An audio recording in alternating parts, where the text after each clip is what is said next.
Down a darkened drive, you'll find their candlelight. From a widow's peak, you'll see it burning bright. Through the double doors into their dusty tomb, you'll feel eyes from paintings follow room to room. On the creaky stairs, you may think twice as you tell yourself those bangs are mice.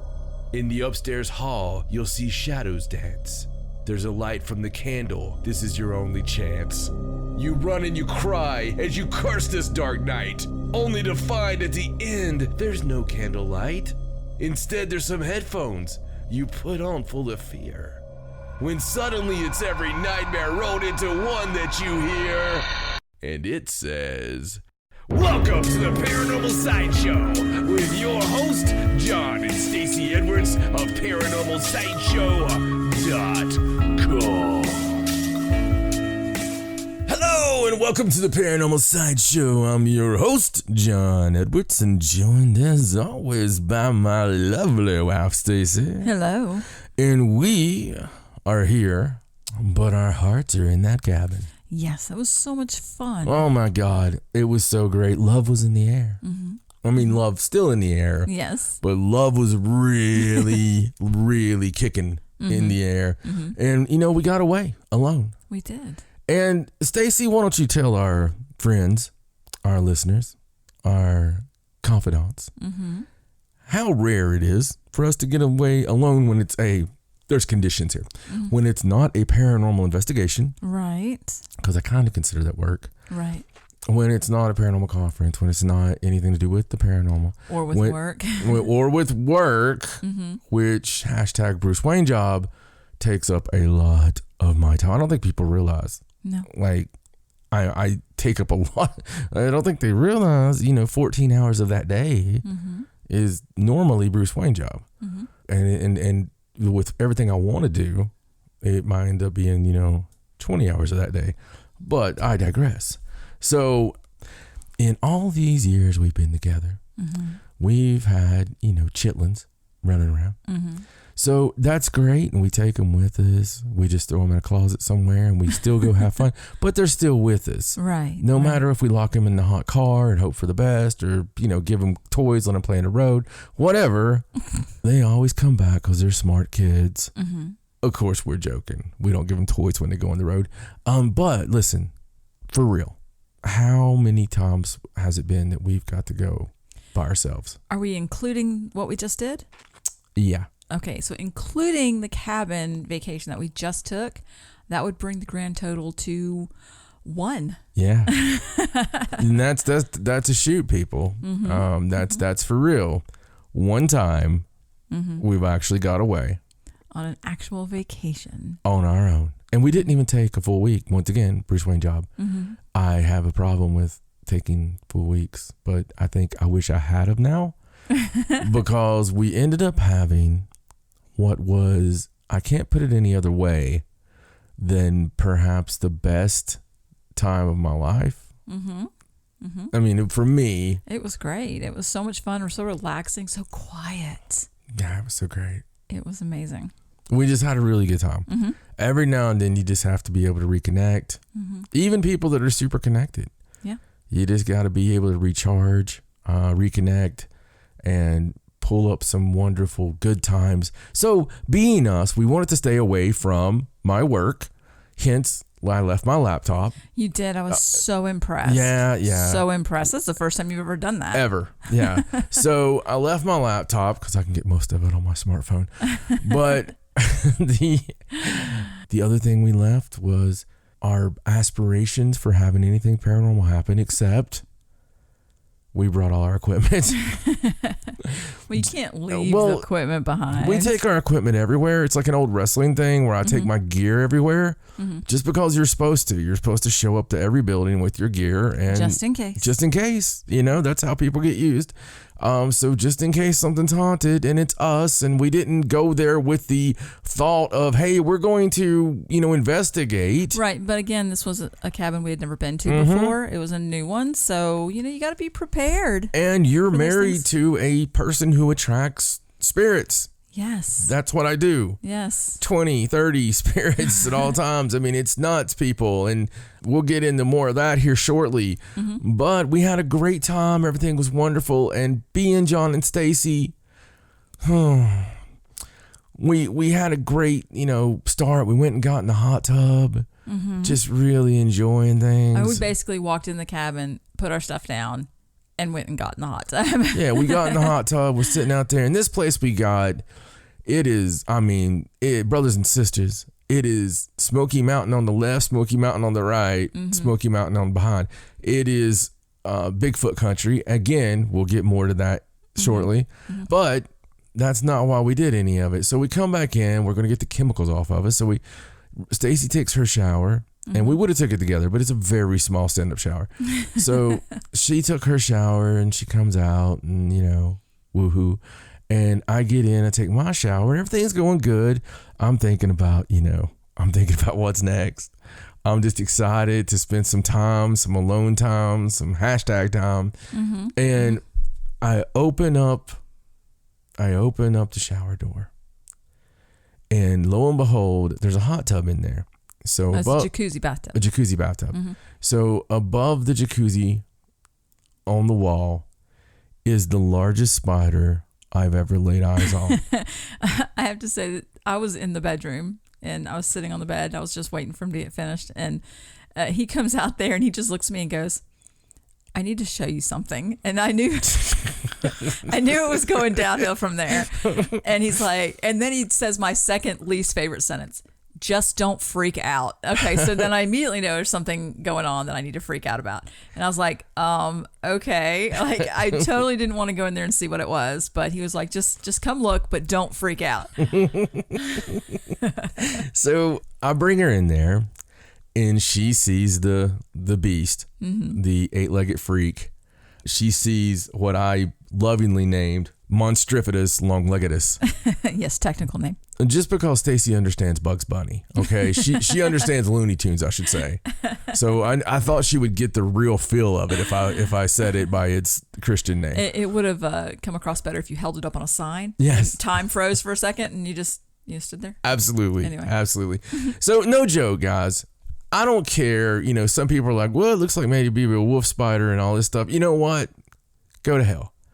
This was a man-eating, face-ravaging, evil, sinister, 8-legged freak, arachnophobia, Earth versus the spider. This was the end of all days. It was human. I mean, I would like to say that I'm the kind of person that could just scoop it up in a bowl and let it go outside. I mean, I honestly felt bad. So you're taking a little bit of my shine here. I got to tell this. Okay. So for 10 years, I've talked about my little witchy lady and my and oh how Stacey loves everything, and it's the truth. I have seen her scoop up ladybugs and which ladybugs are horrid. There's like, if you get them, you're gonna have 1,000 of them. But I've seen her scoop up all these stuffs. I've seen her, no, don't kill that. Let me take it outside. Let me get a little matchbox and make it a bed. She's like that. Every stray. If there's a stray within 200 miles, it's going to find our house, okay? They just know she's a mark to animals. Animals are like carnies. And the dogs and the cats in the neighborhood are going to see Stacey.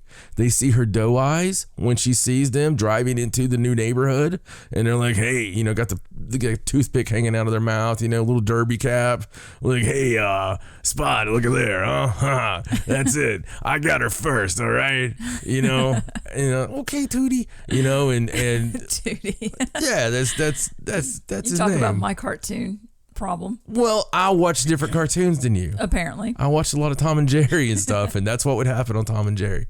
Anyway, so they come over into the house, and then they give her the eyes, the Puss in Boots eyes. And the next thing I know, we're feeding all kinds of animals. All right. Birds, ravens, they basically land on her head, okay? She's like that wizard in Lord of the Rings, Radagast the freaking Brown. I mean, you just never know what's going to happen. And the whole reason I say that is for the first time ever, we're standing there and we're looking at each other and we really are at a loss. She's like, I think there's a broom in the kitchen. And I'm like, okay, that sounds good. And I suggested that we put shoes on.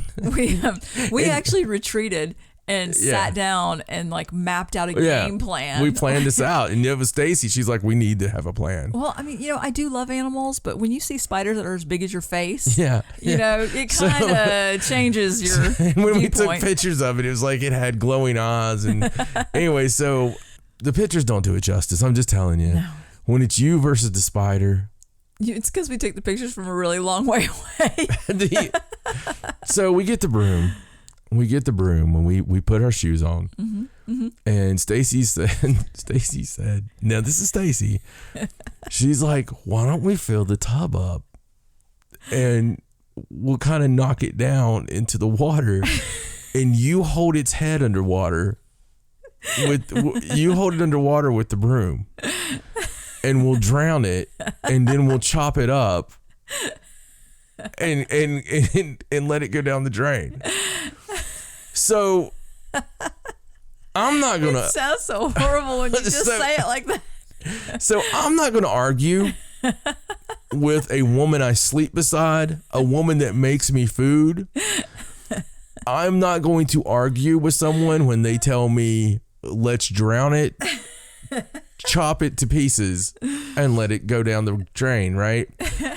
So the plan commences because everybody's asking us. If we've had one, we've had 100 people. We haven't told the story. No, we haven't even told family.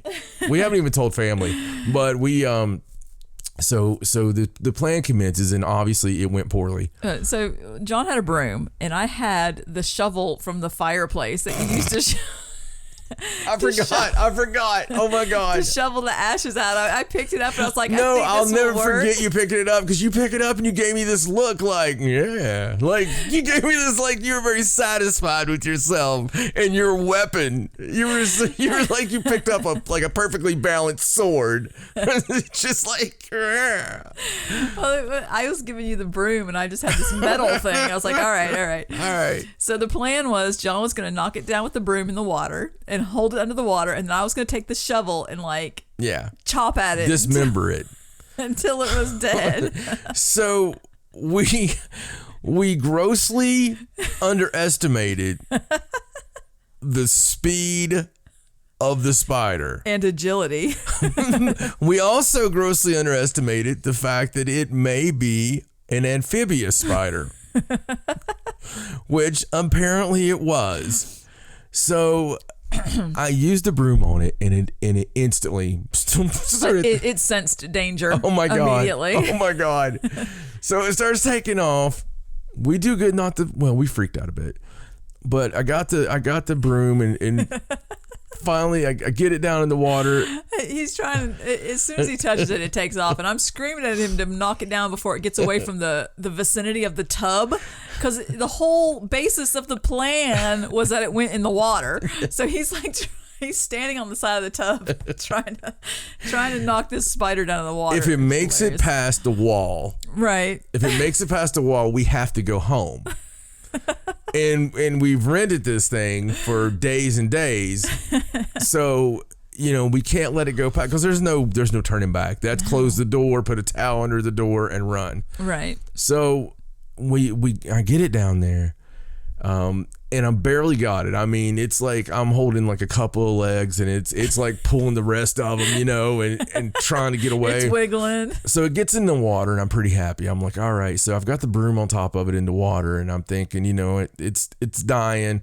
Well, here comes the son of a bitch doing the dog paddle. And I'm from under the broom. And I'm like, oh my God, and that's when Stacey Dahmer takes hold. All of a sudden, unbeknownst to me, without words, I just hear cha-ching, cha-ching, cha-ching, cha-ching.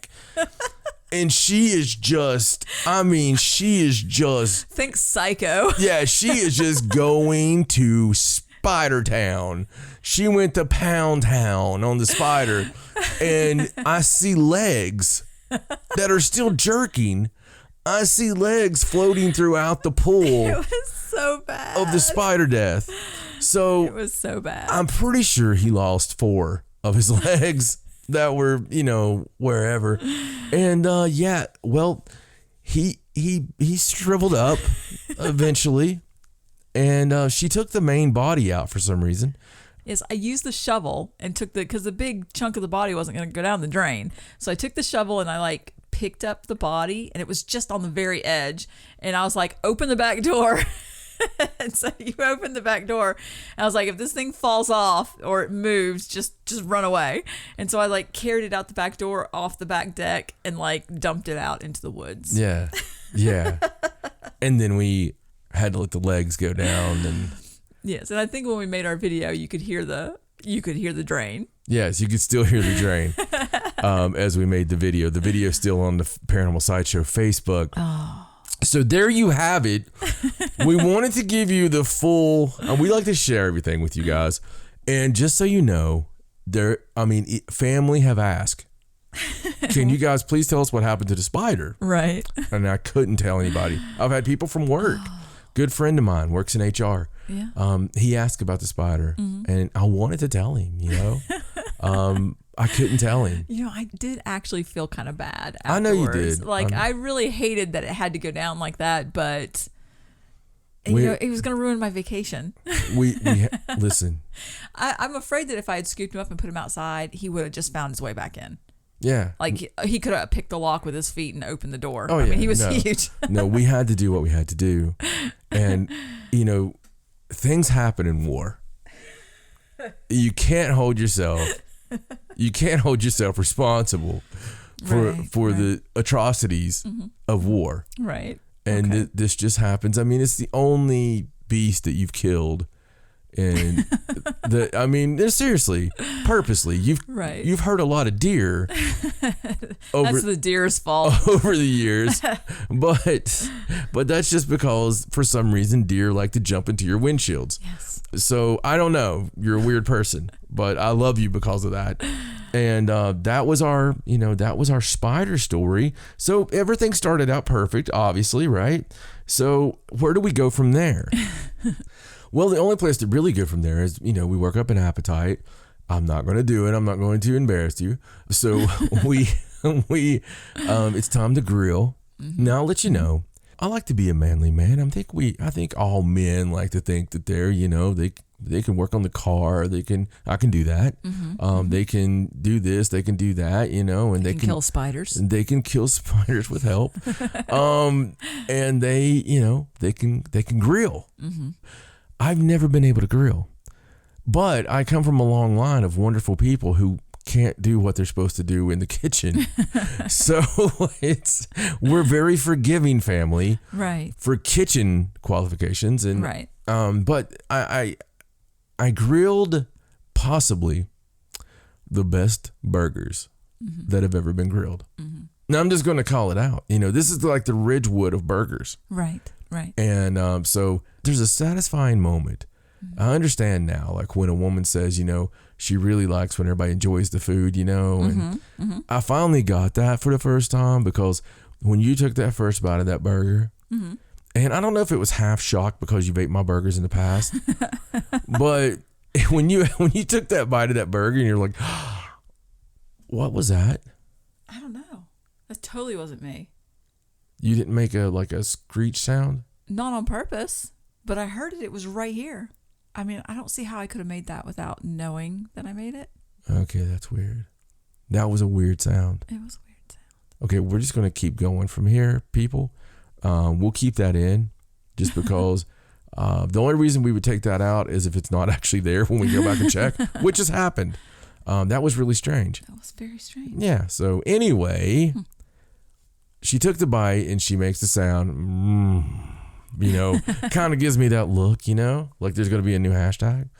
So everything is going great, spiders, distant memory, and then we decide to go to the loft. Well, in the loft is a pool table.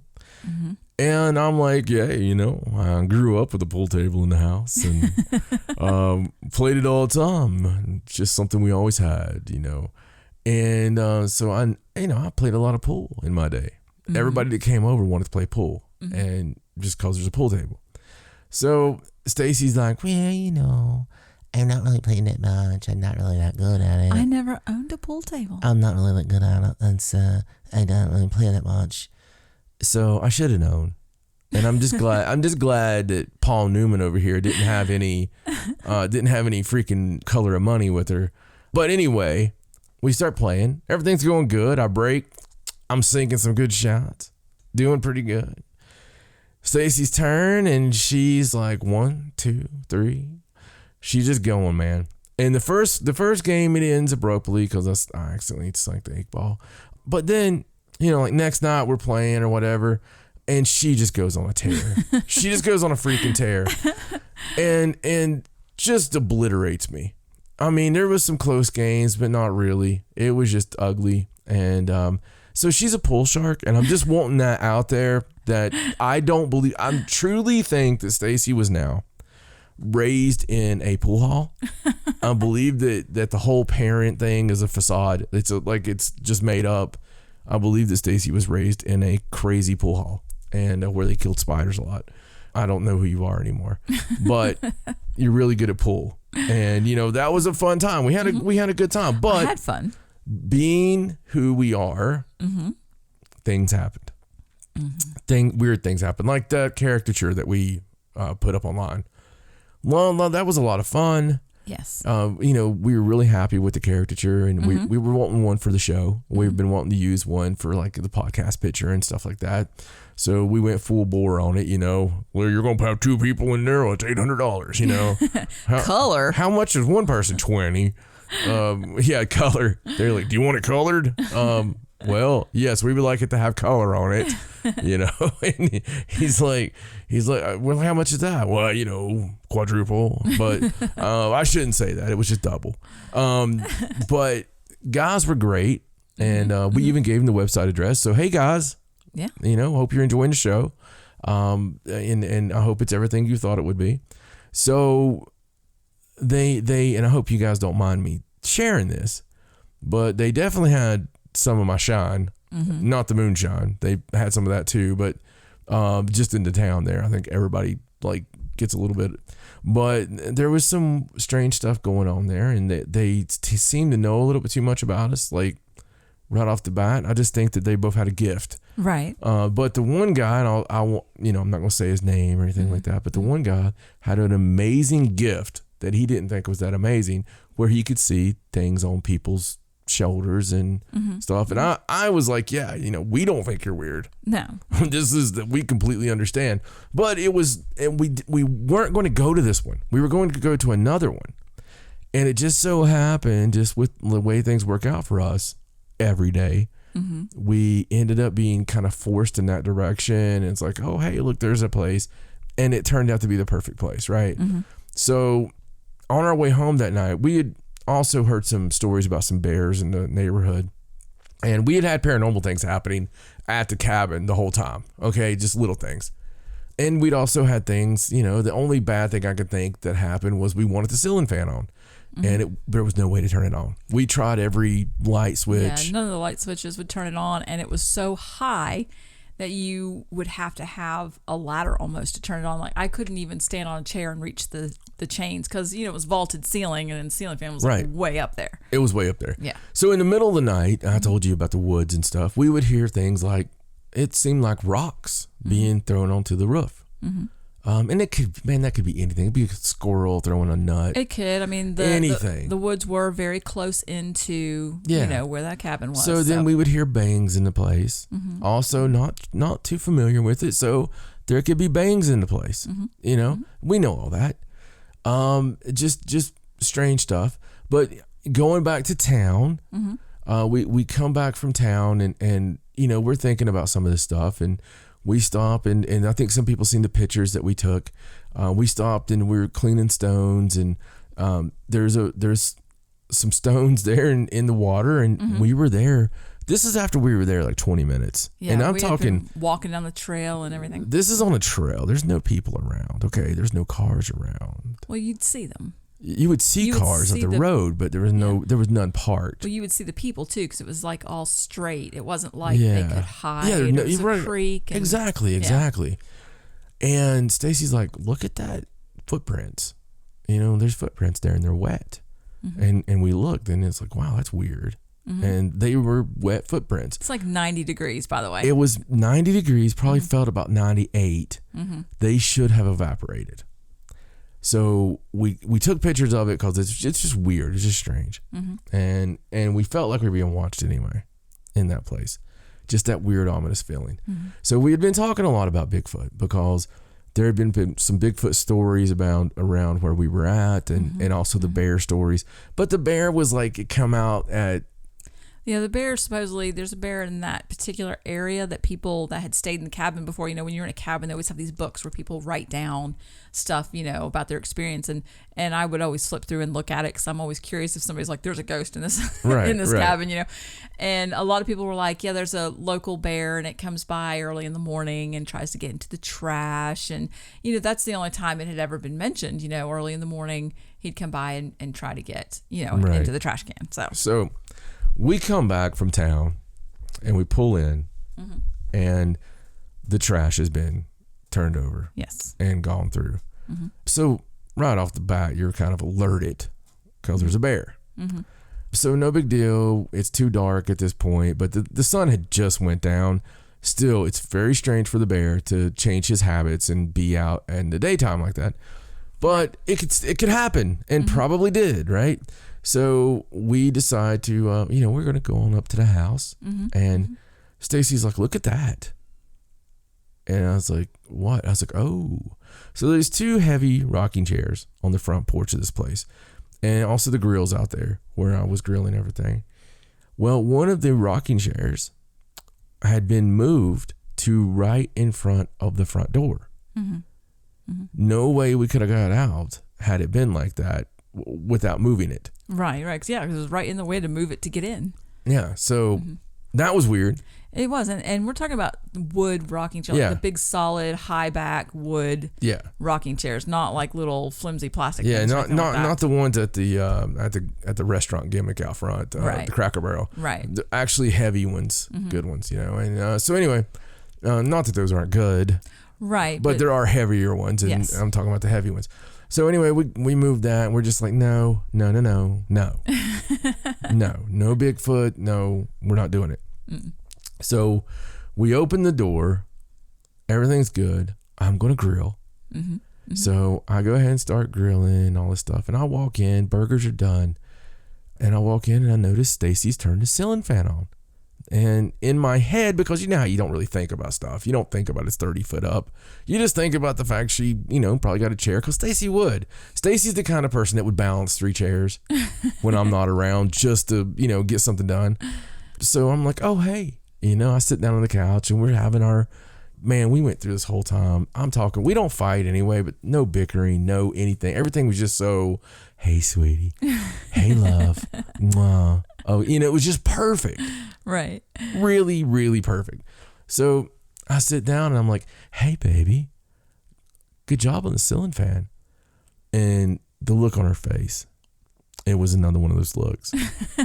I'm pretty sure I was getting ready to take a bite of a hamburger. Yeah, except this look, no, you had a bite in your mouth. Oh, okay. This look was, and you look up and your eyes just told the story, and you looked real concerned, and you look around the room and everything, you like all the switches and all this stuff, and you're thinking, and you're like, I didn't do it. and you're like, how long has it been? I was like, just now. It wasn't like that when we got home, because it wasn't, because I looked up at the loft. I'd felt weird about the loft. So anyway, that happened, and we couldn't figure out how to turn it off. No, we left it running when we left because there was no way to on or off. It was so strange. Very strange. And so all this works up to the fact that we decided finally, we're going to be leaving in a day or so. So let's just go ahead and get the SB7 out. Let's get some of the equipment out. And let's just do a short little session. I mean, it's not going to hurt anything. Right. Let's do like 30 minutes. And that's what we did. A 30-minute session. And we received 50-some hits in that time period. Not all of which we've decided to put here, but we do want to share with you guys some evidence, because here's the thing. We like to, investigate all the time and anywhere we can. If it's some local legend, if it's deep in the woods, if it's somebody's house, if it's somebody we know's house, if it's something cool that we found that we're going to go do. But just wherever, whenever, you just never know when it's going to pop up, right? So we got the stuff out, and we're like, all right, let's just do some simple stuff, ask some questions and everything. We weren't expecting anything. So we did spirit box. And going through the evidence from the spirit box of what happened and what was said, it's pretty astounding stuff, really. So I'll let Stacey kind of talk about a little bit of the stuff as we're going, and I'll talk about some of it. We wanted to share it with you guys, some of the evidence from the cabin in the woods. Well, sometimes funny things happen, and Stacey always wants me to be sure to, get the full story here when we're doing the evidence that we're displaying for you. And earlier I showed her what it was and went over these with her. And the first one was so clear, just so normal. And it just said hello. It doesn't say hello now. Right. We both listened to it. Yeah, this has happened to us before. Mm-hmm. As strange as that sounds. Sometimes, you hear something and then it's just different. I'll play for you what it is now, Glint or Clint or whatever, you decide. But it's a lady's voice we picked up, and this is it.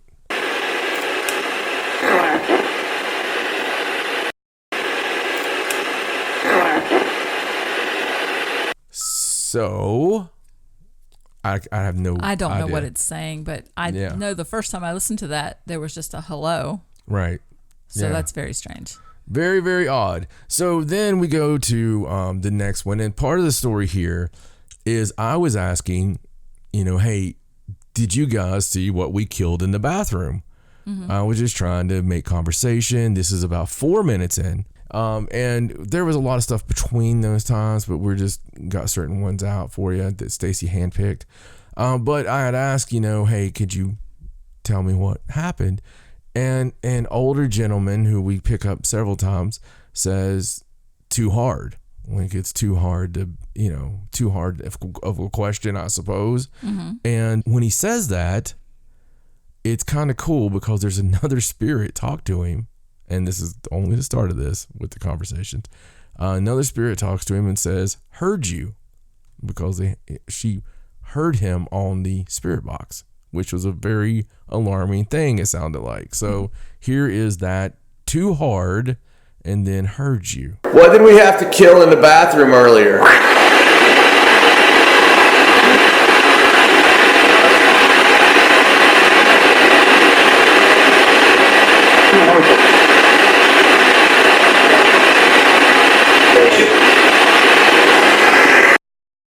What did we have to kill in the bathroom earlier?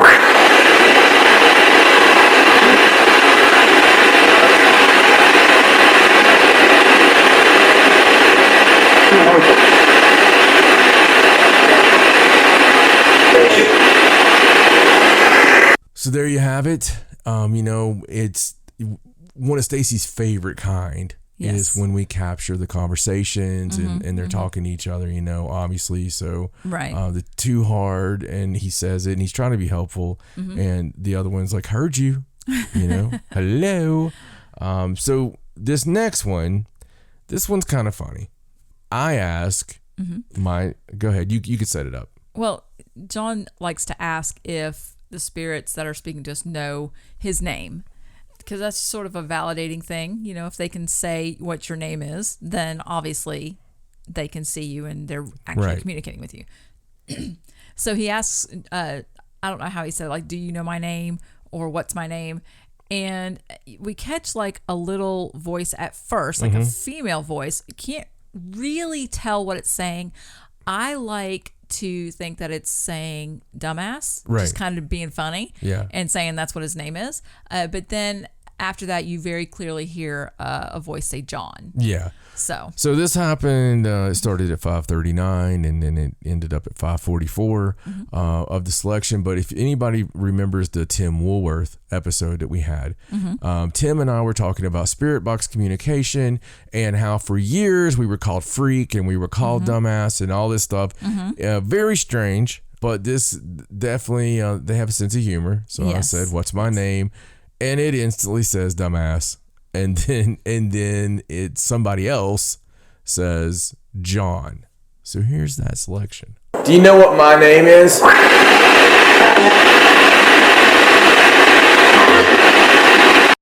Do you know what my name is?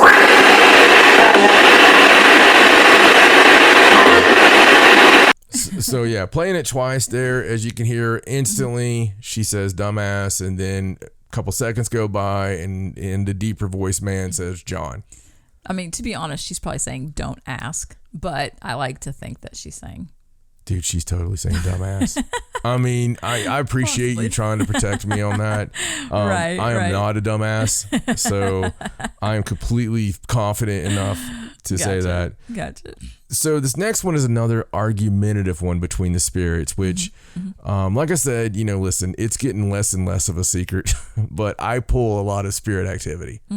And this is kind of a sharing more of that.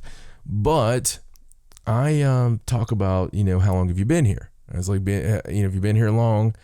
And the first spirit says to me, 2000, clearly.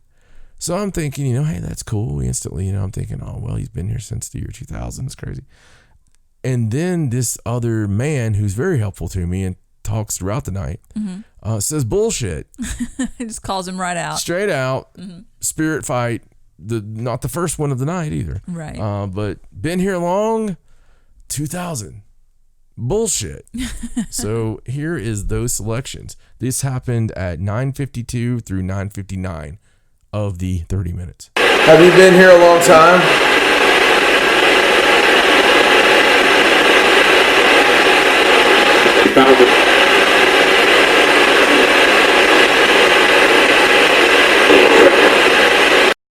Have you been here a long time?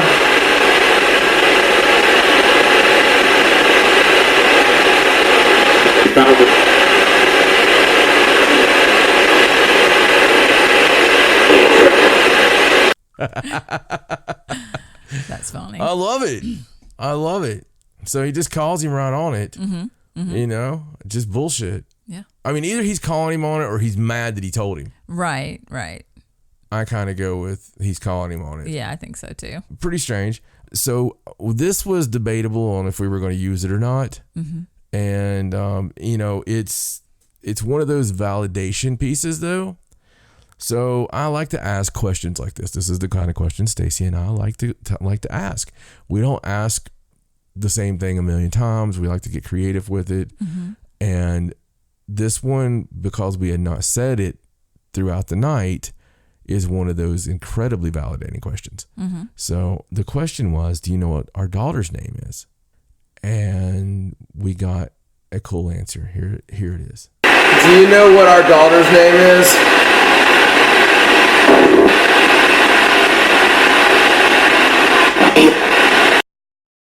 Do you know what our daughter's name is?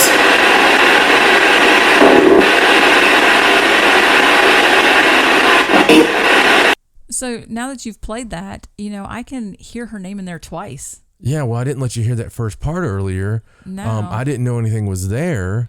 Right. Yeah, I just heard that second right, choppy sound. Right, I chopped up I put it on that second airy. But it sounds like you said, do you know what our daughter's name is? And then it's like a really gruff, airy, and then the second like the choppy. Feminine one, yeah. Right. Almost like it's telling us what it said. Yeah. Like we didn't get it. Right. And it was definitely, the first one is actually clearer now that you've pointed that out. And it's just, it's kind of like airy. And then the other one's kind of like airy, But yeah, it's, sorry, Ariana. I'm sure she just jumped on somebody's lap somewhere. But yeah, I mean, it was very validating. Yes. And that's what it was saying, especially twice. Yeah. So very interesting stuff on that. All right, so this next piece is one of those you just love. And I ask again, and I explain. I need you to say our names, okay? My name is John, and her name's sitting in that chair. This is how I went through it all. It's Stacey. You need to say John or Stacey, either one, just to validate so we can have a conversation. Right. Normally we get John more often because I guess it's easier to say than Stacey, which is a little longer and more intense, but I'm pretty sure we got both of them. Yeah, this time. we get both of them, and here it is. Say John or Stacey.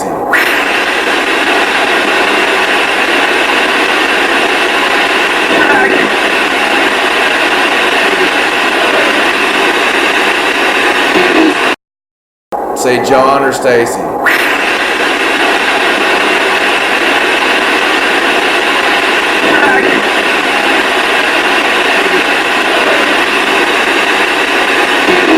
But yeah, I mean, you can hear it there. With the question, we get in there, and it's the first one sounds like a boy. I don't know. Sounds like a wiry-haired older lady, maybe. The one in that gift that would be going boo. Right. Saying John, and then you've got the Stacey. So. Well, this next piece is probably going to explain who was saying John in that last piece. And this next one's really creepy. Yeah. It just gave me like goosebumps when I heard it. You can set this one up if you'd like. So this one was about 23 minutes in. So we've been doing this for a while now and getting, some of the responses. And there was no question or anything here. This was just someone coming across and saying their name. Right. And it's someone that is from John's family. He knows this person. Right. And I've been told before that she was with me.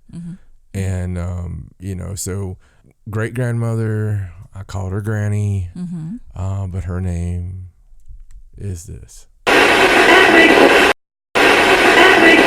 So her name is Irene. I feel like she would say it like that too.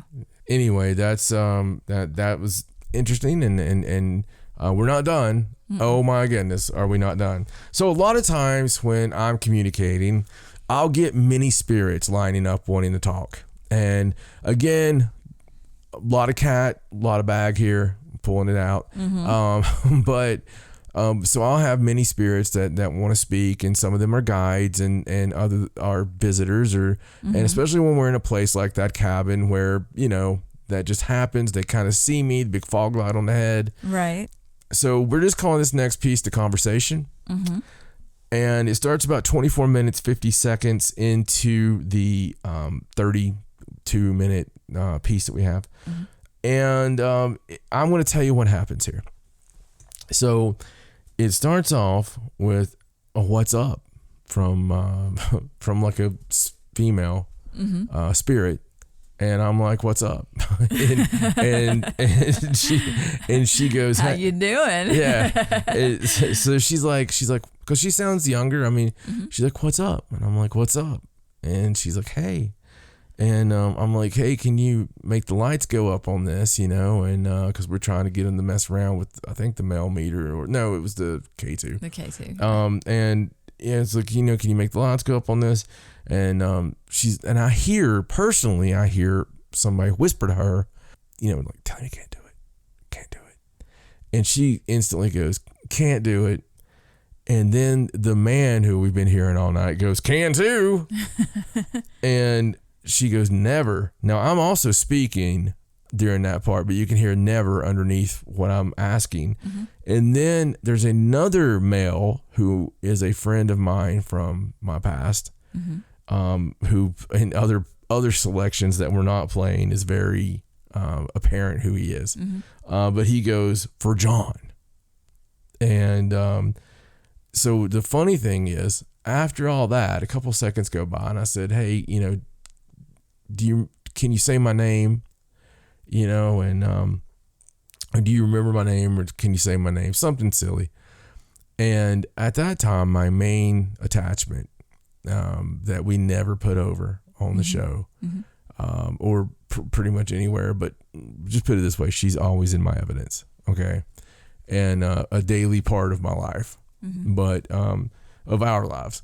But the main attachment here, she says, I always do.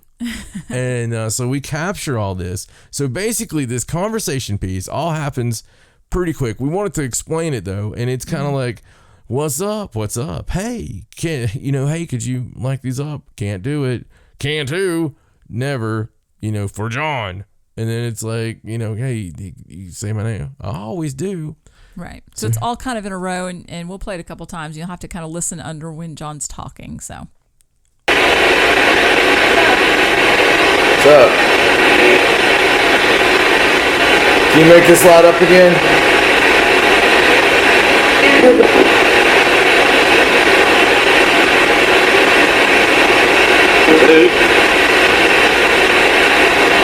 All you gotta do is like kind of touch it.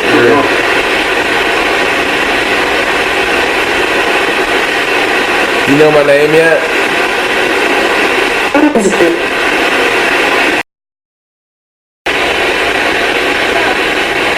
What's up?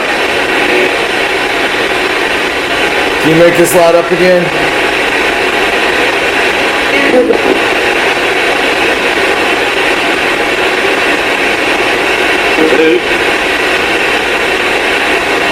All you gotta do is like kind of touch it.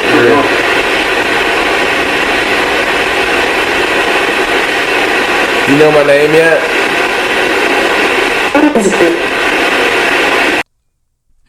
That's amazing. It's a really good piece. Mm-hmm. Mm-hmm. And what's really cool about it is there's a couple of voices in there that I just know, just from all these years of doing this. And this attachment's very close to me, and it's been 10 years. Well, I mean, she's the spirit guide for you now. So a whole lot of cool here that we're sharing with you. So we thought, why not share something creepy? Yeah. This last one. Yeah, the last one that Stacey picked. Mm-hmm. And the reason I picked these particular ones is I felt like they would be easier to hear on the podcast, because we have some that are great, but they're kind of faint, or maybe the spirit box is kind of loud, so you have to have really loud ones come through for them to be heard well. But this one's creepy. You want to set this up? Yeah, so we're right at the end. We normally do the sessions roughly around 30 minutes, so we're not bogged down on too much stuff going on. And so, like John said, we're almost about 32 minutes, but he's closing out the session. He's doing his thing where he's saying, we're closing the session, we're done communicating. We don't want any more communication. And I believe what he says is, you need to go back to where you came from. Right. And then they offered to tell us where they came from. Mm-hmm. Yes, it's very creepy. We'll explain it here in a second. Yes. We don't want to communicate anymore. You need to return back to wherever you were at. We don't want to communicate anymore. You need to return back to wherever you were at. So, apparently they come from our basement. Yeah. Because he said, go back to wherever you came from, and it said, your basement. Instantly, it said, your basement. Yeah. So, and plus we got a lot of FUs and a lot of stuff like that we didn't want to play, but I always get those. I get those in real life. So, your basement was, that was creepy. Yes, it was. And it doesn't surprise me a bit. Mm-mm. Our basements are always haunted. Yes. But yeah, that was pretty cool, and that was our cabin experience. Mm-hmm. But take that as you will, because that's part of our lives too, and we love it just as much. You know what? That conversation piece right there is one that we'll talk about for years, because it was just a really cool capture, just a really cool thing to discuss. And Stacey likes to go through these things multiple times. She will get their best use out of those Adobe subscriptions and, find out exactly what stuff is saying. One thing I think is funny about this is, we record it because, when you're doing these spirit box sessions, the things come through so fast and you don't have time to sit there and think about what it just said or try to analyze it or stop and go back. So we record it, we catch what we can real time, but then we listen back to it to see what the responses really were. Exactly. And that it's our style and it doesn't work for everybody, but here's what we don't do. Okay. Some of our favorite paranormal shows will listen to the SB7 or whatever they're using, and they'll come out with the word that they think they're hearing at that moment, and they'll run with that. So we're very careful not to do that. Now, every now and then, if it's something very apparent. So if, like when I heard the hey, okay, if it's a hey, I'll be like, hey, how you doing? If it's a hello, something class A where Stacey and I both instantly make eye contact, we agree on what it was said, we can play on that. Right. We don't pay close attention to most of it because we have a series of questions that are different questions. We give time in between the questions, and it's things we really need to know. So the next time we go back or later that night, if we're going to do it that night, we can gather some good information. So that's why we're asking things like first we calling the establishing questions to make sure, the validation questions. That's why we asked the daughter's name. That's why we asked, birthday. There was another one that we didn't use that was incredible. I said my birthday month is, and it instantly says June. And so those are very validating. Those are awesome. And then we go into the more personal questions, but we don't beat it with a dead horse. We're, what is your name? Right. How long have you been here? Who's the president? Just things like that, just to really establish what's going on before we go too deep on things, get too personal. Try to find out how many people we're dealing with and who's there. It's just our style because, as Stacey's saying, there's a whole lot of stuff that you're not going to get that first pass through live. Right. It's just not going to happen. Right. When you go back and you're listening, you got your headphones on, you're doing your equipment, you're going to be able to, in your leisure, be able to hear this better. You're going to be able to not have your emotions quite as high. Right. And you can replay it over and over and make sure you know what you're hearing. Unless, of course, it's a hello that changes into who knows what, even though you've listened to it a bunch of times and it said hello. I don't get that. But I think it's funny that, we do it that way. If we had heard some of this stuff, real time and paid super close attention, I'm not sure we would have stayed as long as we did. Yeah, no, it would have definitely put a damper on some of the mommy daddy time. I agree. I agree. But that's why we do what we do, right? And we have got our own style, and that's just the way it is. So something happened later on the next night, and this was really strange. We had Stacey laying in, my back was hurting for some reason. But I was going to lay on the couch for a little bit, maybe watch some Gunsmoke or something, and Stacey was going to go ahead and go to bed. We weren't very far apart though still yet, but Stacey laid down and I went to the bathroom, and I came out of the bathroom and she's like, hey, I just heard something in my ear. Right. Like I thought it was you because I was almost asleep, but I wasn't quite asleep yet. And you had gone into the bathroom and my eyes were closed and I was laying there, and all of a sudden I just heard a, hey. Right. And I kind of picked my head up and looking around, but you were still in the bathroom, and I thought that was weird. Yeah. So then when you came out, I was like, I just heard something. And, I asked you if it was you, and you were like, no, that wasn't me. I mean, it didn't sound like you. And this is late. And it was kind of whispery. This is late at night. So, like in the middle of the night. And so I just kind of gave her the office. It's a wrestling term. Kind of secretly told her what I needed her to do.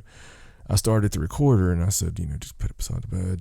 Don't make a big deal of it, and go back to bed. So she did. And so I fell asleep, and we captured several things through the night. This is straight EVP. This is straight off recorder. And we were both asleep. Right, both asleep. And you'll hear me snoring in some of them, but I was, in a bad way that night. So anyway, this first one is probably my favorite because there is a female that just says Stacey, and which is truly creepy. It is. I kind of pictured her floating over the bed, to be honest. Oh, thanks for that. Yeah. So here it is.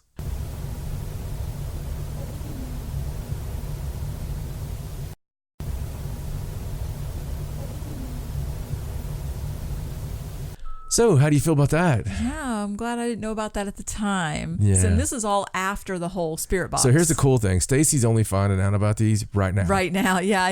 He had reviewed this earlier, and we hadn't had a chance to sit down and I didn't want to. Like, she asked me, and when she asked me, it was almost bedtime. Right. And thanks for not telling me. I'm actually a nice person. So I came up with an excuse. I was like, now's not the time. And I'm just that kind of man. I'll just say stuff like that, like now's not the time. We'll talk about it later.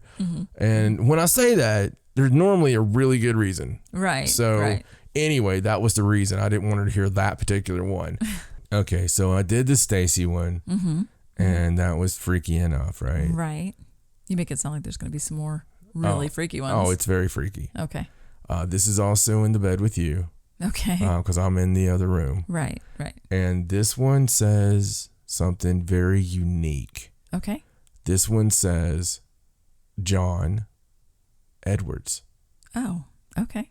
Not something you really get much. No, not the first and the last name. First and last name, it says John Edwards. Okay.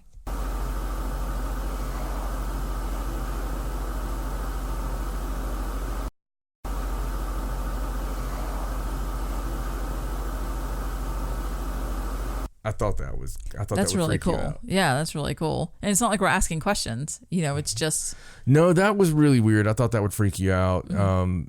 It says, John Edwards. It's just so strange. Why is that asking for me by name like that while you're asleep? I have no idea. That's just strange. I have to say that one's weird. All right, so the John Edwards thing's crazy, but this third one, and it's the last one we're going to use off the actual EVPs. There's other ones, but they're up for debate, and there's way too much snoring going on. Right. So this one just kind of weird because there was no baby in the cabin. Okay. And there's a baby cry. Oh, okay. So I thought you'd appreciate this one. Okay, so that's really strange. Yeah. And we're both asleep at that point. Yeah. I have no idea what that is. Yeah, both asleep. I have no idea. No. So Stacey, John Edwards, and whatever, the New Year baby was. Right. Now, I know that particular recorder recorded for, I woke up after a while and stopped it because it had been recording for 3 or 4 hours. Actually, it had been recording an hour and a half. Is that all? And you stopped it. Yeah, I was very disappointed.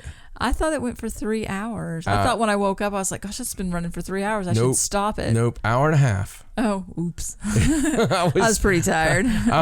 Because there was a lot more sleep that could have been recorded, but no, it was an hour and a half. I was thinking of you. Oh, there you go. Well, all right. Now that we're thoroughly screwed up in the head and, a little bit scared. And that was our vacation. Yeah. Yay. All that good stuff. Hey, you know what? Speaking of cool things in the woods. Okay. I'd seen today somebody shared a video, Patterson Gimlin footage. And I thought it was amazing because what it is somebody on YouTube had restored everything 4K, stabilized. You know how much I like my 4K and my HD, and you could see the Bigfoot tatas like in full glory. Was there the muscular buttocks? It's always been the thing with me about the Patterson Gimlin footage. Right. I know people who went back and forth just because it's controversial footage, right? It is. It's a Bigfoot. So the thing that always got me about it, that if you're going to fake a Bigfoot sighting, right, would you give it tits? I mean, if it was a female. No, I mean, would it be the first thing you thought of? Would you? I mean, no, not me particularly. Well, I mean, if you're a hoaxer, right? Would the first thing you come up with be like, let's make it female and give it huge knockers? No, I don't suppose I would. That's one of the things that's always. But I can't go into I can't lecture this year at Scarefest, right, on the authenticity of the Patterson Gimlin footage being because of the breastises. No, it doesn't come off as very scientific work, does it? No. You talk about the Bigfoot boulders. It doesn't really, well, I really believe that the authenticity of this piece comes down to one thing. If you were a hoaxer, you would have nice shiny muscle buttocks, Bigfoot, Melpopidus. Or you would get creative and have Bigfoot Tatarius. And it just doesn't make sense to me. It just never has. And she looks like she looks like a normal, like, Bigfoot housewife, okay? Right. She's been doing all the majority of the work in the Bigfoot nest for most of all of her life, Is right? that what that annoyed look over the shoulder is? Yeah, that's what it is, exactly. Any man who has been married to a woman with a lot of kids has seen that exact Bigfoot walk through the woods. Right. But our woods is the fun room, right? That's the living room, and that's the mom walking through to do laundry from the kitchen. Okay, so for me, that poor lady Bigfoot was probably out here killing a deer to bring home for the little feet, and probably going over here to do their laundry. I'm sure they have something they wear somewhere. Anyway, that's her walking through this area that would be the fun area, right? Like, oh, hey, we can be out in the open. Look, there's the sun. Places they don't normally get to see, right? Especially the mama. Okay, because the mama's always got to do everything. Right. Rarely gets any fun, always tired. That was the look that Bigfoot's given. And that's always been the reason that's been real to me. And plus, if you were going to make it, like if you're me and you're like, a juvenile mind per se, and you were like, well, let's give it like a big old, Bigfoot Johnson, or if you're going to make it a woman, you're going to give it like perky, Dollyfoot. How do you know John has hoaxed a Bigfoot? Well, yeah, because it's got both. But that's how you know it's my hoax. Is they're like, is that breast? Wait a second.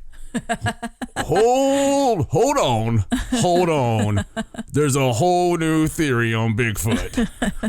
But yeah, if you were doing it, I think you would go a little bit more. I don't know if you'd give it those knee bouncers. You know what I mean? Like it had those. It was like the straight up National Geographic. Just like I'm not sure that I've studied that film quite that closely. Oh, come on. Come on. That's the whole reason it's hunched over. If you say so. Yeah, that's the whole reason. If you went and met that Bigfoot and gave it a brassiere, the Bigfoot would be smiling, just be like, ooh, this is nice. It's like, it's a whole revolution. Some high heel shoes. Oh, no. A whole revolution for the Bigfoot women. You give them some kind of sports bra, they would leave those men. They would get a whole colony to themselves. Right. That would just be it for them. They probably mate with bears at that point, just because the bears don't care and they can kill them afterwards, eat them. So I'm going way too deep into this, but I think so. I'm just saying this is the reason that I always believe the footage. But right. But back to what we were actually talking about. The footage has been restored. And I was getting ready to say that. Right. So Bigfoot Al, which I had to look at my paper here. Okay, right. That's his professional name, and you can find Bigfoot Al with it takes a second actually on YouTube, and I'm sure he's going to blow up because I've seen it now in like 7 places. Right. It was originally Dave Spinks that posted it or something like that, or where I seen it. And then within 24 hours, I'm seeing like these news articles everywhere. Well, not really news articles. Articles from alleged news sites. Like blogs. Yeah, like, Cryptid Today and... Right. Oh, so from the Bigfoot community. Yeah. You're seeing the Bigfoot right, sites do Cryptomania. I gotcha. Crypto, well, it'd be very important to them. Yeah. Yeah. Crypto Chimera, like whatever. All this stuff. And so I see all these because I've joined all these. Throughout the years, probably 10 million different forms of the word cryptid. I'm part of them, but it's really cool when you watch it. It's stabilized footage of the same footage we've always seen, but they point out things like you can see the fingers move, you can see this move and that move, and you can see the muscle butt and all this stuff. And if you wonder what we're talking about with the muscle butt, it's on an older episode where somebody identified a Bigfoot in a very strange... Since we saw that, I've read a couple of different sighting reports where they've pointed out the muscular buttocks. That must just be the males. Yeah. The males must have the muscular butts. It's usually the males that report that. That's what the weird thing is to me. Like there's some deep seated thing with, Right. like I'm going to have to check out some of the Bigfoot community. It's You have just, to figure out what that Bigfoot diet is. yeah, well, Getting that muscular buttocks. so where are we getting this at, boys? Because the ladies are going to love it. But I've noticed it, and that report was really funny though, because it had a gleaming sheen coming off its, Like they mentioned it several times. Yeah, it was like, excuse me, sir, could you tell us what it looked like? And he just went into this whole thing about it rippled and time slowed. I seen little dewdrops kind of going around the curve of the earth. But yeah, it was funny. Well, speaking of funny, well, not really funny, but sunny. Well, actually not sunny. Not sunny. No, not sunny. Opposite of sunny. Opposite of sunny, which I have nothing that rhymes with that. So don't think about anything. Okay. Because I know you. You'll keep I'm doing trying. it. So our friends in the Southern Hemisphere, they, and great listeners, friend of the show from Argentina. Yes. our good friend, Doc Nico. All right. So the good doctor was talking to me the other day about the solar eclipse. Yes. The total solar eclipse, which we had like last year. We had a big one, and of course it was all end of times, the end is nigh, people Right. up is down, black is white. Right. Well, this one, I believe, was all straight through Argentina and Chile. Yes. Like that whole Oh yeah. right across there. Yeah. They got the full solar eclipse. Yeah, they did. And of course, it's already strange. And that's why I love Argentina and Chile, because they're both very peculiar. And I mean that in a loving way. Like there's a lot of UFO mystery there. There's a lot of mysticism. There's a lot of, especially more in the Chile area, and some of the stuff with the deserts and the elevations, just some cool stuff. I love it. I absolutely love Argentina. Beautiful, beautiful country and beautiful people. I've not really met anybody that I've spoke with from there that wasn't just a really nice soul, Right. full of energy and stuff. But he was sharing with me a lot of people were going through the same things we went through here. There was a lot of anticipation. Right. There was a lot of the unknown. And I believe whenever you have Dago tonight, there's going to be a certain amount of, trepidation. Well, of course, and it's a rare event. And, Right. I mean, somewhat rare. And, Well, I mean, in history, people have always written about things happening with eclipses, right? It's always been, there was a gaggle of Googling witches. Well, it's a really good line for a prophecy. Like if you want a really spooky prophecy, you say something about when it's night during the day because it's like a riddle. Right. So It does make a good start for prophecy. I mean, if I was going to make something happen on a certain day, right. I would also pick that day. Yes. I mean, anytime that you know that the blood, that the water's going to turn to blood, or which that's a more rare occurrence. Yes, it is. But next time that one happens, actually you need to run on that one to the nearest church, please. But yeah, anyway, it happened. It went down. He sent us some stuff. I was like, "You're our boots on the ground, man. Let me know if Armageddon starts." Right. But it didn't. No. No angels came down to pick up people and leave other people behind, Stacey. Yes. No. Like your dream. Extra planets or. Yeah. Yes, that was a terrifying dream, actually. I like to bring it up every now and It then. was a long time ago. Yeah. I still have it written down in a notebook in my dresser. Yeah. What a weird dream. It was very weird. Yeah. So they were coming and getting everybody else, but not you. Yeah. And funny enough, not my parents. Oh, well, That's like one thing I remember from the dream. Like all these people were being taken and I wasn't taken and my parents weren't taken, who are supposed to be super. Well, maybe the people Christian. staying were actually the ones Maybe that's for what it was. heaven. Maybe I just had it backwards. Yeah, maybe There was a lot more going on in that dream, and I don't think that was the central focus of the dream. That was just something that was happening that stuck with me. So that was like a side arc to the story. I don't remember it. I have to go back and read it, but I did Pretty write it all epic down. dream. It was quite a few. It was really weird because it was during the span of time where I was having all these really strange dreams. So I started writing them down because it was, funny enough, right around the time that we met. It was, yes. And another one that I had that I thought was really stuck with me was The boardroom? no, it's one I had during the day. I just had fallen asleep on the couch. I was taking a nap, and I had this dream that I slit my wrists, and I died, and I came out of my body, But as soon as I did, I was like freaking out, and I was looking at my body going, no, I didn't mean to. Put me back in, put me back in. And I like was freaking out about it. And that was my dream, that I felt this terrible regret that I had done this terrible thing, and I could see my body laying there, and I was trying to desperately figure out how to get back in, and I couldn't. And then I woke up. It was like one of those nap dreams, where you're just during the day, and very that one really stuck with me. It bothered me. Yeah, well, it should. Mm-hmm. It should, absolutely. And that was probably telling you to not be a prick.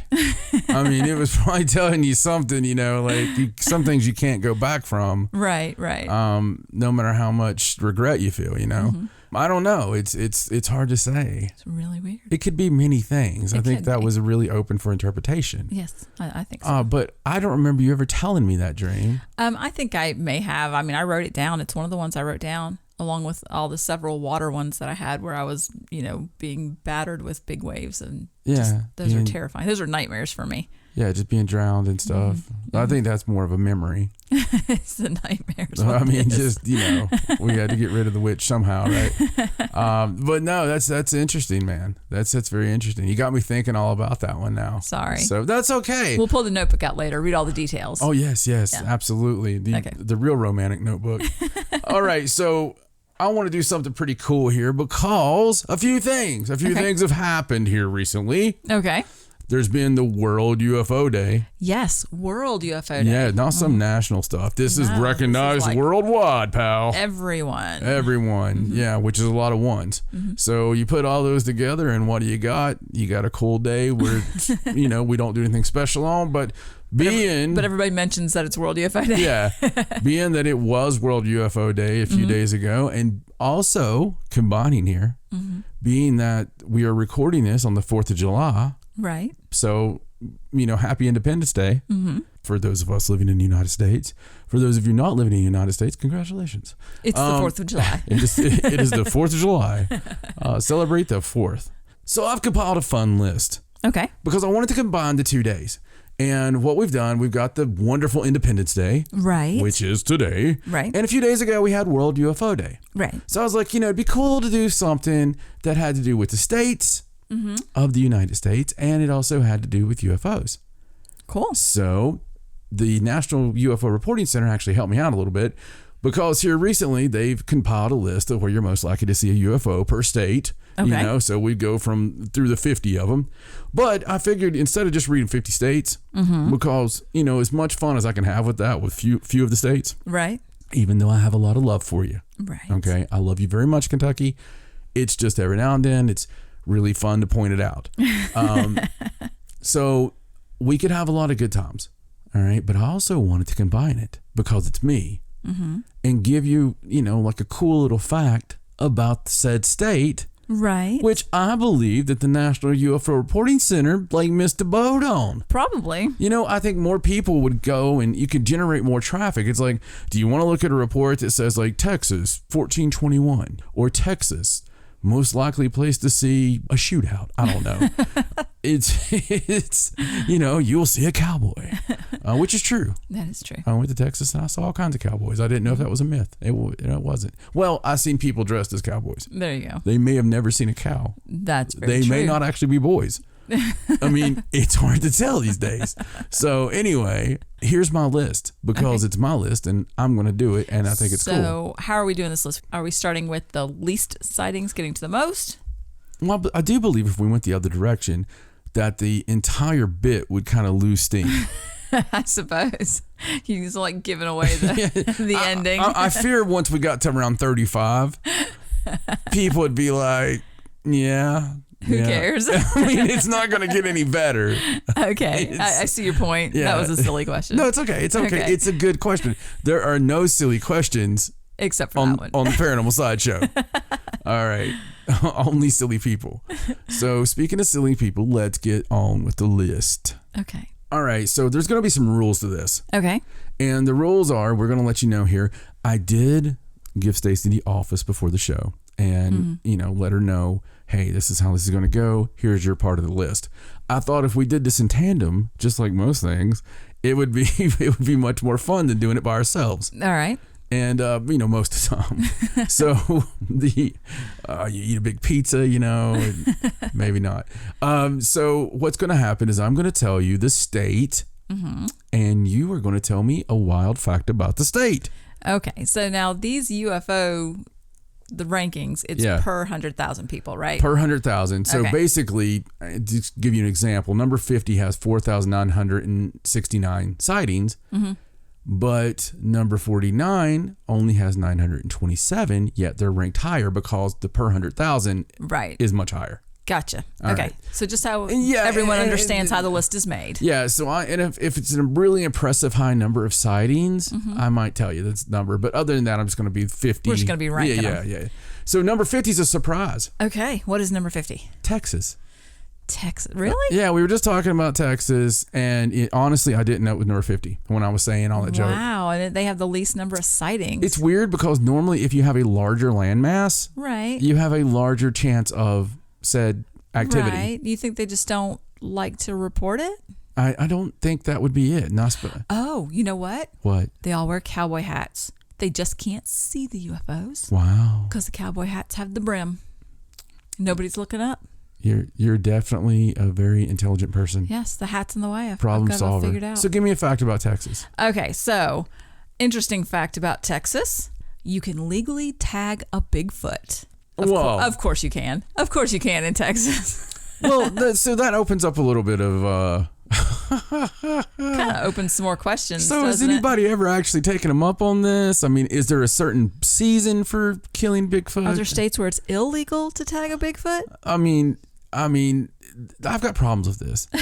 I had problems when there was a show called Killing Bigfoot because Bigfoot is way too close. To me, it's like when people kill orangutans or something. Right. When I see them, they look like dead people to me. You know what I mean? Like, it's way too... It's a little too close. It seems like murder to me. And I believe a Bigfoot would be very much committing murder. I mean, you're just talking about some angry mom walking across the field. Very true. Very true. So number 49, hopefully the fact about this is something to do with hot sauce, is Louisiana. And again, something I would not think would be that low on the rankings. No, so I mean, if you really don't want to get abducted by UFOs, I'll say. Right. Louisiana, Texas, it seems like good places to go. Louisiana, I can understand because you got to look down to make sure you're not stepping in the swamp. Well, all right. The alligators. All right. See, I thought the shade was going to come from me. Well, no, sometimes I forget. That is a legitimate reason that you don't look up and see a UFO if you're worried about where you're stepping all the time. You know, Stacey. Yeah. These dreams you have about not going to a better place. Right. You may want to buy a mirror or two. Give me a cool fact. Give me a cool fact about Louisiana. So, a cool fact about Louisiana: the turducken was invented there. Really? Yeah, that's their cool fact. Well, the turducken. How pitiful is Louisiana? Wow. You know, there's a lot of cool facts about Louisiana, and there's a lot of cool people from there. There's a lot of cool listeners we have from Louisiana. There really are. Whenever I look at the map, and I don't look at it daily, like every other day. I want to know what they were thinking. They were like sitting there, and they had, I thought John Madden invented that, and a turkey, and are you having duck. trouble with that? Okay, I'm trying to think. And they're just looking at the three birds and like, you know what I think we can do. Well, I mean, it is very human centipede. I'll give you that. It would be cool if that's how they put them all together. Very crazy. Yeah, I don't know. So the next one is going to be Georgia. Yeah. I have no reason why they shouldn't be seeing UFOs. It's on my mind. Yeah, honestly, Georgia, you would think that they would see quite a bit of UFOs in Georgia. I mean, the Godstones, all this stuff that they have down there, it's definitely, it's one of those places you kind of want to look up. Right. I mean, it's I don't know. It's just weird, especially if all the home runs the Braves hit. You'd think they'd see a lot of UFOs down there. I wasn't being funny. I'm a Braves fan. Yes, I know. Thank you for laughing, though. No, I was not. Yeah, okay. It's all right there, Red Sox. All right, well, do you want a fact I would love about to have Georgia? a fact. So, it has an official state possum. Does it? It does. An opossum? Yeah, except it doesn't say opossum. It says possum with a little apostrophe at the beginning because the O's Is gone. it different? Well, no, I just think it's how they say it. So you're sure that's not a different breed? Like the opossums are not more shocking? Well, no, there's a lot of different breeds of possums. Possum? But I think in the South, people don't say opossum. Oh. I mean, you should know this. You're from the South. Well, no, I never said opossum. And it was you that hindered me with that little problem. But that's not a very interesting fact. Thanks anyway. You're welcome. Number 47 was the state that I loved to spell the most when I was a kid. Ah. You already know, right? Mississippi. Every kid's favorite state to spell. Love Mississippi. Let me tell you, okay, because a lot of times great comedy acts are originated because people say things that people in the crowd relate to. Right. And comedians, they figure that secret out early in life. Right. They know that everybody does certain things, Everybody occasionally smells their finger, I'm just saying, and I was talking about checking your underarms or something, you nasty person. I didn't say anything. Yeah. You looked at me really weird right there. Because you said something about smelling your fingers. So anyway, I'm just saying a comedian draws off certain things. Right. And so with me, the Mississippi thing, did you not feel like a straight up gangster when you first learned to spell Mississippi? Like no other kid in the world had that down like you did. You remember walking it's around. Like the longest word. Yeah. Spell. I mean, you're walking around, you're like MISSISSIPPI, and you just knew. I don't think I was quite that proud of it, but okay. Well, I was. You know why? Because I wasn't Stacey. I remember when my parents were like showing people that it's so funny. I remember walking into the shoe store, and my parents were like, "Little John can read. He's so good at reading. He's so proficient," and all this stuff. They didn't say the word proficient, but they were like, "He's so good at reading." And what it was is I had memorized. No, listen, I had memorized entire books. Right. I had memorized what was said on different pages, which I guess is essentially reading. But not really. No, but I had heard it so many times. Right. That I had done this the harder way. Now this is how I work with math. This is how I work. I feel like this is the story of your life. Yeah, on everything, right? So instead of just learning how to read, which had been a lot easier, I was able to memorize every single page of a chapter book. Okay?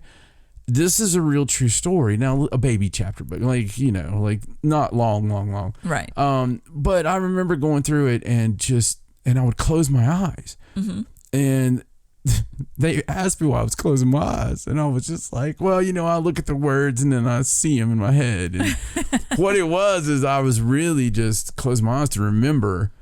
And I would go through and read everything, and every now and then I would miss a word, and they were like, "What's that?" And I'm like, and I would just keep going. It's funny because they don't know that to this very day. Right. To this very day, they don't know that I was memorizing that. But as I look back, my God, was that not so much more impressive? Yeah, that would have been more to brag about than just the fact that you could read. Yeah, Little John has a psychotic memory, and but yeah, there was that and the math, I still do math that way, like a very hard round of ballpark kind of way. Yes. But they did start teaching math the way that I figured out how to do it when I was a kid by myself. And they call it what, Common Core? New math. New math or something like that. That's very interesting though. So give me a fact. Fact about Mississippi, other than it's the longest word you could spell when you were 5 years old. The state of Mississippi has more churches per capita than any other state in the union. Wow. That's crazy. That is wild. So the next one coming in at 46 is a very sweet home. And the funny thing about this state is this is the state that when we were living in the Northeast, and everything about the Northeast I was so happy about, proud about. Every day that we lived in the Northeast, I was posted a picture of the beauty. But the one thing I missed, and this is the weirdest thing, the thing that I missed about the South is I remember sitting in a car at work. And every time I would get in a car, no matter what time of year, my bones would freeze. And I remember sitting there one day shivering. And even though everything was beautiful, and I started thinking about when you sit in a car sometimes in the South, and it's that gasp of hot air. And it's just really a dry heat. It's not an uncomfortable, humid heat, but just this very hot, day and you feel the sun hitting your face though, and you just now your door's not even closed. This is very specific, but your door's not closed in your car yet. You're kind of sitting there with a leg out and leg in, the sun so you don't sitting die. in, blue sky, all this stuff. Something about that. I was thinking of Alabama, and something about that and the song Sweet Home Alabama absolutely made me so homesick that I actually got upset. Wow. Isn't that weird? That is weird. And it's a very specific thing, but and also the sightings in Alabama are whoa, very high. 10,882. Wow. Yeah. That's a lot. It really is a lot. So give me an interesting fact about Alabama. Okay. So according to this list, Sweet Home Alabama is an actual place. Oh, really? Yes, and it says in here that it's not a town, but it's a historic house. And it's located in the city of Bessemer, and it is built by celebrated architect William E. Benz for the city's first undertaker. So the city's first undertaker's name was Henry Wilson Sweet. So it earned a spot as a landmark by the Alabama Historical Association. So it's the Sweet Home in Alabama. Wow, that's really weird. That is really weird. When we say strange facts, I didn't really intend them to be strange. So at number 45, and honestly, when thinking of aliens, most of your movies with aliens, being even like the newest Men in Black, all those, right? A lot of them are in New York. So you think it's a great place for an alien to sort of fit in. New York's kind of a great place for all sorts of terrible things to happen, isn't it? Yeah, well, yeah. I mean, catastrophes. They always want to. They won't always want to have that happen. I watched a video the other day, and it was talking about the police force of New York City, and it was an old video, and they were like, we are very proud of the fact that we've got the lowest crime and all this stuff, and they had really fixed the crime. This is way back, obviously. Right. And I was like, God Almighty! I mean, what happened? Like they really had a braggadocious attitude about their low crime that they had in the boroughs and stuff. Pretty interesting, but it was sometime in like the mid 1900s. So give me a fact about New York. All right. So the New York City subway is always mere hours away from a devastating flood.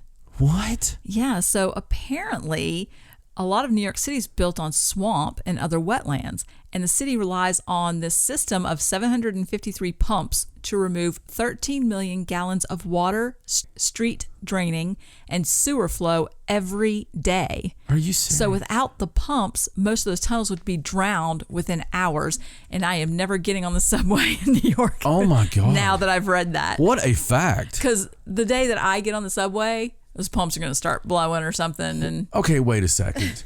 I mean, seriously, now wait a second. Pumps rely on energy, okay, electricity, and even if it's a generator backup, right, there's still the chance of a power outage, and then that.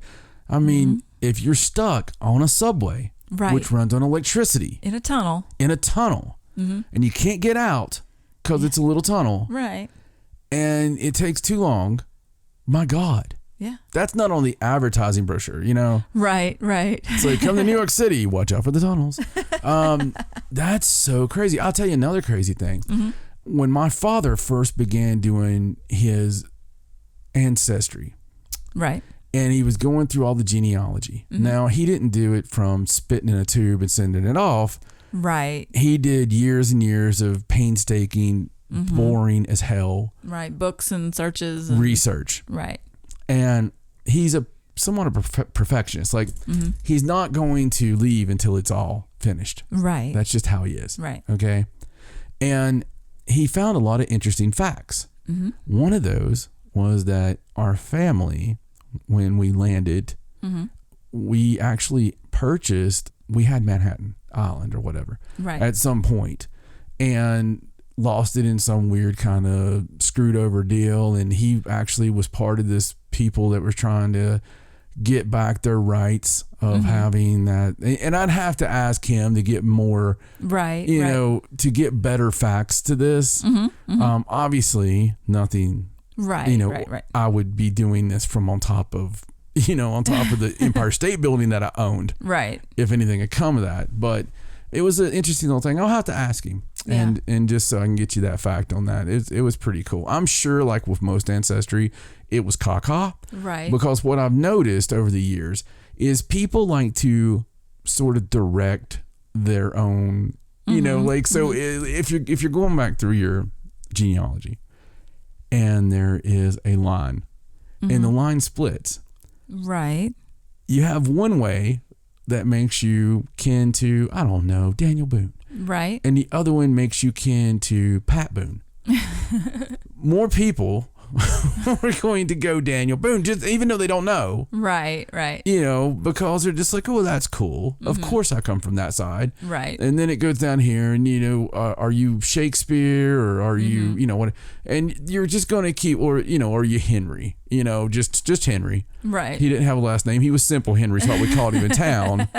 More than likely, you're related to Simple Henry. But you want to go over to William Shakespeare, Right. And that's just the way people are. I think a lot of it's just BS. Well, the thing that gets me about doing your ancestry like that is it's really never ending. Because and I know my dad's side of the family, like both of his parents, I can trace the male line back in both of those. But then you've got the female line, and then those, everybody branches off with all these different parents, and you can have third and fourth and 12th and 13th cousins. Yeah, and it's like this never ending tree that constantly just goes out. Exactly. And it's also like your grandfather. It's like you couldn't finish. It's like your grandfather. We don't really know his history. Right. Because he was very secretive. For all we know, he could have been some kind of spy or anything like that. Right. And it's very interesting, but his name changed and all this. And I think about lies that we tell the kids too. Like, they all think they're related. And when in fact they could all have a different mother, and it's one of those things. It's just like, why tell them, so how often does that happen in history? Right. And, of course I joke about that, but honestly, that does happen. And I think back to something that always grabs me, and that is with the Queen of England. Okay. So the Queen of England, which is the Windsor family, right? Right. There's a strong argument to the fact that she's not the actual monarch by right. And if you go back through the actual lineage, okay, and the lines of succession, there was a split with the War of the Roses. And during all this, there was claims that, this King Edward was illegitimate because he was actually born out of his mother cheated on the king, at the time. And so this other guy who was in line over here at the time, he said, Henry's like, no, he's illegitimate. So they took his whole thing away. Then this other one was supposed to be a traitor that traded on was a traitor to his brother, the king. Right. Okay. So this is where it gets really interesting. So there is arguments that's been made and, and proof kind of in the last couple 100 years that this guy who they said was illegitimate and then he was restored because they were like, no, this guy was just trying to be king, right? That he really was illegitimate. They have found the dates that conception should have happened. I see. And it's like a 6-week period that the king was gone. He's like smack dab in the middle. Should have been the conception. Right. Okay. And he was hundreds of miles away, which would make that entire line illegitimate, which would also mean that the person that they hung for treason was not treasonous at all. Right. They took his titles, they took all this stuff, and they did this thing where nobody in his line would ever be in line for the throne. Right. If that didn't happen, then the actual monarch that should be king of England right now lives in Australia. Oh. And yeah, when they introduced what happened, they did a documentary, like I think it was 15 years ago, and there was an old man. He had no idea of this. They show up at his front door, and he had went to Australia as a child, and he actually has a title. Okay. And I forget what his title is, but he's like Earl of, whatever, Loudon, Earl of Loudon. Okay. Okay. So, they show up at his door. And he's like, oh, well, that's interesting, and he was very stiff upper lip about it all. Right. He didn't take his army and go knock out the, Right. he's like, Right. go try to overthrow the queen, which would have been awesome, by the way. Right. We haven't had a good war of kings in a while, but I'd have to take sides on that one. I would, you know what I mean? Like, they're going to go after the throne? Hell yes! But it's, that gets the blood going in a man. But the thing is, they went to his door and he was just like, oh, okay. Sits down with him. Like, well, that's interesting. Well, have a nice day. Deirdre, could you get some tea for the nice men? So it's very uneventful, but he passed away like in 2010, 2011. Mm-hmm. So he has a son. Mm-hmm. His son's now the Earl, and his son's kind of dashing, if I don't say so myself. Right. But he's also... Does he look kind of royal? He looks a little royal. Like the reptilian eyes and, right. kiss his sister kind of stuff. Right. But no, he does look kind of like, hey, Buffy, are the hounds ready? Are the hounds ready, Buffy? You're looking mighty fine today, Buffy. So come over here. Oh, yes. That's what I like. I can do that because I'm a royal. That's okay. But yeah, he kind of looks like that. But it's cool. I like that. And he actually could be the king, and some would say should be the king. But the whole reason for that is it's all in how you look at it. Mm-hmm. And, so the queen can chase her lines back to like every great ruler, and that's just how it works. But so can this bloke from Australia. Right. Very interesting. It is interesting. And it's always that way with genealogy. Mm-hmm. So I don't put a whole lot of, now I do put more into the DNA. Right, because it's scientific. Yeah, that's just telling you where you're it's from. It's just telling you where and then where your makeup comes from. You can actually take the science and meet people that have more of that science in them. Mm-hmm. And I have a lot more faith in that, and that's really cool to me because it's like, well, this person is 80% the same makeup as you. Right. Probably is way closer than anybody I ever had Sunday lunch with. Right. And I mean, and that's what I want to take some of that stuff where we've done that. Mm-hmm. I want to look at those matches and just, maybe for a summer, get a hold of some of those people and be like, hey, I know this is kind of strange. Right. But I'm 91%, you. It's really funny if you look at mine, if you go down the list. Yeah. I have a lot of cousins on there. And if you go down the list, they all kind of look like there's a look. Oh, yeah. There's a family look there. There is with you guys. And it's all very similar. Yeah. So the way I look, and I mean, you can see it. You wouldn't even have to tell me if those were people that were in my family. I could be like, yes. No. I see people like you all the time. I do. And it's not so much with yours for some reason. Yours is very diverse. I think there's probably reasons for that. I don't believe we always stayed within our right. I don't think of course I do have quite a high concentration of just French. Yeah, so. yeah, you do. Yeah. And we don't always color within the lines. Right. So my genealogy is much like me, and it's just kind of, I'm going to use what crayon I want. But you guys are very French, and Portugal, which is still kind of French. But, I pegged you. You did. Right at first when I first met you. Plus, I picked where you were probably from. Mm-hmm. You did. Anyway, it was pretty cool. So there you go. I knew this would be interesting. All right, coming in next at 44 would be somewhere I would think would be happy just from the name of it. But every time I've been there, I've not had a merry time. It'd be Maryland. Ah, I see. It's very small. It is. It is. So why don't we just skip all the talk and you tell me something interesting about Maryland? Okay. Maryland is the birthplace of the Ouija board. They see. We'd like to relate everything to paranormal. Mm-hmm. Mm-hmm. And that really is cool. So what place in Maryland? It says that two people, Elijah Bond and Helen Peters, who was a medium, developed in a Baltimore apartment, of course in Baltimore, and they developed it in the apartment, and they asked the talking board what it wanted to be called, and it made the answer, Ouija, like it's spelled. And it also says that apartment has since become a 7-Eleven. Well, that's sad. Yeah. That is really sad. Mm-hmm. But the one gentleman, Elijah Bond, his tombstone has a Ouija board on it. Now, Ouija also means something in ancient Egyptian, right?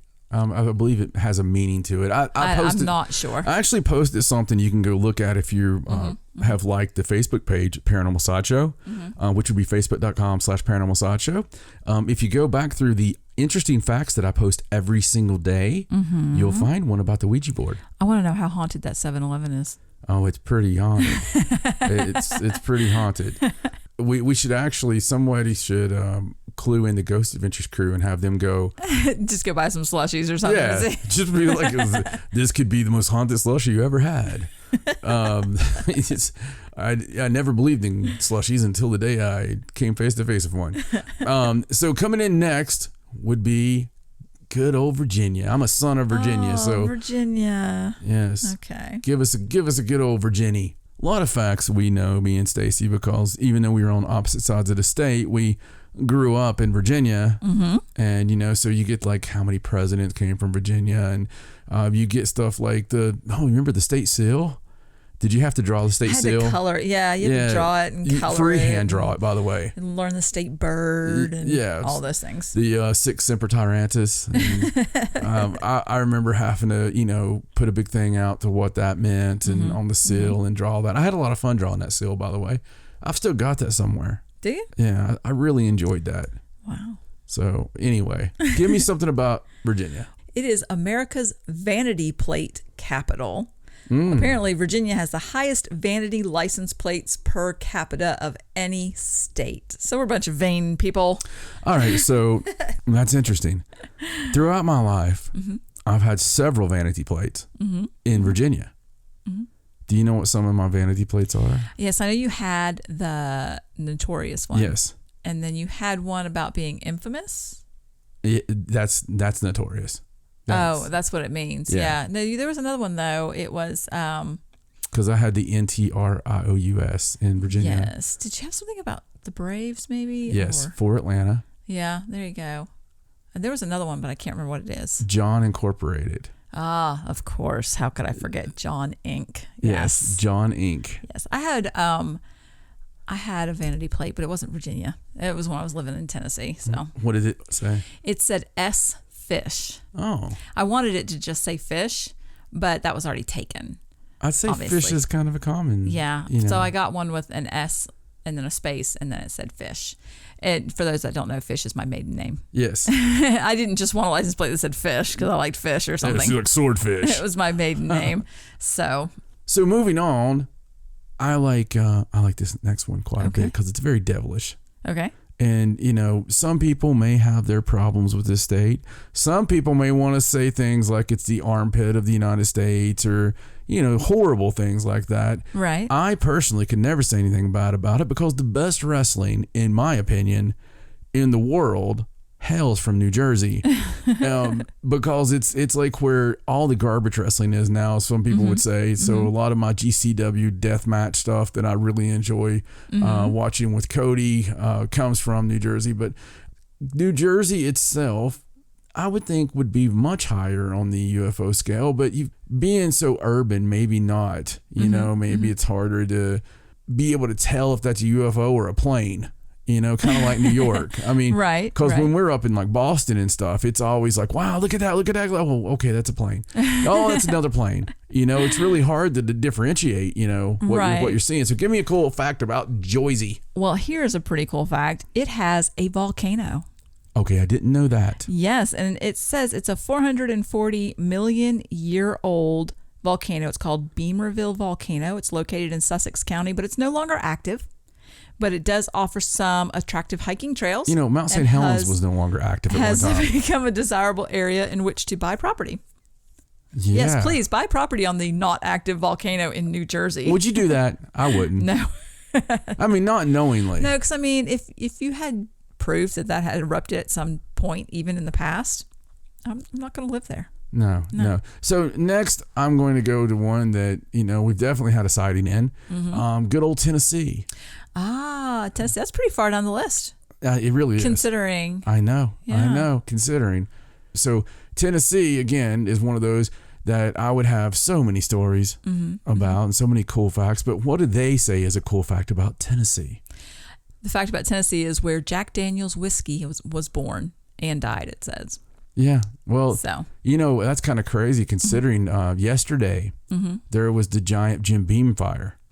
There was. Yeah. I saw that article, and boy, that had to have burned forever. All that aging barrels of 'cause whiskey. They actually let those age for years, and Yeah. it was like 2 warehouses that somehow caught fire. I wonder if it's going to go way up in value now. Like they're going to have to cost a lot because, I mean, that takes a long time to get that stuff ready. I have no idea. I don't know. That was a sad day for bourbon drinkers. The next one, I find it sad that Tennessee's weird claim to fame is about whiskey. Yeah. Jack Daniel's Well, I mean, whiskey. it's either going to be whiskey or Elvis. So the next one I've got a problem doing. I don't know if I even want to say it because nobody that's listening is going to care. Right. We should probably skip North Dakota. That's true. Yeah, I mean, What makes me so sad about this is I named my firstborn son.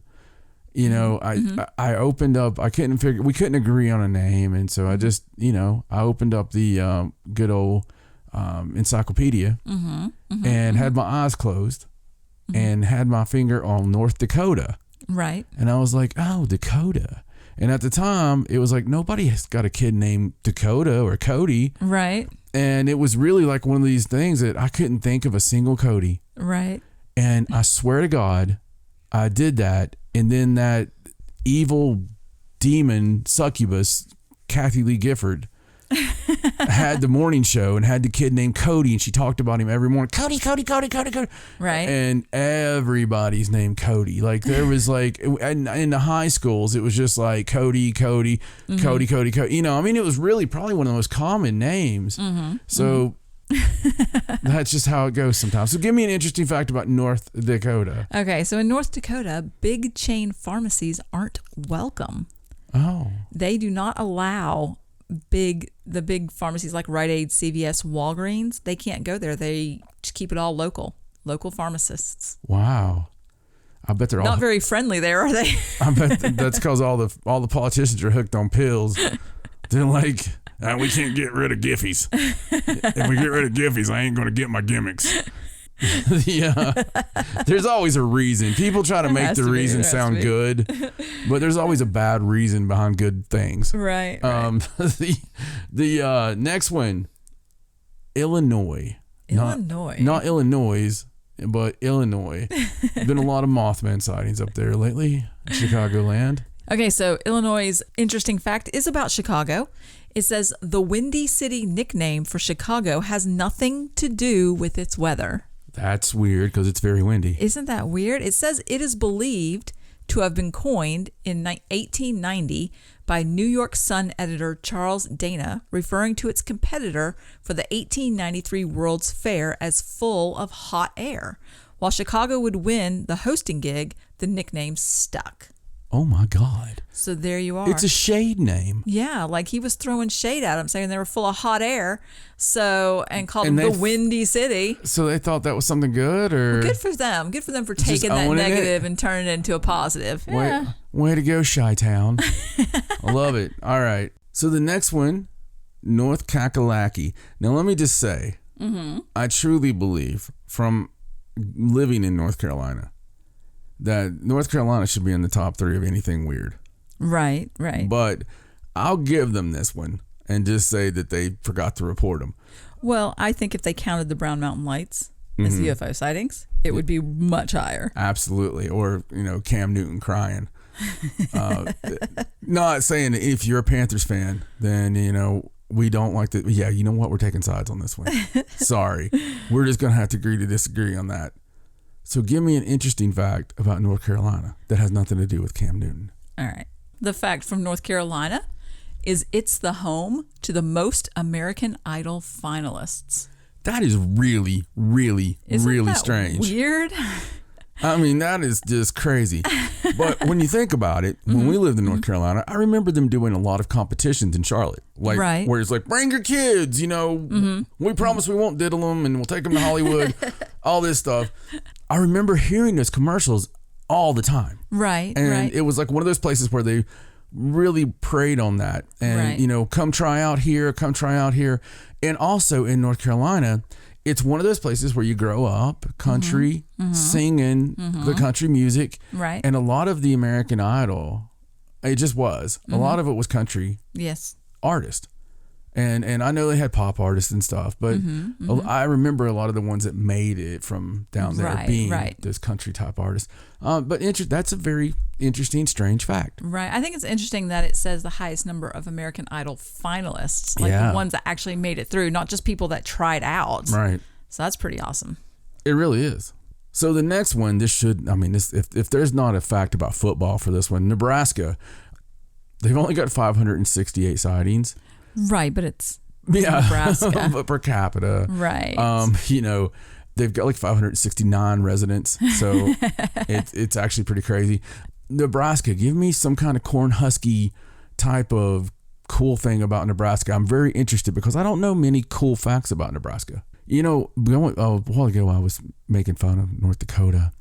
I never really pointed out it was the fact that we don't have a listener in North Dakota. Yes, we've talked about that before. We have, but you never know if this is somebody's first episode. That's very true. So, like every single everywhere state. on the world Yeah, that all the they other allow countries. podcasts to be played, we have listeners. And the only place we don't have a listener that we can find is North Dakota. It's the strangest thing ever. And we've talked to people. We've asked people to drive there. If you're close, just please. You're right across the line or something. You know, just could you jump please over. download in North Dakota? That would be great. All right. So the cool fact about Nebraska is that it's the birthplace of Kool-Aid. Wow. That is quite a claim to fame. That's actually, you know, surprising. That's not where I would have thought Kool-Aid came from for some reason. I don't know. It's just, I don't know where I would have thought that it did come from, but Yeah, apparently it was invented by a man named Edwin Perkins of Hastings, Nebraska. And he originally invented the drink, and when he sold it as like a liquid concentrate, but he wanted to cut down on shipping costs, so he experimented with reducing it into the powder. very strange. Yes. Very strange, but one of the most There you go. devilly delicious drinks. Love Kool-Aid. I still to this day love Kool-Aid. Dude, I can't imagine poor little Ariana growing up Oh, without her orange Kool-Aid. without her orange Kool-Aid. We used to fight people in aisles. Yeah, and you never can find the orange. Like Ever- I used to buy a whole box Yeah. of like the little pouches of. She had to have her orange Kool-Aid. Kool-Aid, little Yep. sweet thing. She was so addicted to that, like she's addicted to hot tea now. But that's very cool. Next is Nebraska's kissing cousin. For some reason, when I think Nebraska, I think Oklahoma. Again, that's probably college football's fault. Right, right. But Oklahoma. And Oklahoma is, you know, again, I would think a lot of more sightings than this or be higher in the rank just because of the views. Right, You know, right. so many ranges and, you know, but Good musical too. well, I wouldn't know. So give me an interesting fact that's non-musical related about Oklahoma. All right. It is the cow chip throwing capital of the world. Wow. I am not sure that I would You're not shitting me. advertise that. It says in Beaver, Oklahoma, Yes. it features the annual World Championship Cow Chip Throw. It's a world championship. Well, of course it is. Cow chip throw each Do you think April. people like in Mongolia, like, you know, they spend their whole lives getting ready and throwing like the, you know, whatever animals they have It's in like Mongolia? a village where they have like one cow and everybody goes and gets the cow chips. They're like, we just need to practice. We got to get out of Mongolia village. I'm just kidding. Mongolia village. That's almost a sign for it. Mongolia village. So they come to America and go to the World Championship Cow Chip Throwing Contest. I can see the whole Hunger Games element to it. It's like on the train, like, you know, if you win the cow chip throwing competition, your whole life changes. Yeah. Well, let's go to that at some point. I want to cover that one for an article. Jeez, cow chip throwing. All right, next, a lot of lakes here and some cool language. Minnesota. Minnesota. And yeah, you know, a very cool place. Any place that elects Jesse Ventura to office is a pretty cool place. You know, I love the place just because of the lakes alone, not because of the cold, because they're cold as crap there. But give me some cool fact about Minnesota. All right. So in Minnesota, it has an actual tri-flowing river. And what that means is the state's waters flow in 3 different directions: south to the Gulf of Mexico, north to the Hudson Bay in Canada, and east towards the Atlantic Ocean. Talk about a cool place to do a spell.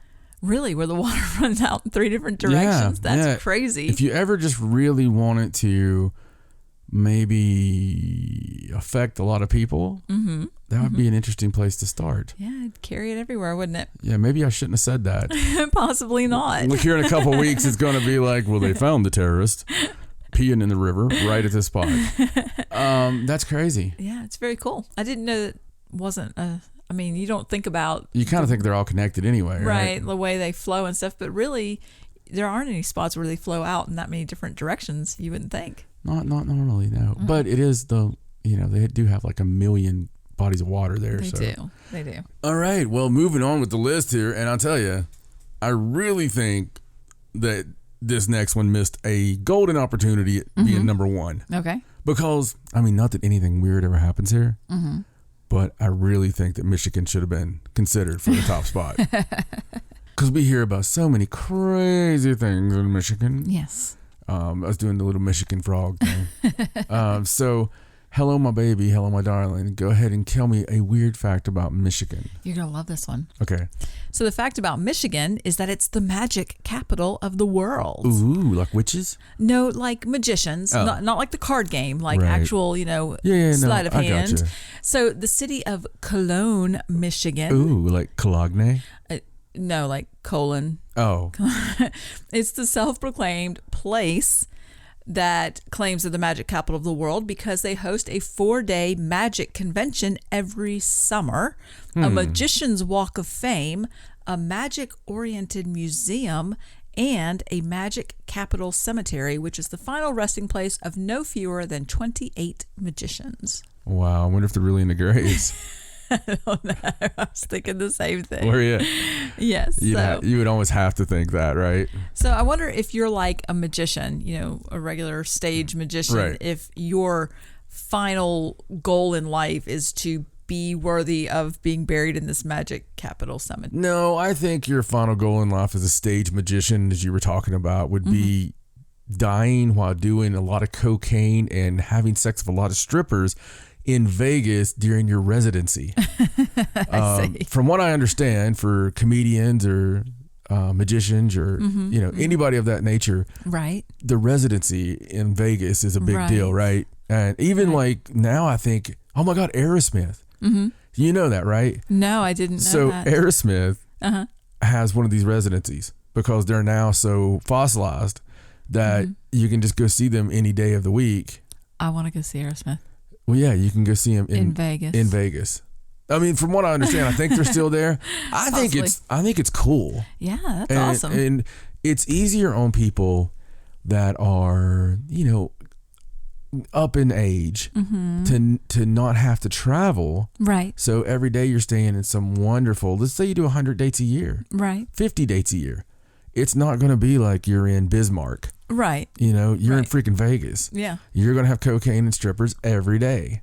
So, I mean, not that that's a healthy way to live, Right. but there's certain choices you make when you get into that field. I suppose. And that's on the dotted line. So I'm really surprised the fact wasn't that Michigan is the weirdest state. Oh, no. United Remember, States. it's not, though. We have a listener that told That's us that it's true. not actually that strange. That's true. And we've had fun with it ever since. So the next state on our little list, this one really surprised me. Okay. It comes in at number 33, which is a cool number. That is. For Masonic reasons, but you would think that it would definitely be number 1. I mean, because it's always included. Okay. But number 33 just happens to be Kentucky. Kentucky.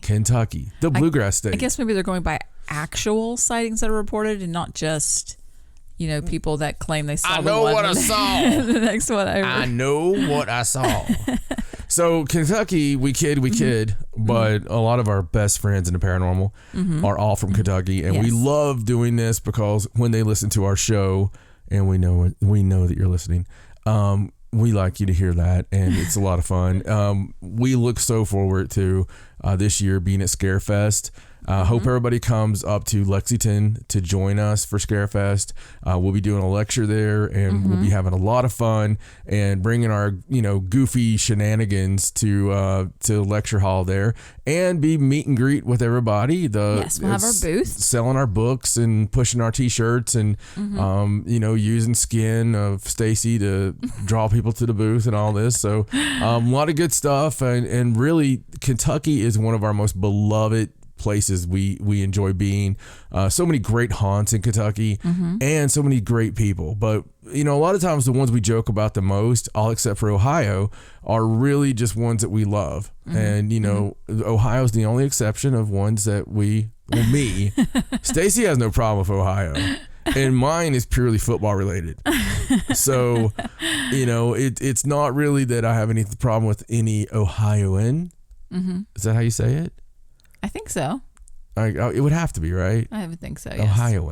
Ohioan. It's really weird if you say it several times.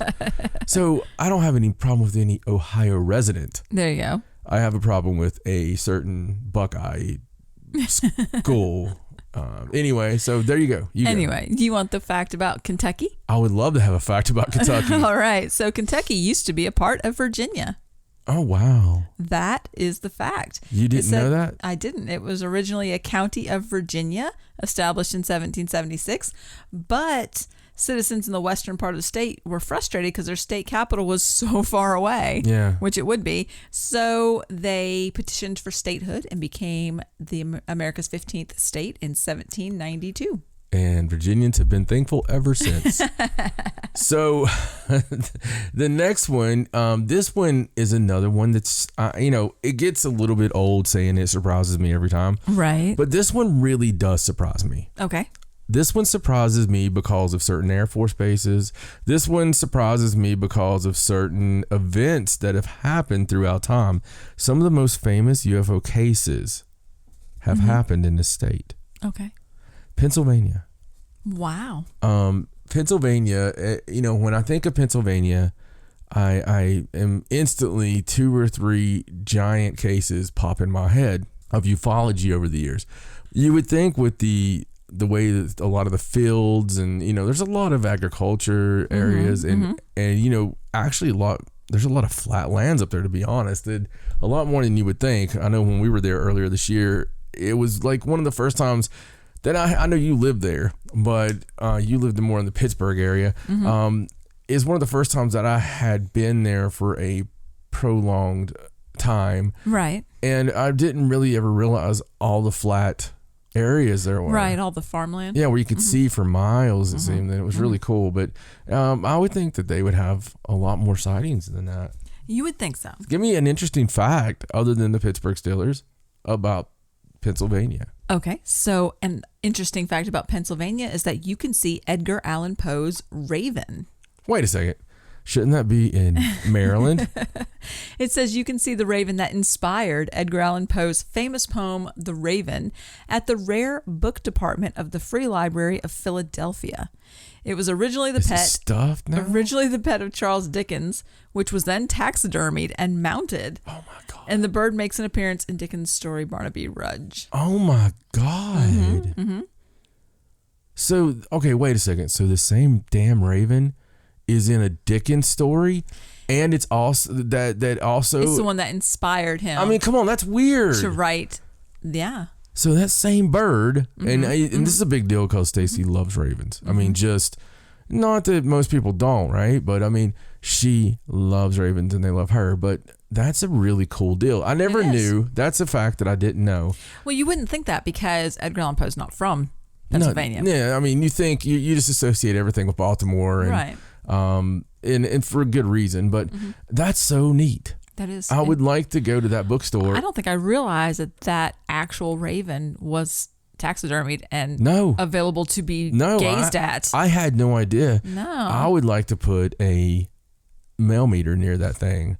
I love the fact that they have a rare book department. Yeah, absolutely. That's really cool. So, there's one like fictional book place. I know we always talk about going underneath the Vatican and how cool that would be. But for some reason, you and I both love Harry Potter so much. Now Ariana's going through and reading the books. Right. And that makes me so happy. Does it make you happy too, seeing her reading those? It does, because, she didn't have the appreciation like the rest of us did, because that was all before she was born. But now she's at the perfect age. She's reading the books, and boy, I tell you, when she gets started in one, you can't hardly get her to stop and put it down. I love it though. And I'm the same way. When I get started in one, I don't want to do anything else. Right. And she'll bring it to me, and she'll show me different lines and stuff. And honestly, sometimes it's things that I didn't even remember were in the books. It's been so long since I've read them. I go through them so much that there's nary a thing I don't know about. But the restricted section. Yes. For some reason, that when they do parts with the restricted section in the books, I want to be there so bad. Like, when I read Harry Potter, it's one of those places that I really want to be a student. And it just seems like so much fun. That's a place that we need to go. Yes. We have to go. As far as I know, we're not theme park people. We're just, you are. But I'm not. Right. I don't like standing in line. I don't like going and having someone say this is entertaining and this is how you're going to have fun. I like to go create and be spontaneous and have our own fun. Right. And that's always bothered me. Like, it kind of bores me, as weird as that is. Standing there, and it's just like you stand there for 2 hours, and then it's like 5 minutes of something. And well, you just aren't going to the right theme parks, I guess. See, when I was a kid, we lived close to Busch Gardens in Williamsburg, so we would go there. So you guys were just drunk all the time? No, we didn't get a drink. I was a kid. But your parents did. We went, and they had shows, and it had all the different lands, all the different cultures, and there was a show in each culture, and you'd go eat, and people would be all in character, and it was fun. Can I ask you a question? There was one theme park that I really enjoyed. One thing they had there, and I remember I climbed all over this tree. It was a Swiss Family Robinson thing, right? And I don't know where that was. You would think it would be Disney World, but I only went to Disney World once, right, as a child. So I don't know. It seems like I was on this thing more than once, right? Do you remember ever having a Swiss Family Robinson thing? No, I never went to a Swiss Family Robinson theme park. I don't think I've ever even seen the movie. I have seen the movie. I saw it when I was a kid. I think I want to see it though. Yeah. So they get like shipwrecked or something, right? Yeah, and they have to live, and I guess that's where the tree thing comes into play. Like they built a house in a tree or something like that. I don't remember it real well. I was a kid, but I do remember I liked it. Yeah, it sounds like something we would enjoy. Yeah, probably. So maybe we should go back and revisit that. Possibly. All right, next would be Indiana. Ooh, Indiana. Give me a fact about Indiana. Indiana is the world's popcorn capital. Really, that's the fact? Yeah, it's the home state of Orville Redenbacher. Okay. So Indiana produces more than 20% of the country's popcorn supply. Well, isn't that something? All right, so let's go on to the next. Okay. This one, obviously, we got to say, Ohio. Ah. It's one of those things that I knew it was going to come and it was going to happen. Well, obviously. But Ohio is right there. And the funny thing is, Ohio is right next to another one of my favorite states. So this will be a fun twosome here. But anyway, Ohio. So Ohio's fact is that it's got the only flag in the United States that isn't a rectangle, because they just got to be different. Wow. Yes. It's more of a swallowtail design, where it has like the points. It's not a rectangle. Isn't that something? That's strange. That is a strange fact. It definitely is a strange fact. So, as far as facts go, and let me go on. There's also a lot of really famous UFO sightings in Ohio. So that's strange as well. I want to go to the next one here, and this one is another surprise. Okay. Because of all of the USOs. Maybe they're not counting the USOs as possibly with not. the UFOs. Possibly not. But I got to go to Florida. Ah, yes, Florida, another strange state. Yeah, so give me a fact about Florida. Okay, so in Florida, you can find both alligators and crocodiles. It's the only place, Everglades National Park is the only place in the world where alligators and crocodiles coexist. So I've been there. I've got a picture there as a child because it's got the big gator. I think that's the place they're talking about, where you go and you walk through the gator's mouth. Probably. It's not a place I ever want to go. Yeah, there was a ton of alligators there. You can hold a snake, all kinds of fun stuff. Yeah, all those things I don't want to do. Yeah. So I mean, Florida's a very strange place. I'm going to go to the next. You know what's not strange in Florida? What's is that? the football team, Miami. That's true. That's a great thing. If you don't know, I'm the biggest Miami Hurricanes fan on the planet. Yes. So it's very important that you know that I'm a Miami Hurricanes fan. For everybody out there who didn't know that, so now they can go, oh, we understand the Ohio thing. There you go. So next is a place we absolutely adore, a little Massachusetts. Ah, Massachusetts. Oh, we love Massachusetts. Massachusetts. It's a great place. Big Boston fans. I really miss the whole area, but tell me a strange fact about Massachusetts. Well, here's a strange fact. It's probably not what you're thinking. It's illegal to frighten pigeons from their homes in Massachusetts. Wait a second. Yes. So, from whose home? From their homes, like where they make their I thought nest. that you couldn't frighten them while you're sitting in your lazy boy and there's a pigeon on your window. You can't go like boo. Yeah, I thought that it was seriously Cops illegal. Pull over, be like, did you just say boo to that pigeon? Did you throw your remote control at that window, sir? I was like, that's a really distinct and strange law. Yeah. But so you can't. How do you know it's their home? Do they have like a little mailbox or? I'm sure they have a nest or something like of the sort. pigeon. They are birds. Yeah, I don't know. That's really weird. It's just one of their laws. They actually. I would have think it would written be out here. something about Salem. Well, I would have thought something about.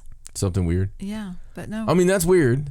It is. It is. That's weird. I mean, it's almost as weird as like having like I don't know, all kinds of like shady deals throughout your life, but still get elected president. So I don't know. The next one is Arkansas. Arkansas. So I wonder what weird thing could happen in Arkansas Besides the name's missing Arkansas. bodies or anything like that. All right, so the fact about Arkansas is that it's home to the largest gems in the United States. So apparently the largest... I'll tell you, I have to disagree already. What's that? Because I've been in a locker room with this guy named Bo.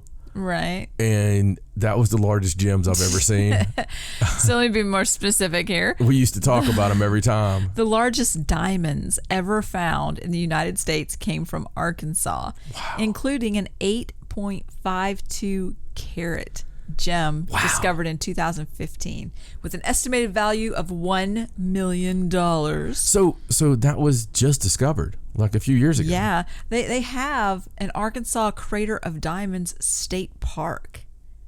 That's awesome. It says the largest rock found in the Arkansas Crater of Diamonds State Park and in the United States was a 40.23 carat diamond discovered in 1924. So can you go there and like look for diamonds? I have no idea. I've never been to Arkansas. I had no idea that Arkansas was a diamond place. Like, right. I wouldn't think that. I would think that I wouldn't think diamonds. That's not the first thing that pops in my head for Arkansas. No, me neither. Just very strange. Arkansas is one of the southern states that I haven't really done much with. It's, out of all places in the South that I've been to Arkansas, but it's been very briefly. I've not been there. I used to know somebody that was from there. Oh, really? When I was in elementary school. Yeah. It's funny enough, I even remember his name. What was his name? Isn't that weird?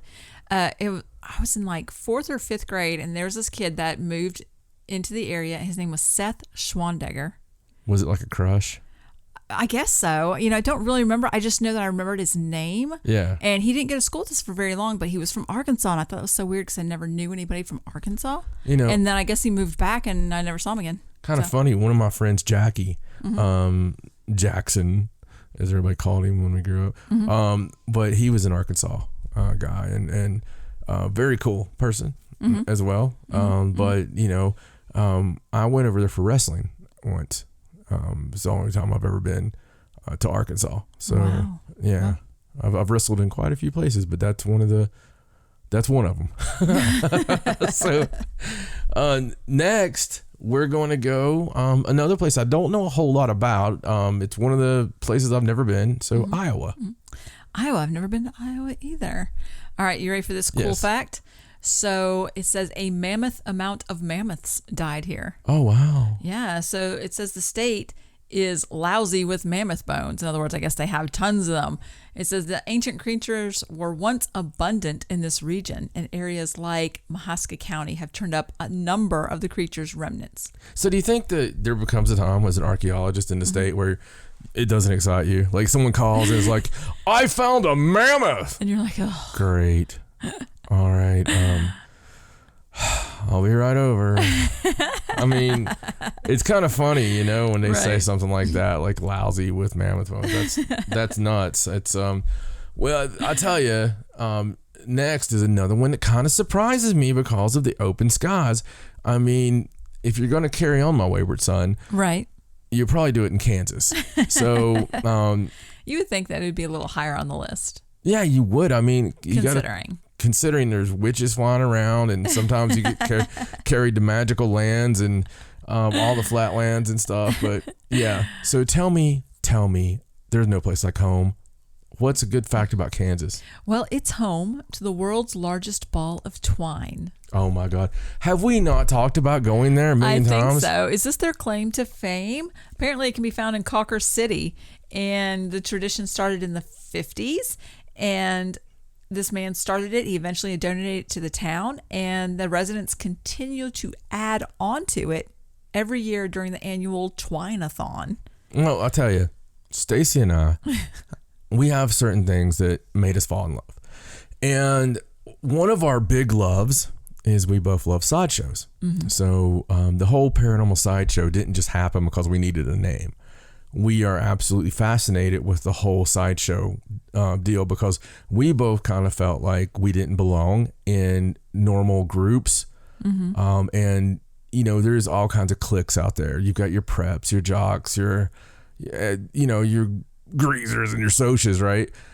Stacey and I both, we were in a lot of different groups of people, but we never belonged. And we kind of bounced. Yeah. We bounced around. We were able to bounce around, and we could be in those groups, and people thought we belonged there, but we didn't. So we kind of felt like sideshow acts ourselves. And to be honest with you, that's why we always had this affinity for these wonderful, different, interesting people that were in these sideshows. And we don't look at them as, freaks or anything like that. Like, we embrace and love the fact that they're freaks and special. And so when we look for these things, these old sideshow memorabilia and whatnot, it's out of the purest love and adoration for what it is. But we also love roadside attractions. We do. And we're suckers for it. Yeah. Like when we were living in Maine, we drove, I can't even remember how many hours, to the top of Maine just to see all the planets in this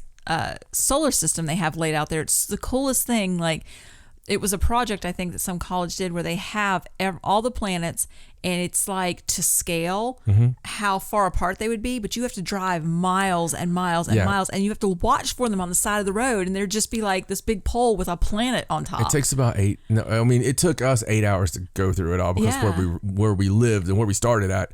But I think it's like 6 hours to go through it all. Yeah, and we stopped and tried to get pictures of every single planet, and we had to turn around a couple times. Some of those planets are tiny. And we still didn't find everyone. No, and we didn't get to see the sun because by the time we got there, it was in like the college building, and it was really late because I can't remember we started at Pluto. Which planet we missed. Like, I know we missed a planet, and it really bothered the crap out of us. I think it was one of the first ones we would have gone by. It was like Neptune or something like that. Yeah, an asteroid belt was hell. And it was it's a cool thing though. It was really cool, but yeah, we're a big sucker for roadside attractions. We know that when you're going in that you're suckers, and you're gonna, like, there's a lot of gem shops we would see on the roadside, and open your own rock, and this and that, and we love that stuff though. Absolutely. There's a certain smell, there's a certain mystique, the way the signs are written and put on the things, and just the cheesier the better. Well, yeah, it's just exciting, it's fun, and it lets you be a kid. It's when you walk in a place and it's like, enter at your own risk, and it's very cartoony and all this stuff. When we were in Gatlinburg this past weekend, we could have went and played mini golf anywhere, right? But we chose the cheesiest one that there was indoors, and it was honestly, as far as mini golf goes, it was the worst mini golf ever. Yeah, it wasn't like mathematically accurate No, in any way. not at all. And all of the holes were around corners. Like, it was inside, and they had everything was painted in neon paint, and they had black lights on, but not enough black lights so Yeah. that it was lit. Like, you could hardly see. It was a hazard. And we posted a picture. We were in front of like the bearded baby picture. But so I would have to walk down to the end of the thing to find the hole so I could see where it was, and then come back. And it's just a crapshoot anyway, but it was so much fun. Yeah. And they had all this really loud, obnoxious carnival music playing, and it was hilarious. Yeah. I loved it. Yeah, we had a great time there, but it was the whole thing of it's one of the things that drives Stacey crazy because normally these putt-putt things are made where if you hit the ball in a certain area, it's going to go into the hole, and Right. this place wasn't like that. Like they just absolutely. It was so willy-nilly. It's like, Yeah. oh, let's put a hole here. There you go. Yeah, it's just very, very, very crazy. Well, speaking of Gatlinburg, we forgot to tell the story about pulling over and looking at the beautiful mountains on the side of the road. Oh my God, Stacey. And we pulled into this. It was like an overlook, kind of an overlook sort of thing. Oh and my you pull God. in, you park, and you can get out and take pictures. So we pulled in, and there's some people taking pictures. So we waited a minute. And so then we got out of our car, and we were the only ones on the sidewalk. We walked down to where you could take these beautiful pictures of the mountains off in the distance. But if you happen to look down, there was this huge drop off before the mountains, right there at the edge. And there's all this brush and overgrowth, and you could hardly see. It was super thick, and it was just trees, and it just dropped way down, and you couldn't even see the bottom. So we're standing there, and John's taking his beautiful pictures. And so I happened to look at him and go, if you ever killed somebody and needed to hide the body, you could drop it down there and nobody would ever find it. And he looks down and he's like, that's true. It's pretty thick down there. It would be forever before anybody found it. And I was like, well, with my luck, it would just roll down the hill and hit like the creek or something.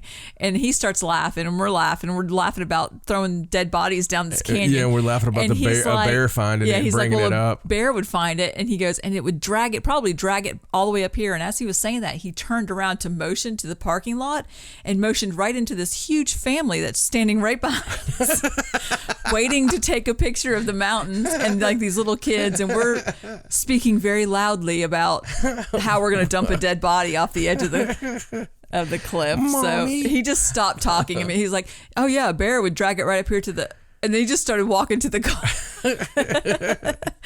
And they were looking at us very strangely. We were laughing still, but it's like, Mommy, were they going to kill someone? Oh, that's great. Oh God.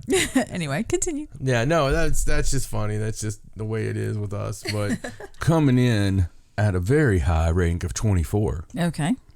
is something that I just state I've been through. Mm-hmm. I've sneezed there before or something, and it was over with, and Right. one of those things, like a high school experience. Delaware. Ah, yes. Delaware. I'm really surprised they're as high as they are. Right. But let's be honest here. If we're doing per capita, that could be 2 sightings. So let me actually look and see how many sightings. Oh, 316. Right, but it is a small state. It is. So tell me something fascinating about Delaware. All right. So it was once home to a legendary reggae singer, Bob Marley. Oh, you don't say. Yes, he lived there from 1965 to 1977. He worked for the DuPont Company and at Newark's Chrysler Assembly Plant. Well, that's kind of cheesy. I mean, When you look, it's a small state. I guess it didn't have a lot of interesting facts. He worked at a packing plant? No, DuPont. Oh. And at a Chrysler plant. I must have been thinking about packing. I must have been thinking about Packers. I must have been thinking about cheeseheads. Maybe. I must have been thinking about Wisconsin.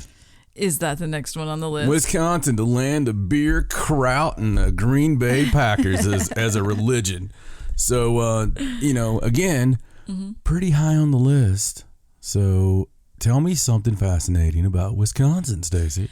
Okay, so this is kind of a strange one. It says the state bird is fake. But it's not really, because it's funny. It says while the state's official bird is the American robin, the official bird of Madison, Wisconsin is the plastic pink flamingo. You're freaking kidding me. No, which is weird because that's not the state bird. So technically the state bird is not fake because the state bird's the robin. So this fact is very strange. But it is interesting that Madison, Wisconsin has its own version of the state bird, and it's plastic pink flamingo. Yeah, it is. It came from like a prank in 1979 where the students from the University of Wisconsin in Madison planted 1,008 of them in the grass in front of the dean's office. Do you think it's probably because the dean really didn't want people to have those out, or maybe said they were gaudy, or? I'm sure it was something of that sort. Yeah, well, the next one that we're going to go to is one that I would think would have the highest number out of UFO sightings, Bigfoot sightings, strange people sightings. Right. Just everything. And by strange people, I mean like actual aliens that are just walking around, because it's the land of dreams. It's the land of opportunity. It's the land that you go to when you want to become a star. It's the land where a couple of our best friends live. And, out there in LA land, in La La Land, we have two of our best friends in the world live out there and do a lot of TV stuff with a lot of TV people. And we have a lot of conversations with them where they're like, oh, we were out here with so-and-so and so, like it's just normal stuff. Right. And one of the girls that we're BFFs with, she used to date a member of the Stone Temple Pilots. And it's just like a normal thing for her in conversation. Right. When she found out I was a fan of STP, she was like, oh, I didn't know you liked Stone Temple Pilots. I was like, yeah. She's like, I used to date the guitarist. And I'm like, what? And she's like, yeah. But she dated like a real famous comedian, actor. I don't want to say the name because, well, just for privacy, in case I ever do mention her name. But they're definitely two of our best friends, and they're always like, oh, you guys have to come out here, and we're planning on it. But it's funny because Stacey and I, we love the Panic at the Disco song, LA Devotee. It's just something about it just really sings to us. I don't know. But yeah, California obviously is where we're talking about. And I wish they all could be California girls, which is really, that song always got to me because California's a melting pot. Right. So California girls per se is girls from all 50 states. Yes, except I think once you move to California, you're required to go blonde. Oh, well, I would like to see you blonde. No, I don't think I'd be a very good blonde at all. But you've never tried. And there's a reason for that, because I would not make a good blonde. I'd like to see it once. I'd just like to see it. Honestly. Do you think maybe we could get a wig and just check it out? Possibly, yes. Yeah, okay. Yes, we could do the wig thing. And like a... No, don't even continue that thought. Okay. All right. Tell me. Would you like an interesting fact about California? Yeah, we need something quick. So apparently in San Francisco, it's illegal to bury people. In San Francisco, and it's been illegal to bury dead people in San Francisco since 1901. And it's because the space was limited and the real estate was at a premium even back in 1901. So they outlawed burials and moved all the cemeteries to the neighboring Colma, California. I'm sure they're thrilled about that. And currently the dead in that city outnumber the living by 1,000 to 1. Oh my God. Talk about a city you need to go to, right? That reminds me of Skyrim. Yeah. There was that one town where all the dead was, they were all buried there and stuff. That's really strange, though. I can't believe they can't spare the land in San Francisco. That's so nuts, man. That means we could never live in San Francisco because we always live near a cemetery. Yeah. Not on purpose, but it just kind of always works out that way. That's really crazy, though. I mean, that's a wild fact. I wonder if there's any other places out there like that, like where they don't.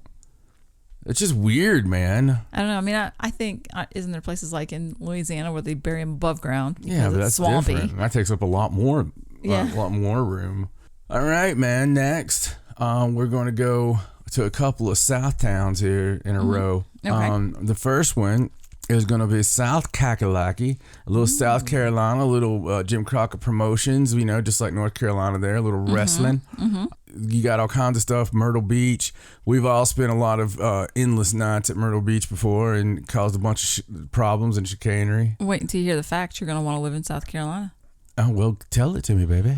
It's home to an insane amount of monkeys. They have an island there called Morgan Island. It's also referred to as Monkey Island. Is that the Monkey Island on TV? I don't know. It houses 4,000 rhesus monkeys, which are bred on the island in order to serve for medical testing, which is sad. But there's tons of monkeys there. Oh. Monkeys. Why did they do medical testing on monkeys? Well, because things for like AIDS and polio and trying to find cures for diseases and stuff. I'm still not okay with it. No. It's a cute monkey picture. Oh, it's those monkeys. Yeah. Oh, you could test on those monkeys. I didn't know it was those monkeys. I was thinking like chimpanzees and No. Rhesus monkeys. Yeah, no, those are the monkeys that throw freaking rocks at you and stuff. That's the ones that are sacred in certain places. In some of those like near temples and stuff, and they don't let you kill them. And the ones that I said I wouldn't last in that religion very long. I don't know. They look like that. Yes. Next, we're going to go to another South. Mm-hmm. This time, people listen to us. Okay. South Dakota. Ah, yes. I think, a little Westernism there. A little, I think of some good Westerns when I think of South Dakota. Tell me something about South Dakota. Okay, so here's an interesting fact about South Dakota. It is the fake center of the United States. And what that means is there's a small town of Bella Forte, which has a population just under 6,000, and they claim to be the geographical center of the United States. They even have a monument to prove it. But they're making it up because the actual center of the United States is about a 30-minute drive away from where they are. Oh, for Christ's sakes. Mm-hmm. It's close enough. Right. It's close enough, people. Are we really going to split hairs here? 30 minutes. What's 30 minutes amongst friends? What's funny is you wouldn't think South Dakota was the center, the geographical center of the United States. Like, it seems like it's too far up there. But I don't really know. I don't know. I think of it as a Western state, so. Really? Yeah, I do. I think I've just seen a lot of Westerns that were either filmed there. right. Or something. I don't know. It's west of us, so. Yeah. Well, I don't think about it one way or the other. I'll tell you what I do think about, though. Utah. And Utah. Because Utah's our next one. So, I would think about this one as it's talking about alien sightings and stuff. Well, angelic visions that give you golden plates that have, a whole religion on them. Joseph Smith. I'm not making fun of it. That's just what their belief is. And it's kind of a tomato thing with ancient aliens, you're having an angelic visitation and somebody gives you golden plates that have, divine scribble on them. Right. You definitely, might have had an alien visit. But, they had to get there somehow. So you would think UFO sightings. Plus, you got a lot of desert. You got a lot of open space out there. And I can see why it's so high on the list. Yes. Well, you want an interesting fact about Utah? I want an interesting fact about Utah. Apparently, it's home to lots of big fans of Jell-O. Okay. Because Salt Lake City buys more Jell-O per capita than any other place in the entire United States. Oh, man. I bet Bill Cosby loves that place. There's a lot of kids there, probably. Oh. Lots of kids to eat the Jell-O. Yeah, I bet you're right. Yeah. I bet you're right. That's interesting. Mm-hmm. That is an interesting fact. So, pretty exciting here. A state that, for some reason, I have a strange fascination with. I've always had a weird fascination with Missouri. Don't really know why. Can't tell you. Maybe it's the whole Mizzou thing. Mm-hmm. But they have a shit ton of UFO sightings. So tell me what makes Missouri so cool. Well, I'm not sure I like this fact that much. Apparently, tornadoes are literally everywhere in Missouri. And it is also the home to the deadliest tornado in U.S. history. Wow. Yeah, the tri-state tornado of March 18th, 1925. It killed 695 people, injured 2,027, and not to mention destroyed about 15,000 homes from a tornado. That's insane. Now, that really is crazy. Almost as crazy as the next one that is all volcano gods and, just a bunch of wackiness in Hawaii. So I can see where UFO sightings would be in Hawaii, but you wouldn't think they'd be that high up on the list just because of, population and whatnot. But tell me something interesting. There's so many cool facts about Hawaii, but tell me one I don't know there. Well, you may not know this. There's a state-specific language. Yeah. Apparently, this Hawaiian language consists of just 13 letters, 5 vowels, and 8 consonants, and it has 4 rules. All the words end in a vowel. Every consonant is followed by at least 1 vowel, and every syllable ends in a vowel. Aloha. Yeah. So Hawaiians love vowels. Yes. Yes. I knew all about that. So next, we're going to go back up to the land of cold country. Mm-hmm. We're going to get in God's country here. We're going to, enjoy a little bit of mountain mamas, and we're going to talk about West Virginia. And one of your favorite states. Oh, absolutely. I have done quite a few conquests in West Virginia. Wow, that don't sound good. I'm talking about wrestling. Right. And we've enjoyed the crap out of that state, and been in there way many times, and I got a lot of family from there. So there you go. So tell me something, West Virginia. Well, this fact just says that presidents love to sleep here.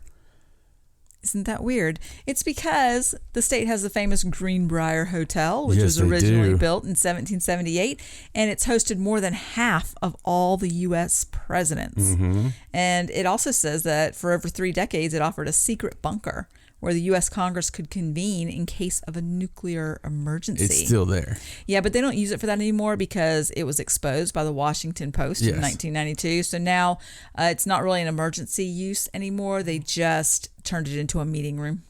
Yeah, but it's more than a room. I mean, it's gigantic, and it's really cool. I love watching when they show you what's there because we would not have seen it otherwise, and it was so top notch. I mean, they have it's got an exact replica of some of the rooms in the White House, just so you know they can control everything from there. Now, West Virginia is filled with underground bases, mountains. That there's actually places in West Virginia where cell phones won't work and stuff. Right. It's very secretive. They've done a lot in the mountains because it's so close to fly there from DC. So very cool stuff. A lot of conspiracy theories around there, and some of the biggest UFO flaps of all time have been. Well, I mean, could you imagine what they've put under those mountains? Oh yeah. I mean, it's crazy. That's what I'm saying, man. That's what I'm saying. So we go from West Virginia to the polar opposite as far as probably how much stuff cost from the wages, I would dare say. But we go to Connecticut.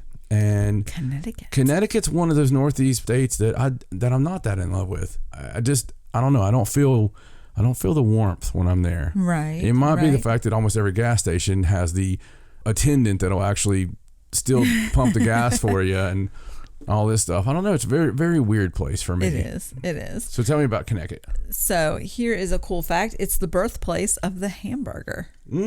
So that makes it kind of cool, doesn't it? Wow, it makes it very cool. Yeah, it says in New Haven, the spot known as Louis' Lunch served the first hamburger in 1900. This is a legend now. It says, according to legend, when a customer asked if the meat they ordered could be served to go, owner Louis Lasson popped the dining spot's ground steak trimmings between a pair of bread slices. And there you are, hamburger sandwich. It was born. So people just started wanting it after that. Isn't it weird that a hamburger was not available before 1900? That is a little strange. I mean, isn't that sad? Nobody thought about putting it between 2 pieces of bread and throwing some ketchup on there. If we could go back, to like the 1400s and come up with a hamburger, the whole world might have been different. I mean, possibly. It's just really strange. I can't believe that. That's really nuts, man. Now we're going to get into the meat and potatoes of this whole thing. Okay. Because we're in the top 15. Okay. And we're actually at number 14. And Colorado is one of those you just know is UFO central. So tell me something about Colorado. Okay, so it is the only state in the United States history to turn down the Olympics. Are you kidding me? Yeah, which is strange because normally cities are like, yes, please bring the Olympics here. They turned down the Winter Olympics, obviously. So what happened? Well, it says in 1976, when the Olympic Committee awarded the games to Denver, the city said thanks, but no thanks. And it says when the state voted whether it would authorize a $5 million bond issue that would help finance the Olympics, the voters rejected it by nearly 60% because they were worried about, all the associated costs, pollution, other side effects that could result. So the Olympics went to Austria.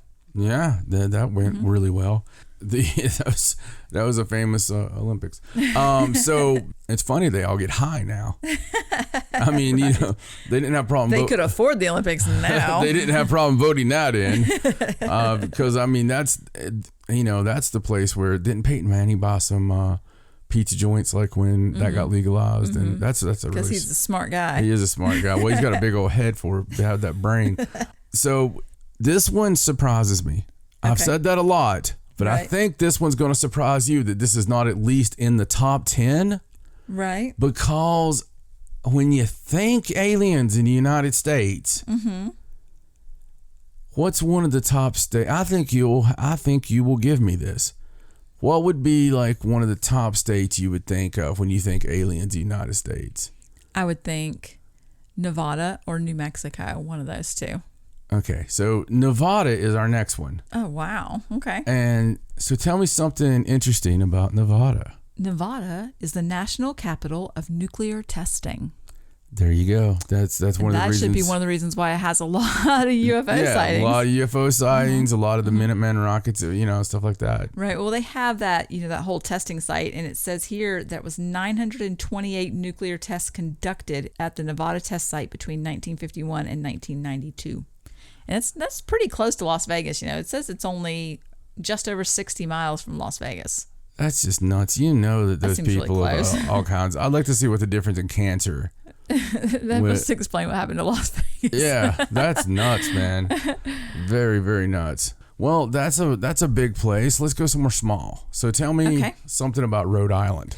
Ooh, Rhode Island. I spent every summer there as a kid. That's something interesting. That is That's interesting. That's not the real. It's where my grandparents lived, so I Yeah. spent every summer there. All right, so I've seen the house. it has 1,021 people per square mile. Wow. Yes, because it's the smallest state in the country. So, but they're all packed in there. That's crazy, man. Yeah. That's too many people. I'd say most of those are in Providence. Yeah, this stuff is really crammed in Rhode Island. Yeah, absolutely. I mean, I don't know. That's just a crazy place. Well, let's go to one of my favorite name states. Okay. Idaho. Idaho. You love that word, don't you? I do. Tell me something about Idaho. All right. So the great state of Idaho, its state seal is the only one designed by a woman. Well, that seems like there's a problem. We need more state seals. Designed by women? Yeah. The woman's name was Emma Sarah Etienne Edwards. She Oh, was an my Edwards. God. Yeah, she was the daughter of a former Missouri governor who settled in Idaho, and she won an 1890 contest with her design of a woman representing liberty and a man in miner's garb.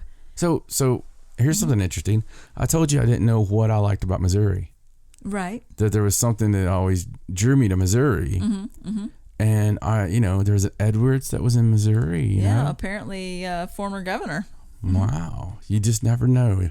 And she actually won $100 for that contest. Back then, yeah, that's like 100,000 now. That's pretty crazy.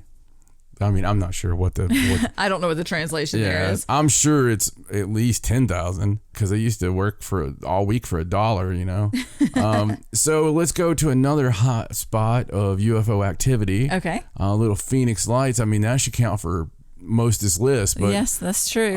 Arizona comes in at number 10. Do you count every single person that saw the Phoenix Lights as a separate UFO sighting? You should.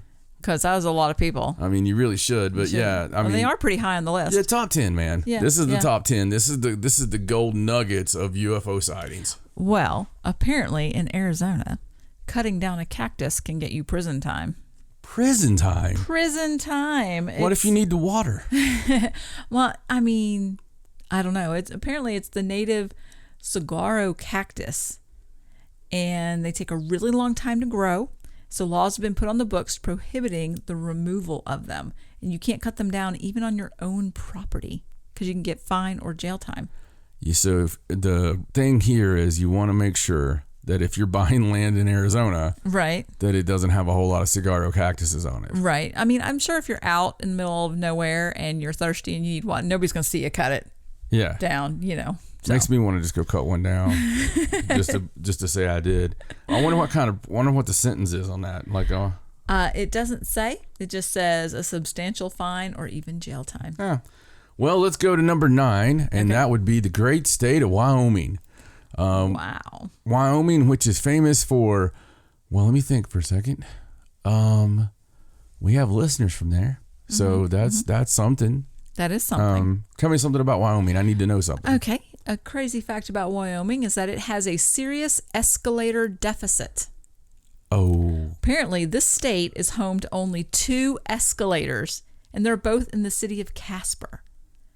2 escalators in the whole state of Wyoming. I mean, maybe they just all have 1-story buildings.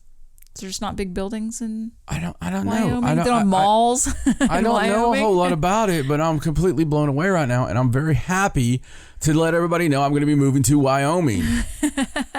I hate escalators. Yes. I guess people just don't care to walk up the stairs there. Yeah, maybe they're athletic people. Perhaps.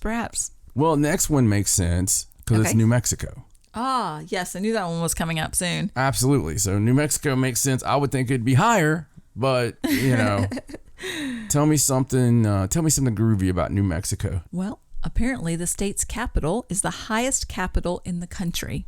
Like high, like Cheech and Chong? No. High like... Elevation? Yes. 7,000 square feet above sea level.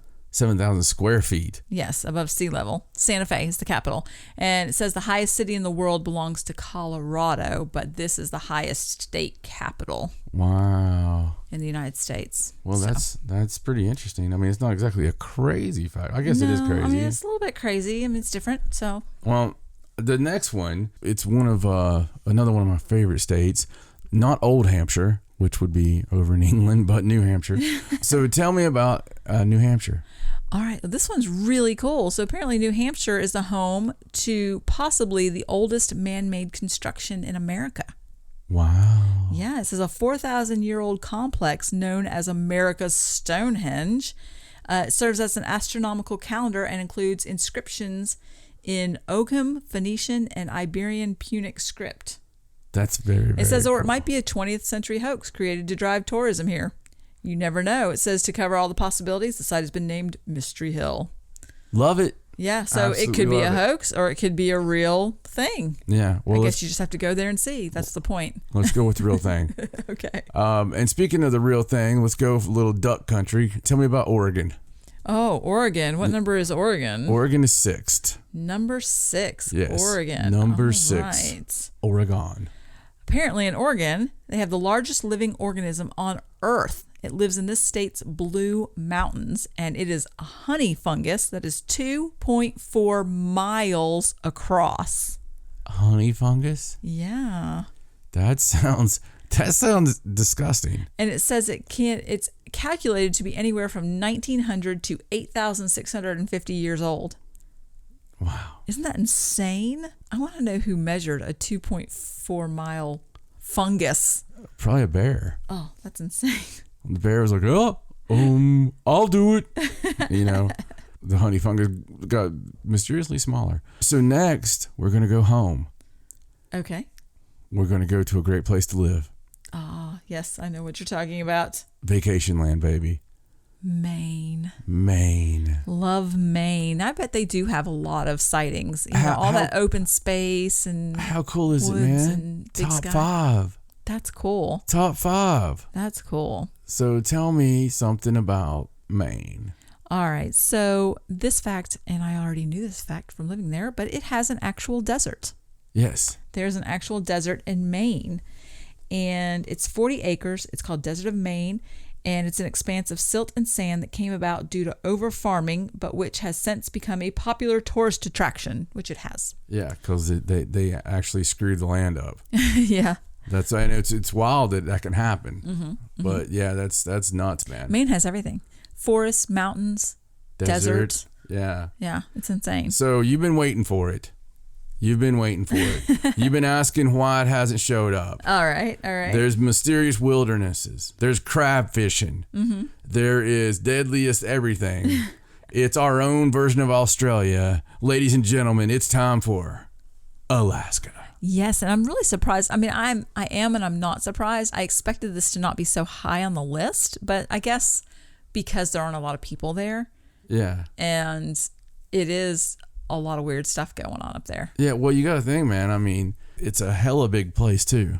I mean, so they have a lot of, and probably with the not having, there's a Bermuda Triangle type thing up there. Right. Right. And I forget what they call it, which is shame on me, right? But in Alaska, there's like some strange phenomena up there. So yeah, definitely, it's got some weird stuff. So tell me about Alaska. So apparently in Alaska, the produce can grow to be huge because of the summer sun. You know, they get sunlight as much as 20 hours a day. So it says in recent years, the state has produced a 138-pound cabbage, a 65-pound cantaloupe, and a 35-pound broccoli. That's just a few of them. Oh, gross. So apparently the produce there during that summer with all that sun can just grow amazingly big. We should grow all our produce in Alaska. Yeah, I mean, we should just move the people out and just move a bunch of farmers in. Isn't that crazy? Yeah, that really is crazy. That's weird. That's just weird. It's not the first thing you think of when you think of Alaska, is it? So the next thing is how many UFOs are up there where we used to live. So Maine's neighbor is number 3 on the list. And when you go to Vermont, let me tell you, it's Maine part 2. It's just Vermont's beautiful, just like Maine. And I was blessed with Bruce Wayne job that took me through both states quite often. So tell me something cool about Vermont. Beautiful. Vermont is beautiful. Well, apparently Vermont is the least religious state in the United States. Well, that doesn't surprise me a bit. It does not. So according to a Gallup poll, just 22% of the respondents of the poll in Vermont say that they consider religion to be important and consistently attend church. Yeah. 22%. And I would say 82% of them are just being nice. They're just saying they do it. Yeah, we lived up there for a while, so I can verify the fact that it's not the most religious area in the world. But I mean, people are so nice, and you could leave. It was like one of the only places I ever lived. You can leave your doors unlocked. I mean, literally, you never had to worry about that stuff. So the next one is kind of a shock. Okay. As far as sightings go, number of UFO sightings, Stacey. The number 2 place you're going to be able to sight a UFO. Okay. Out of all 50 states, Stacey. Montana. Wow. Well, I'll tell you what, I see you shaking your head over there in disbelief, but wait till I tell you this fact, and then maybe it'll all come clear. All right. Okay, so apparently in Montana, much of the land is owned by the feds. Oh. Yes, it says it's one well-protected state. About 1/3 of its land is either state federal land, like 30 million acres, or 16 million acres of national forest. And it's home to the Glacier National Park and Yellowstone. Wow. So who knows what they got going on over there? Yeah. All that protected federal land. And they can keep it too. I don't want anything to do with Yellowstone. Right. I mean, that baby's... There could be UFOs all over the place. Oh, of course. Yeah. See, it's all coming clear now. It all makes sense. Yep. So, number 1, I would say it's a shock, but it's not a shock because there has to be something otherworldly to create the best music the world's ever known. And that happened here in this state, in the great state of Washington. Not only do they have some pretty fine football teams, like the Seattle Seahawks, but they also have some, West Coast Maine going on, and they also have some really, really groovy people that make groovy music. Right. So tell me something that I don't know about Washington, and I doubt you can. All right. So apparently this state has more glaciers than any of the other of the 48 states combined. Yeah. So that's obviously not a huge shock because most of the 48 states don't have glaciers. Yeah, no, I didn't know this, though. Yes, but they have 449 square kilometers of glaciers. Now, that's not counting Alaska or Hawaii, just the 48 contingent states. Well, it's still, though, if you were to ask me, and we know a lot about UFOs, paranormal, all this stuff. If you were to ask one of us on the street, hey, which state has the highest number of sightings? We would probably say New Mexico or, Right, or one of the western states out there. Washington State would not be in my probably the first 20 that I would name. Right. I mean, if you said Bigfoot or something, Yeah, that'd be different. Because first I'm going to go through the ones I think it is. Then I'm going to go through states I know really well. Right. And I'm probably, it's going to be midway. Well, I mean, if you think about it, if they really do have that many glaciers Mm-hmm. up there, that's a lot of places for UFOs to hide and get in and out and, It's strange. Well, I hope that, really this was all about the facts, about the crazy facts about the states, about our little funny things we can add to things about the states, and really just about how strange it is that Washington is number one. Yes, per capita. The per capita, yes. But, I've been talking for a few weeks about us having some new shirts. Yes. And the lovely and mysterious Raja, who we keep locked somewhere in the house. Just keep her working, chained to her computer. Yeah, so she has come up with some new designs, and in only the Raja way that she can. So she has made some beautiful, beautiful new shirts. Yes. And we have the links for these on paranormalsideshow.com. So if you want to go to paranormalsideshow.com, just click on the store link and it'll take you right there. Absolutely. Perfect way to do it. And let me tell you about these shirts, Stacey. Okay. So we've already had some really cool shirts in the past, but I'm a big fan of these. So number one, everything was scarier in the 70s. Oh, I want that shirt. Yeah, it's a really cool shirt. It's got like a cool font. She put some blood splatter on it. Obviously this is stuff we say quite a bit on the show. Yes. And we have a lot of these little isms that we go back to quite a bit. And then we have the Paranormal Sideshow shirt. A new Paranormal Sideshow, just says Paranormal Sideshow, but it's in the Exorcist font, and it's got the Exorcist dude standing there in the bottom of the shirt. It's very cute. I call it the Sexorcist, and it's like a really cool shirt. Maybe my favorite, honestly, just because it's a really cool shirt. It's one that you can be proud to wear around, and people go, "Oh, there's the Exorcist thing," pretty neat. And of course, there's a hashtag Mommy Daddy Tom shirt. Right. People will ask you, what does that mean? Or you could say it's something great about us spending time for us. And don't tell them, it's really about being in the sack. It could just be a wonderful experience between a mommy and a daddy. That's right. In their private time. Can mean whatever you want it to mean. It can mean whatever you want it to mean, but we know what it means. Hashtag Mommy Daddy Tom. But, it's now in the store. And you can get yours and you can wear it around and really, there's one she's working on. And I'm probably not supposed to even talk about this. It's super secret. Do you know about it? I don't know about this one. Okay. So there's a super secret shirt that she's working on. And she had somebody call in the other day and give her certain direction on it and all this stuff. And she wouldn't tell me much about it. Okay. So I was asking to see if you knew. I have no idea. So you don't know what the new shirt is? I don't know what it is. That's really weird. Wait, we got a caller. Hold okay. on. That's weird. Dude, were you expecting somebody to call in on the line? Or? No. Let's see here. Hello, pretty lady. Oh, hi, great Antonio. Oh, hello, pretty lady. It's great Antonio. Yes, hello. Yeah, I told you, Philip. I told you she would want to talk to me.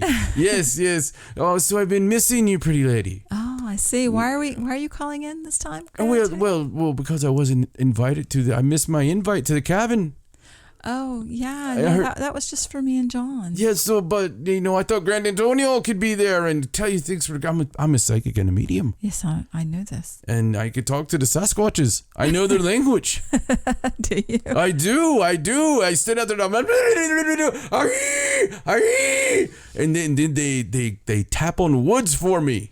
Wow. They do. That's impressive. Pretty lady. I make them very, very stiff with the wood. they love it. But I was going to tell you just because I thought that you might want to know. Okay. Oh, you smell gorgeous tonight. How can you smell me over the phone, I'm Great a psychic Antonio? and a medium. All right, let's stay on topic, Great Antonio. Some people have clairvoyance. Some people have. I have nose voyance. I don't know what it is. I can smell through the air, through the great beyond. Shut up, Philip. All right. So I had to talk to the mysterious Raja. First, I had to find out what's so mysterious about it. But I talked to the mysterious Raja and gave her special orders from the great beyond. Oh, I see. So you're the one that ordered the new shirt. Yes. I thought maybe, I'm a big part of this too, Hey. I see. So I gave her some direction, and she's making a Great Antonio shirt. Oh, I see. Yes. So I'll have to get one of those. Yes, you will. Is it going to have your face on it? Oh, yes. It is going to have my face, pretty lady. It's going to have my face. Well, I don't want to give too much away, but let me give something away. Imagine the Great Antonio as a great psychic and medium in a box. Oh. You stick the coin in, and I give you your fortune. That's going to be a cool shirt. Yes, a fortune teller shirt of the Great Antonio. Awesome. All right, I'll have to get one of those. Yeah, you'll love it. And I'll love being there next to your pretty bosoms. I heard you talking about this earlier. Mm-hmm. So, okay, all right.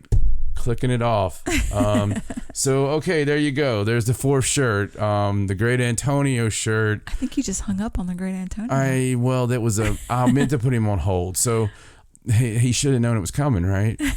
So, anyway, the Great Antonio side, that shirt, limited edition, very limited edition. Get yours while it lasts. But hashtag mommy daddy time, everything scarier in the 70s, and of course the Paranormal Sideshow Sexorcist shirt. It's the Exorcist shirt. I'm sorry. She looks at me. If you guys could see the look every time, I just think it's cool to call it the Sexorcist shirt. So if you want to just call that with me. That's because you're 12. I am 12 and a half. Going on 13. Well, speaking of cool. Were we? Were we speaking of cool? I don't think we were. I will go with it anyway. All right. Anyway, I wanted to talk about something really cool. Okay. And this was awesome. We watched it. It came out on my birthday, which is also cool. Yes. Anything from we established that last week. We established that anything that happens on June 25th is pretty cool. Awesome. Mm-hmm. So David Paulides has a new film, and it's another Missing 411 film. Yes. Okay. This one is called The Hunted. Yes. And the cool thing about it is I'm not going to listen, we've all made documentaries that we wish had been a little different, okay? But the first Missing 411, we have it on Blu-ray. It just, I don't know, it just was something about, obviously the source material is amazing. Right. Right. I love the books. I have honestly preached about this so much that my son went and got every one of the books just because of one trip with me. Right. Where I was just talking about this. And the cool thing about David Paulides and everything he does research-wise, I was talking, and I'm in no way, shape, or form trying to connect myself to the great work he's done, but I was talking about national parks before I ever discovered what he was doing. In fact, it was right around the same time he started doing his stuff, because I believe that the Rangers came up to him in like 2009. Is the way the story goes, and he's been researching it. Anyway, he's had a lot of books, and they're all amazing. You need to go buy every one of them. But I used to talk to Stacey about the fact that, it started out as sort of a feeling, but then it got a little bit deeper. And I was like, why are the national parks why are they the national parks? Like, why is this land that the federal government has set aside? Why is it in certain places? Right. And I'm not talking about like the state parks. I'm just talking national parks. Why did the government, because, come on, it's the government. All right. They're probably outside the house, as we've established right now, listening, and just saying, it's weird to me. And then you have, then I see David Paulides' work, and it's got all these people that are mysteriously missing. If you're not familiar with the work, he was approached because they knew he was an author. And by them, I mean some Rangers. And they were like, look, people don't talk about this. We don't let this out.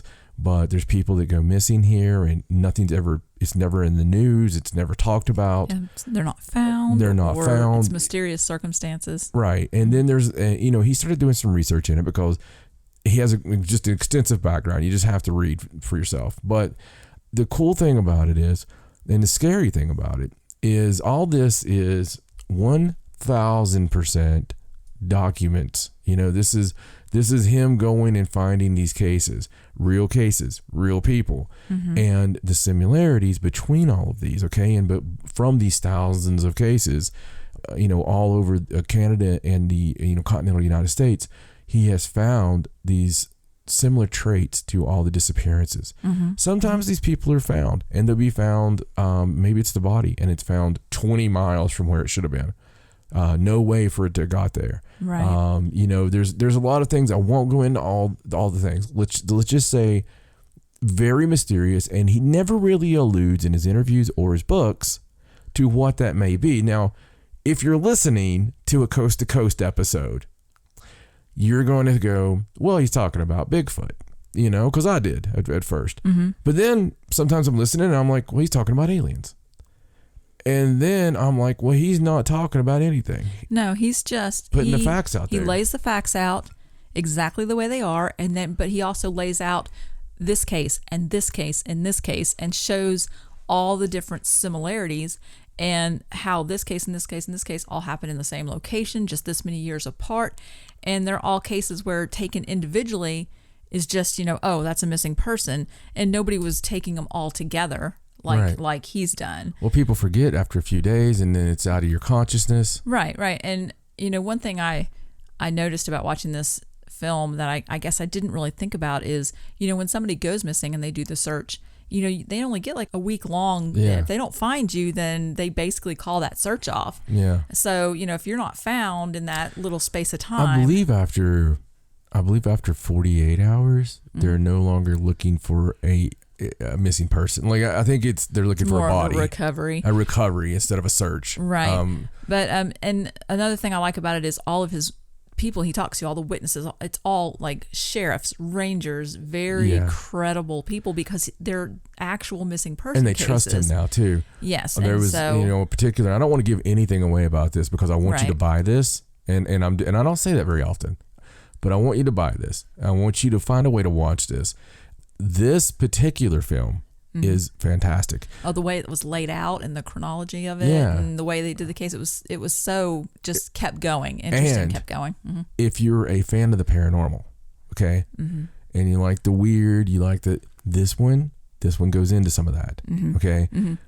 I watched a preview of this about a month ago, and some of the footage they showed about a particular thing that happened in the woods with some hunters in the 70s, by the way, terrified me. Just the audio that they had recorded absolutely terrified me. And I mean, just honestly, I was listening to it. I'm like, what is that? And it was very, very unnerving because you're sitting there and you're like, this has been looked over by experts. This is real. This is legitimate. What we're listening to is legitimate. And I'm not sure that these things, whatever they were, knew they were being recorded. Right. I don't think they would have I don't think they would have done what they were doing had they known they were being recorded. But let's just say the last two cases, man, it could be mountain trolls. I mean, it could be UFOs related. It could be something we've never known. It could be, otherworldly, third dimension, like. Right. And again, even though he went into that stuff that he doesn't normally talk about, the more paranormal stuff, he didn't do that to say that's the reason for this. Like, he presented the cases and then he's like, we're going to put this here because this is something that also happened, in this type of area. He also waited an hour before he did any of that. Right. And he's like, and we're not making any assumptions here, but because we have this awesome proof of this, we just need to present it here. Yeah. Alongside this other stuff. And so there was no connections being made. It was just all there for you to make up your own mind about. And I also want to say, be careful when you're looking for these. When they first came out, it was really hard to find it. I really wanted the books, and it was hard to find the website. It was hard to find because it was self-published and all this stuff. So I had a real tough time getting all that, right?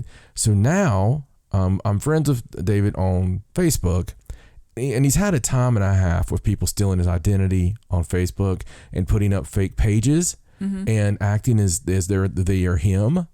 So there's ways to just kind of figure that out really quickly if it, you know, whether or not you're really looking at David Pilatus' website and all this stuff. So if you're looking for this, make sure you're buying it from a reputable source. Like, you know, we actually bought ours this time. Instead of a hard copy, we bought it on Xbox Movies because we own a ton of Xbox movies. Yeah, and it just saves them on there digitally. Yeah, so anyway, just wanted to talk about that a little bit. I also talk about real quick before since we're going here. Stacey and I love games, and I would say that we're gamers, very specific gamers. Yes. If a new Skyrim comes out, then we're gamers. If it don't, then we're probably not playing that much. We'll buy games and we'll play them a little bit, and they're just not Skyrim, and then we put them back away. Right. But we own a Xbox One, we own a PlayStation 4, and we are the proud new parents of a Nintendo Switch. And we did this all for Mario Party because we love playing Mario Party with the family and everything. So we got 2 extra controllers. But Stacey, it's made me happy to see her addicted because we had this game on Xbox and it's called Graveyard Keeper. Yes, Graveyard Keeper, little 8-bit junk game. It's amazing. I love those 8-bit games. That she just absolutely adores. And so now with the Switch, like I didn't know because I guess I'm getting old or something. I didn't know you could actually carry that thing around and like play. Oh yeah. Yeah. So I knew it hooked to the TV and it's tabletop too. Yeah. You can do it any way you want. So yeah, well, yes you can. But yeah, you know, I woke up the other night. She's in bed, like just half smile on her face. And you know, some people can wake up and find their wife with a half smile on her face in bed with something electronic, and you know, and it's not a Nintendo Switch. It's not a Nintendo Switch, but I'm married to the girl that I look over and she's just playing Graveyard Keeper. I love that game because it's like a time consuming, you know, town building game, only it's a graveyard. Yeah. And you have to, you know, bury the people and keep up the church, and it's got smart ass little characters. Yeah. Oh, absolutely. And they make funny jokes, and I love it. It's great. And by the way, Kim, Stacey's sister, if you're listening to this podcast, this is a public service announcement from your brother. Eat a sandwich. I saw your latest profile picture, and you're beautiful. Eat a sandwich, please. Yes, with peanut butter. Yes, with peanut butter. Lots of peanut butter. Stick to your ribs. And on that announcement, I think it's about time for some paranormal news. She's the GOAT of paranormal news, traveling the globe to find you the stories you didn't know you needed to hear, and the stories she knows you'll never forget. It's time for Stacey Edwards and Paranormal News. All right, well, this is a little bit odd, but is it really? No, I don't think so. It's becoming a regular thing, I think. It is. All right, well, if it hadn't taken so long to edit this monstrosity of an episode, and I mean monstrosity in the most loving way possible. Right. It's a long episode, and we have a lot going on with it. There was already jam-packed full of news. But ever so often, as we've talked about before, we have something happen. And that something is a much bigger news story.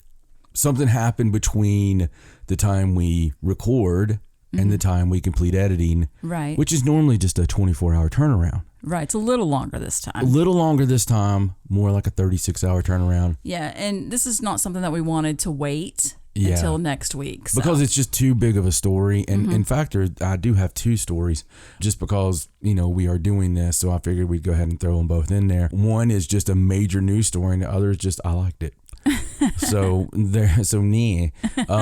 This first story honestly creeped the crap out of us, and I sent it to a lot of my friends. So I'll let Stacey take it away. All right, so this one is a story from Virginia, from Chesterfield County, Virginia. And we don't normally do this, but we're going to play the audio from the actual news station story. And it's about this family, the Lewis family, and they had just moved into a new house, and something absolutely terrifying and pretty paranormal happened. And it was covered on the news. So I'm going to let John go ahead and play that, and then we'll talk about it. A Chesterfield family fends off a naked intruder claiming to be the devil. The dad grabbed his gun and fired dozens of rounds, but even that didn't stop her. The family spoke to 8 News reporter Talia Cunningham about their traumatizing experience. It's a story you'll see only on 8. Yeah, this family was under attack last night by a woman claiming to be the devil. She attacked his family, prompting the homeowner to fire 39 rounds. She was in to kill us. That was her almighty, was to kill us. A horrific first night for the Lewis family in their brand new home. She attacked us, and I held her down and just kept on punching her as hard as I possibly could. Once a dream home, it now looks like a war zone. We want to warn you at home, some of this video is graphic. Blood soaked into the carpet, walls and windows riddled with bullets, and shell casings scattered throughout. I said, "Who are you?" She said, "I need your help. Please help me." And I said, "Get out my house." And she said, "I'm the devil." The homeowner says a naked woman with a blue ponytail broke into the basement around 10:30 last night, laughing and refusing to leave. She looked like she was possessed. I mean, her eyes were completely black like saucers and laughing like it was a joke. Fearing for his life, the father of 3 with his sleeping family upstairs grabbed his pistol, gave a verbal warning, and opened fire. He says the woman aggressively charged at him with what he calls superhuman strength. And she was not stopping. She had the strength of 4 grown men. When he ran out of bullets, he began throwing furniture. His wife and children jumped in, beating the woman, yet she didn't stop until their 12-year-old son shoved a wrench into her neck. Police arrested the intruder, and she's being treated and evaluated at the hospital. As for the Lewis family, they're left with bruises and bite marks, traumatized. I'm scared to go to any room by myself. I'm just terrified. You've destroyed our family. Talia Cunningham, 8 News. We've just learned the suspect's name is Ryan Doss. Again, she wasn't shot, but is in the hospital being treated for severe head trauma. After that, she'll be charged with breaking and entering, robbery, and attempted murder. All right. Well, there you go. Yes, very strange story. Yeah, you can see why we wanted to use this. And the thing is, could this be a PCP meth related, deal? Well, absolutely. Mm-hmm. And it could be some crazy person, which, a lot of times people get on bath salts or something like that, and you'll hear about them doing insane things. And even perhaps this was the first night in this home for this family. Mm-hmm. So a lot of times people on drugs looking for a place to shoot up or things will look for vacant houses. Mm-hmm. So if this house had been vacant for a while, she could have known a way to get into that basement. Right, or had been there before. Many times, that's what I mean, yeah. Mm-hmm. And she just came in there, and dude's in there, and the first thing she can think of is, help me, and then I'm the devil, and, right. Whatever. We take all that into consideration, absolutely. Mm-hmm. And you know what? The likelihood, 95%. Right. The thing about this is, that makes it so weird and so striking, is it is just like a Sam and Dean supernatural story. Mm-hmm. Like you would imagine us right now going that direction in our Impala with our fake FBI IDs. Because, right, in our suits. Yeah, absolutely. Mm-hmm. This is nuts. And there's a few things that were really startling to us in it. Number one, how somebody could shoot 39 times and not hit someone. I guess he was trying to scare her. Right, like in just that small area of a basement. Well, I mean, how many reloads is that? I don't know. Unless he had some kind of like extended, not even an extended magazine would do that. Mm-hmm. It was a pistol, right? 39 casings. So it was like you would think you would at least accidentally. Well, I mean, yeah, it'd be multiple clips, or I mean, you want to destroy your house like that? Yeah. I mean, if it was an intruder and I was worried about my life, there would be 39 bullets in that person. Right. Exactly. And that was kind of eerie to me. Mm-hmm. All right. Mm-hmm. And was he trying to shoot her? Was there something going on where he couldn't? Right. I don't know. And then, but again, he didn't say I was trying to shoot at her to scare her. He made it sound like he was trying to shoot her. Yeah. And then when he ran out of bullets, it says he's tried throwing furniture, and he said very solemnly, she had the strength of 4 grown men. Mm-hmm. And then, the wife, I guess, woke up, and everybody woke up, and they were all fighting her. She was saying she was the devil. He said her eyes were black like saucers. Mm-hmm. And she seemed possessed, and she was saying, I'm the devil. Then the son, a 12-year-old, stabs her in the neck with pliers? No, with a wrench. With wrench. It's But even worse than pliers. It's like one of those socket wrenches, that can go back and forth, and it has the long piece on it. Yeah. Because when they first said wrench, until I saw the picture, I didn't really understand how that worked. But still, how did, I mean, that's not sharp. Right. Like he had to really swing it hard. And then, despite all of that, she's still alive. Yeah, she's alive. And I find it odd that the first thing since they did get a report from the hospital about her and her injuries, there was no mention of drugs. Yeah, there wasn't. There was no, she was high or she's going to be on drug charges or any of that. They did say they were checking things out. So maybe about tomorrow, next day. Perhaps. And we'll be able to definitely give you guys an update on this one next time. The crazy part of it is the what ifs, right? Mm-hmm. What if we don't get the update? What if they don't tell us something? But it's just crazy and it's eerie and it's creepy when you see this video. Mm-hmm. There's blood all over the place. It's just the whole family is horrified. They're more horrified than you would be. I've had to deal with in one of my former jobs, I had to deal with a lot of vagrants and a lot of people that were drug addicts that were coming into places and I had to detain them and things. You know the difference in somebody, somebody scary and somebody that's out of their mind on drugs and, barking at the moon and stuff. Mm-hmm. This sounds like something different. And the way this guy, who seems sound in mind, talking about her eyes being completely black. Mm-hmm. You can have pupil dilation, but the pupil doesn't dilate all the way through the white of the eye, Right. Just strange stuff, right? And creepy. All right. Well, now that we've went from the devil, I thought real quick I was going to squeak another one in here. Okay. And this one I just couldn't pass up. All right. It's made national news already, and it's coming from Sweden. Oh, okay. But Viking burial ships uncovered in sensational archaeological find. Wow. And it's very, very rare to find these. And that's why I wanted to do the story. Okay. So I'm again not Stacey, and I just found this. So I am sort of skimming through the article provided by Newsweek. And thanks, Newsweek. So they found the whole ships? Yeah. Wow. Yeah, well, because it's burials. Right. Archaeologists have discovered 2 Viking burial ships in the Swedish municipality of Uppsala. Oh. Sounds like a cool little swing place, doesn't it? It does. I live in Uppsala.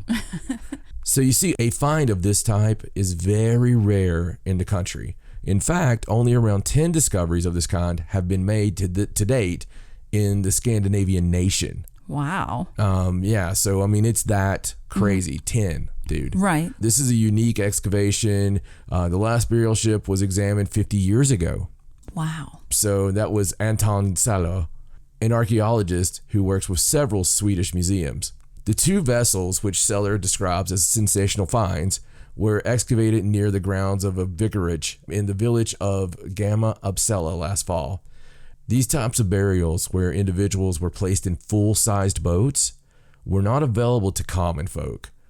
They're thought to have been reserved for individuals of high status, people who played the grand piano. Well, I would say because, what kind of feat is that? You know how big those ships were? They're pretty big. They're not called longboats for... And to bury an entire thing, just to bury somebody in it, that's extraordinary. Absolutely. That's one of the reasons it's rare, but there's other reasons it's rare too. I'm getting to that. Okay. It's a small group of people who were buried this way, Seller said. You could suspect that they were distinguished people in the society at the time, since burial ships in general are very rare. The archaeologist only found the remains of one individual. However, as is common in other burial ships in the region, this person was laid to rest beside several objects, including weapons, shields, and a comb. They may have been given to take to the afterlife. The team also found remains of animals, including a horse and a dog. Although it remains unclear when this burial took place, most grave ships of this type originate from the Viking Age of 793 to 1066 AD, of Scandinavian history of the era immediately preceding it, which is known as the Vendel period of 500 to 793 AD. In recent months, researchers also discovered another ship associated with burial practice in the Scandinavian region. Archaeologists from the Norwegian Institute for Cultural Heritage discovered a huge 66-foot Viking longship using an advanced ground-penetrating radar technique in southeastern Norway. The radar data that the team collected indicated that the ship was once embedded within a large burial mound, which was gradually destroyed by farming activity over time. Surprisingly, the ship appeared to have survived total intact, despite lying just 20 inches below the topsoil. And that's crazy. You never know what's under your feet. I know. 20 inches. This find is incredibly exciting, as we only know 3 well-preserved Viking ships that found in Norway excavated a long time ago. They kept talking about it, and they were saying, I read another article on the Sons of Viking site, and it's one of the ones I subscribe to. Right. And it was very in depth because that's what they do. Right. So it went into a lot of detail on just how important this was and how important this find is for the culture, and how much how much you can find, because we don't know much about them, and right. and what we do know could always use more. 10 ships. Right. I mean, you could just say that in all this time, you're excavating, you rarely find these. And another reason, just like chronicled in like the 13th Warrior took off on it, but that's from an actual writing. The actual writings that was one of the best pieces actually that we had, right, of what the Viking culture was like. They used to put the people on the boats and build a pyre, right, and burn them. So that's just how it was. Which is probably why the ships are so rare. Yeah. Because they've burned them all. The majority are burned. To take the time to bury this, make a mound, all this, it just means that they were very important. Right. And, they said we're going to find out a lot more with the dating of it, a whole lot more information from it. But I just think it's a really cool story. Well, one thing I think is really cool about it is you said one of the objects found by the body was a comb. Yeah. And see, I just learned recently from, looking at all that Viking stuff that, Vikings were actually very hygienic. Yeah. Like they really kept themselves up, and they combed their hair, and they bathed regularly and that sort of thing. That was the big joke that you read about why European women had sex with Vikings. Is that what it was? Well, I mean, I think I read it somewhere else as well. I don't think it was just the joke. Yeah. But I think it's funny because, you're definitely Viking. Yeah, well, I knew what you was getting at, because Right. it's something you used to joke me about relentlessly. Not relentlessly. I just mention it. No, you would say, it's funny. I think the words was, it's funny because big muscular John of 6'2" and 6, spends more time in the bathroom primping than I do. Well, it got to the point where we couldn't even go to the grocery store unless you went in there and fixed your hair. Don't have to worry about that anymore. No, so. Shaved that off a long time ago. So, yes. You have yes. very nice hair. Thank you. Well, I think it's about time for us to move on in time and get back to our regularly scheduled program. Thank you. All right, so let's get to the news. Let's. Finally, right? All right, so let's go through all of our UFO space news first. All right, UFO in space. Yes, I have quite a few stories on that. So this first story is something that I know you've seen going around the news, and it's about these documents that show that the Navy got what they're calling a UFO patent. Right. That was granted because they supposedly warned of similar technology by the Chinese. Damn those Chinese. So, and there's a reason that I got this story, not also because it's a UFO patent, but you'll see what the really interesting connection is. Okay, so supposedly the United States Secretary of Navy is listed as the assignee on several aviation technologies. Okay, so it's this aerospace engineer. His name is Dr. Salvatore Caesar Pius, and I hope I'm saying that right. His last name is like P-A-I-S. Wait a second. There's way too much going on in that name. That name can't be real. It may or may not be. I'm not sure. Well, I mean, you got Salvatore, and you got the whole Caesar thing, right? So either he's a conqueror or he teaches dogs, and then you've got the papayas or whatever it is. I'm not sure how to pious. It's like P-A-I-S. So it sounds like, very Catholic. I mean, there's just a whole lot going on with that name. Well, he is an aerospace engineer that works at the Naval Air Warfare Center Aircraft Division. Oh, wow. And that's in Maryland. I think it's a fantastic name. It's just a fabulous name. Amazing. If you're listening right now, Pius. It's amazing. So he submitted some patent requests, and one of those patents was for a hybrid aerospace underwater craft. And it is claimed to be capable of these extraordinary things like speed and maneuverability in air, water, and outer space. And it uses this revolutionary electromagnetic propulsion system. Jesus Christ. So that was anti-gravity. So that's the patent that he put in. So it sounds really Familiar. far-fetched and scientific. And so the primary patent examiner at the United States Patent and Trademark Office thought that it was pretty far-fetched as well. Right. But then the chief technical officer of the Naval Aviation Enterprise personally wrote a letter to the examiner to claim that the U.S. needed the patent because the Chinese are already supposedly investigating significantly in these specific aerospace technologies. And, these all sound really similar to, the recent UFO things that they've been talking about. That sounds exactly like it. So it's very odd that the CTO would go out of his way to write a personal letter vouching for this specific patent that they wanted to have granted. Now, this article that I will link to is from the War Zone. They really go in depth and it's very long and you should read it. But they do mention that this particular scientist, this Dr. Salvatore, that he virtually has no web presence. He's not someone you can find out a lot about. They do know that he has a PhD in mechanical and aerospace engineering from Case Western Reserve University. And he currently works, as an aerospace engineer for the Naval Air Station. And that happens to be the Navy's top aircraft test base. So, obviously he's got the credentials. You can never find a lot about these guys. I mean, it's like Lazar. I mean, even before they whopped him, they keep these people kind of secret. Right. And supposedly this patent was first applied for in April of 2016. Right. And the hybrid aerospace underwater craft in the patent is described as being capable of, flying equally well in air, water, or space without leaving a heat signature. And he claims in the patent that the craft's able to engineer the fabric of our reality at the most fundamental level. Like, it's very sci-fi.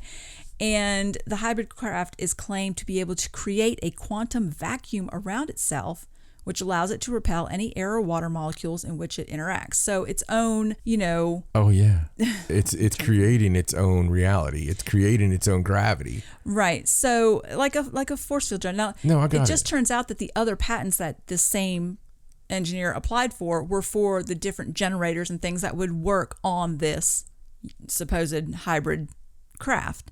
So the reason I thought this was so interesting and that it tied to... come on, yeah. Yeah, it's because we were talking about the Bob Lazar interview and the one on Joe Rogan. And, if you listen to anything he talked about, this all sounds very eerily similar to what he worked on that UFO. And he was talking about working on that stuff in 1989 or 1990. Right. I mean, he was talking about that all the way back then, exactly like that, except at the time it was so over somebody's, everybody's head so much. Right. And then everything came out, even like some of the stuff he was working on and some of the elements. We documented all that. But can you imagine being in that patent office? All right. Right. So it's probably like in the level of accountant. Like, it's not the most fun, glamorous. I doubt they have a window. Right. Because of fear of jumping out. Right. So... It's all first floor. Yeah, it's stuff. basement. Yeah, it's basement. But can you imagine sitting there and he'd be like, "Hey, Frank." What? Did you say something, Bobby? Yeah. You haven't talked to me in 10 years. Oh, it's what I've got right here. What do you got? Well, it's from the military. Oh, they screwing with you again? They always screw with me, too. They sent me that vibrational machine that was supposed to revolutionize marriages, and I didn't know what it was. Yeah, it was horrible. You know what it was. Yes, I remember. It was horrible. It was horrible, but it still was a good idea. Oh, no, it sounds like they're describing a UFO. Huh, what? They did that to me, too. They did 4 or 5 times. Yeah, but this one, it's really, I don't see how this could be real. You know what? The hell with them. I'm tired of this. They've been sending us these things, and it's just like the time they sent me the description of what was obviously a dog. and I just, I don't care if it's the military. I'm not going to approve it. There. Done. I'm denying it. I'm sending it off. Goodbye. 3 weeks later.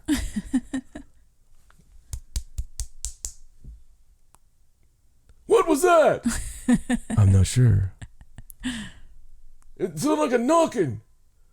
Do you think it's the damn ghost again? McPherson, you've been dead for 10 years. You gotta get out of this place. No, I really believe that was someone at the door. Let me in the bleeding door. It really was. Because it's got a creak. Of course it does, because it's a basement. Right. Hello, gentlemen. No, sit down. No need to. You don't. Yes, okay. Salute. All right. I need to know which one of you two boobs turned down the patent for the government. Which patent, sir? Oh, the only one that you turned down in the last 20 years. Oh, that one. Well, sir, if you read it, it sounds like a UFO. Because it is a UFO. Damn it, Smithers. Listen. I'm just saying. Right. Can you imagine sitting there and being the guy who gets this letter? Right. Okay. And it's requesting what is obviously impossible. In our realm of what's possible, what's not possible. Right. Every morning you wake up, and in your mind, you have this, these things that are possible and not possible. Possible, walk downstairs, make tea. Impossible, walk through the wall, poop on the neighbor, walk back through the wall. That impossible. There's just certain things, and this falls in that impossible part. And it's not just that the first part is impossible, but it's just like a whole laundry list of ridiculous science fiction stuff. Right. But can you imagine when they contacted?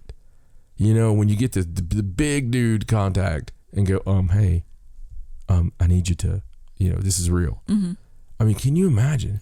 I'm trying to imagine the CTO sitting there going, what am I going to tell this guy so that he'll approve this patent? Oh yeah, I'll just tell him that China's already doing it. Yeah. That'll scare him. Well, you can always blame China. That was the first part. Like when you first talked about it. Right. I laughed my butt off because we blame China for everything. Right. And we do believe they're working on all this stuff, like with the genes and, we talked about with the cloning, right? Right. I think China is like our excuse for everything. Right. They're like red herring right now. It's, definitely the person. Well, I believe China's doing it, sir. China's doing it, and right. Well, damn, put all the money into it. It's, it's just funny because they're really the secret ones right now. We pretty much have a good hankering for most of them, but yeah. So what's your thoughts on it? Do you feel that this is? I feel like that we now, finally broke the code. It does say in the article that just because they filed a patent doesn't mean that they're actually working on it, but we know that they are working on stuff like that because of, we believe what Bob Lazar says. Yeah. We believe his story. Right. So I think that they already have some of this technology. They've already got it reverse engineered. They've got this scientist that nobody really knows anything about to file these patents and say it's his idea and his work. And they just want to get it so that they can finally unveil what they've already been working on, what they've already made. Because they can't just come out with a UFO type sci-fi vehicle without being able to say that somebody came up with that technology on their own. So let's say in 1987. In 1987, Bob took over for the dead guy who blew himself up by trying to hammer it open. There was a lot of breakthroughs when he was doing it. But think about how far computers have come. We talk about it all the time. And we talk about how they went to the moon with it took a house computer, it took a computer the size of a house. And now now it's like that's on a watch, so God only knows. And a lot of that technology came from stuff that we stole from them, as we reversed other parts of it. Right. That's probably where these smartphones came from and everything else. I'm sure. But with technology, I bet you that it's possible that they really have it, reverse engineered all of it now.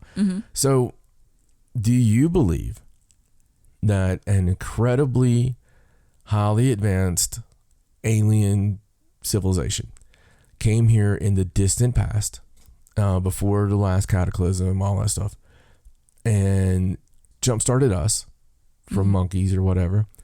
And there's still some of their crafts here, because he said that was an archaeological dig, and they're back at their place or whatever, and may return someday or whatever. Or do you think that we were so far advanced because we went, and as we've talked before, maybe out of the billions of years that the Earth is old right now, and it's only been 13,000 years. Yeah, about 13,000 years since the last major cataclysm. Roughly. Roughly. So 13,000 years is not a long time when you're talking billions. Right. Okay.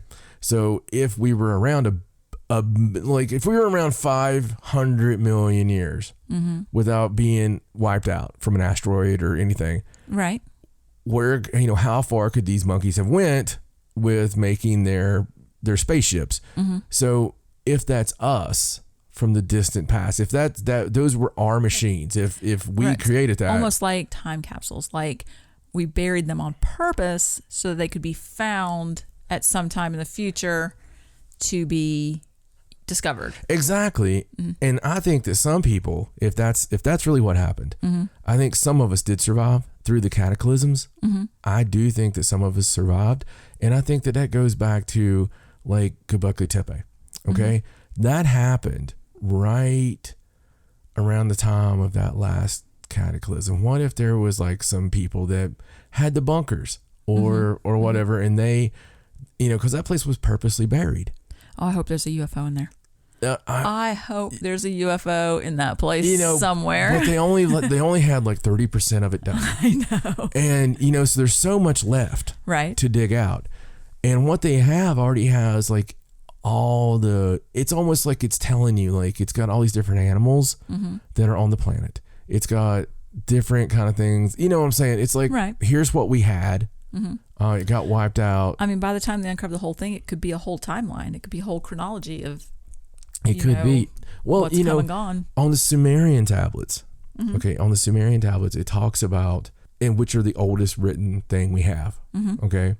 So other than being some of my favorite things to talk about in the world and just so mysterious, because I don't believe that you're going to write fiction. Right. 6,000 years ago, 5,000 years ago. I just don't believe it. I don't think that you're going to try to make these tablets spend so much time to do it, to write down some kind of weird, like fictitious gobbledygook. Tale. Yeah. So anyway, it's as weird as it is. And we have a listener who has been, in the military, he's been in Iraq, and I always talked, I've had real good conversations with him about how much I would love to go as an archaeologist and look through Iraq, because that's just where all the good stuff is. Right. And, so we've talked about some of that and everything, but with the ancient Sumerian tablets, if you look at that, like they have some rulers on there because it's before the flood.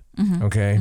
And they talk about their list of kings, and of course they came from space and all this stuff, and like 28,000 years was one of them. 36,000 years was how long another one ruled. Wow. 43,000 years was another one. There's 28,000, 36,000, 28,000, 21,000. Then 8,600 was their last one, and in the Sumerian tablet, then the flood swept over. Wow. And then it goes to, and it still is crazy because it goes down to 1,200 years ruled, 960 years, 670, 420, and it gets lower, as it goes and stuff. But there's still like 1,500 years and all this stuff. But yeah, it's. Do you think they were starting to realize that when people live that long, the population goes crazy? Yeah, people can't live that long. It's just really very interesting to me, and it always has been, because if you add all that up, because you said it was before the flood. If you add up all those years before the flood, that's a long time. Well, yeah, like I said, the Earth's been around for a long ass time, and that's what I'm saying. If we had that technology, if we were around that long, there is nothing to say we couldn't have that technology, right? With what we've done so far, and you have the places in the Earth, like, hey, that's glass, that desert's glass, it's got the nuclear type heat and stuff. But then there's UFO sightings every day. So that kind of takes a lot of that away. Or is that still some of us, right, that are acting as silent overlords because it would freak everybody out, because they do live 30,000 years and we don't? Or do you think that was like possibility too? Right. Or do you think that, do you think it's aliens basically from another place visiting us all the time and that we're recovering crafts and maybe they've been visiting us for a long time and we found one of those. Mm-hmm. So that's why it was in an old dig site. Or do you think it's possibly us? I mean, honestly, at this point, I am not sure because there's so many different possibilities that it could be. It's hard. I don't think that there's more evidence for one than the other. Yeah. The only thing is in the craft that he was working on, mm-hmm. it was so short, the people. Mm-hmm. That was one weird thing. Yeah, but a long time ago, we were shorter. Well, I mean, we were, but we also had giants, True. So True. I don't know. This is why, right? Mysteries. Mm-hmm. It's just all mm-hmm. mysteries. And you could speculate on it till the cows come home. Right. The cows ain't going to have an idea either. So, but what the big part on this story is it's so similar to the stuff Bob Lazar's been talking about. It is. And the whole angle of the story is the fact that they had these patents and they're saying that China's doing the technology. Like that's where the media's angle is on the story. But for me, the story was important because of the Bob Lazar stuff, because he talked about that exact same technology already. And I think they're only doing it because of like the Tic Tac footage, mm-hmm. unidentified show, mm-hmm. all this stuff that's come out in mainstream news over the past year. Right. Showing that, hey, this came from the Pentagon. Mm-hmm. We definitely have stuff out there that we don't understand. We've had these huge sightings. We've had whole fleets come up out of the sea. We've had, things do maneuvers that we have film of that we can't do. Right. So I think maybe that could be cleanup from the government because it could be. I mean, every network. I feel like the government's controlling all that stuff anyway, even though it seems like the news is getting all of this, UFO leaking I know stuff. You feel that way. You know that they're controlling. That's your slow disclosure. They're controlling the flow of information and how it's coming out and when, and they can act all surprised if they want to, but right. That's all them. So absolutely. Okay, well, let's move on to our next story. And this is a really interesting story about some Apollo 11 footage. Now, you know how we talked about the moon landing and how NASA's like, oh, we taped over that or we can't find that, that sort of thing. So a former NASA intern bought the original moon landing recordings. What? For $217 back in the 70s. And he's going to put them up for auction now, and the auction house is saying they could be worth $2 million. Oh my God. Yes. So what happened was the set of original videotape recordings of the Apollo 11 moon landing, we're talking like reel-to-reel stuff, like the originals, they ended up in a government surplus auction. And a former NASA intern in the 1970s just decided he was going to buy them. Now, he didn't know that he had the moon landing footage. What he bought was a single lot of like 1,150 reels of magnetic tape that's used by TV stations. Oh. And his idea was that he was going to spend this, because that's a lot of money in the 70s, $217, but he was going to resell the tapes because they can be recorded over to different TV stations. But as he was going through the boxes, he found 3 boxes that were labeled Apollo 11 EVA and had July 20th, 1969 on it. And then it was like reel 1, reel 2, reel 3. And so I think at the time his dad was there, someone in his family was like, you should probably hang on to those. And at the time he didn't have a way to watch them, but he, had them. And so he's just sold the other tapes off. And then sometime later, like in the 80s, he found out through a friend of his that NASA was interested in where that footage was. And he was like, well, I have that. And so he sought out a studio that had equipment capable of playing the tapes. And he didn't find someone until like 2008. And he had them play it, and he realized it was the actual original footage. They digitized it. And then those tapes have not been played. I think in total those tapes have been played 3 times ever.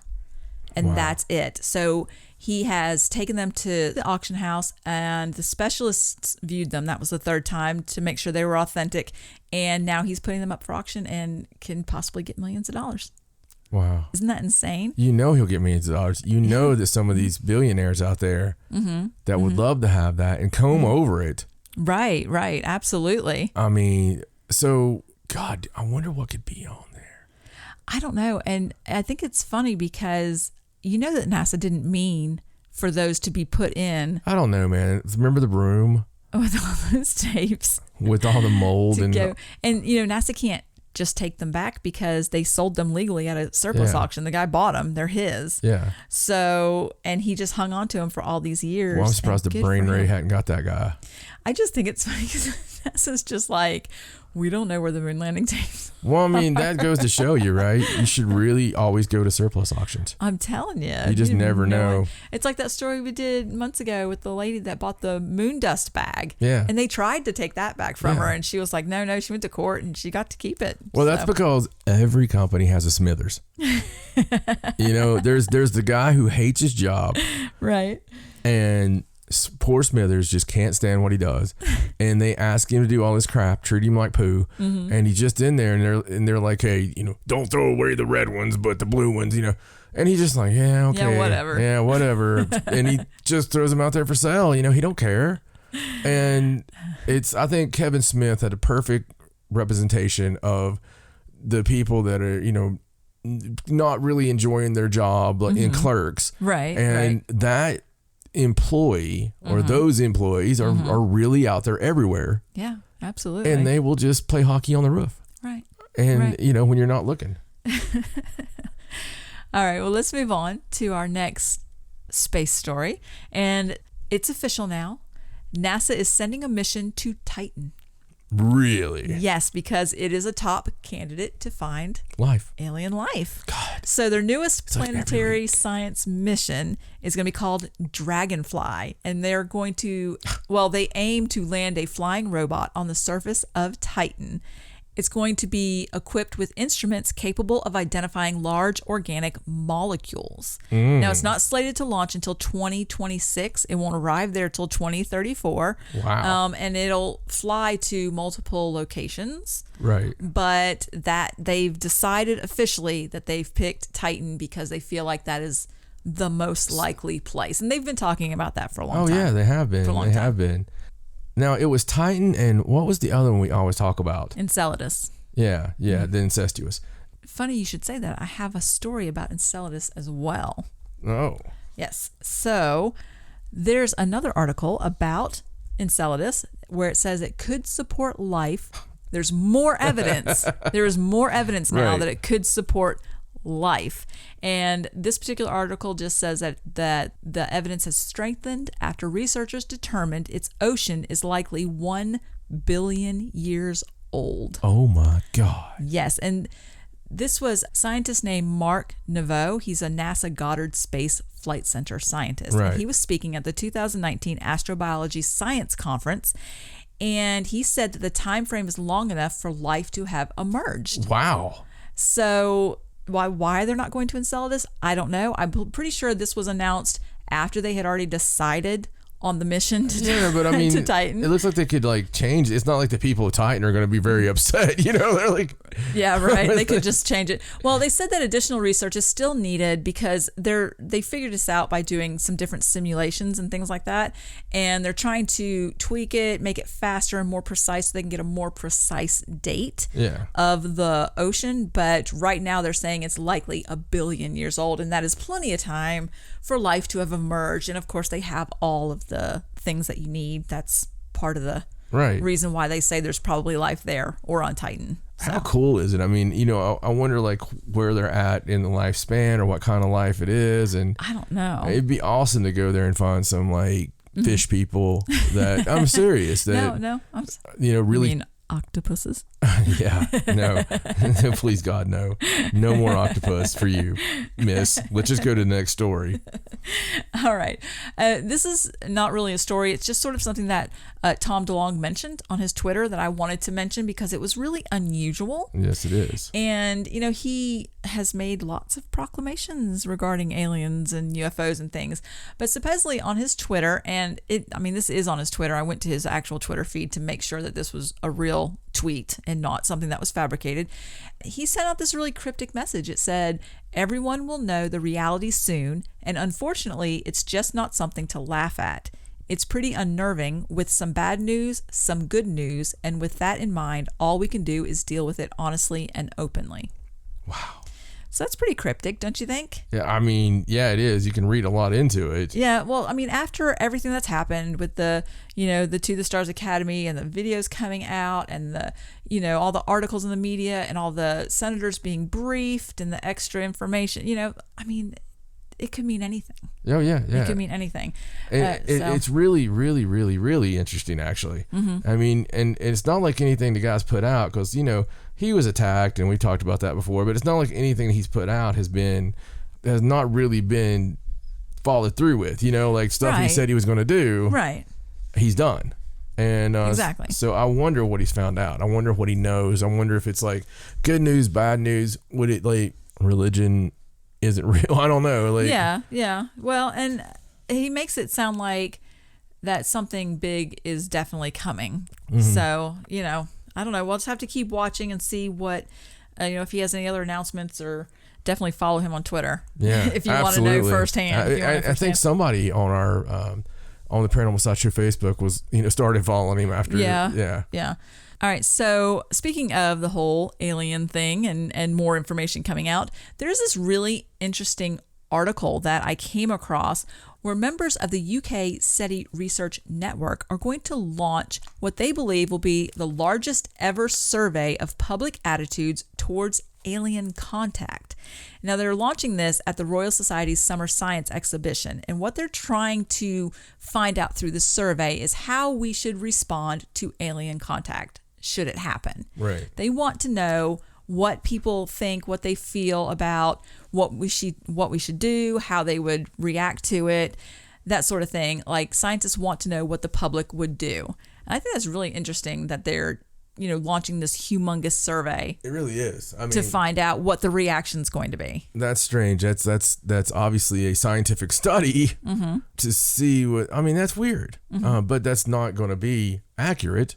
I mean, you can say what you want about how you're going to react. Right. You don't really know. But they claim that the survey is going to help scientists work out how best to provide reliable information should they ever get a signal, because this is SETI we're talking about. So should they ever get the alien signal or, anything like that, they want to know because, in this day and age, when something happens, the first thing that's going to happen is misinformation is going to go everywhere. Yeah. So, just like it does now. Right. So they want to work out the best possible scenario of what could happen to disseminate that information, like they're going to tell us, you know. I like to dumb stuff down. So that's a great article. Right. But basically, let me do a little, what that actually is and why it's not going to work. That's like the husband sitting there with the wife and going, Deirdre, could you please tell me the number? I listen, Deirdre, I'm just doing it for research. I'm trying to prove to you that I don't care. Our love began the day we met. Anything before that doesn't matter. It's just a curiosity now that I found out about Tim down the street. So what is your number, Deirdre?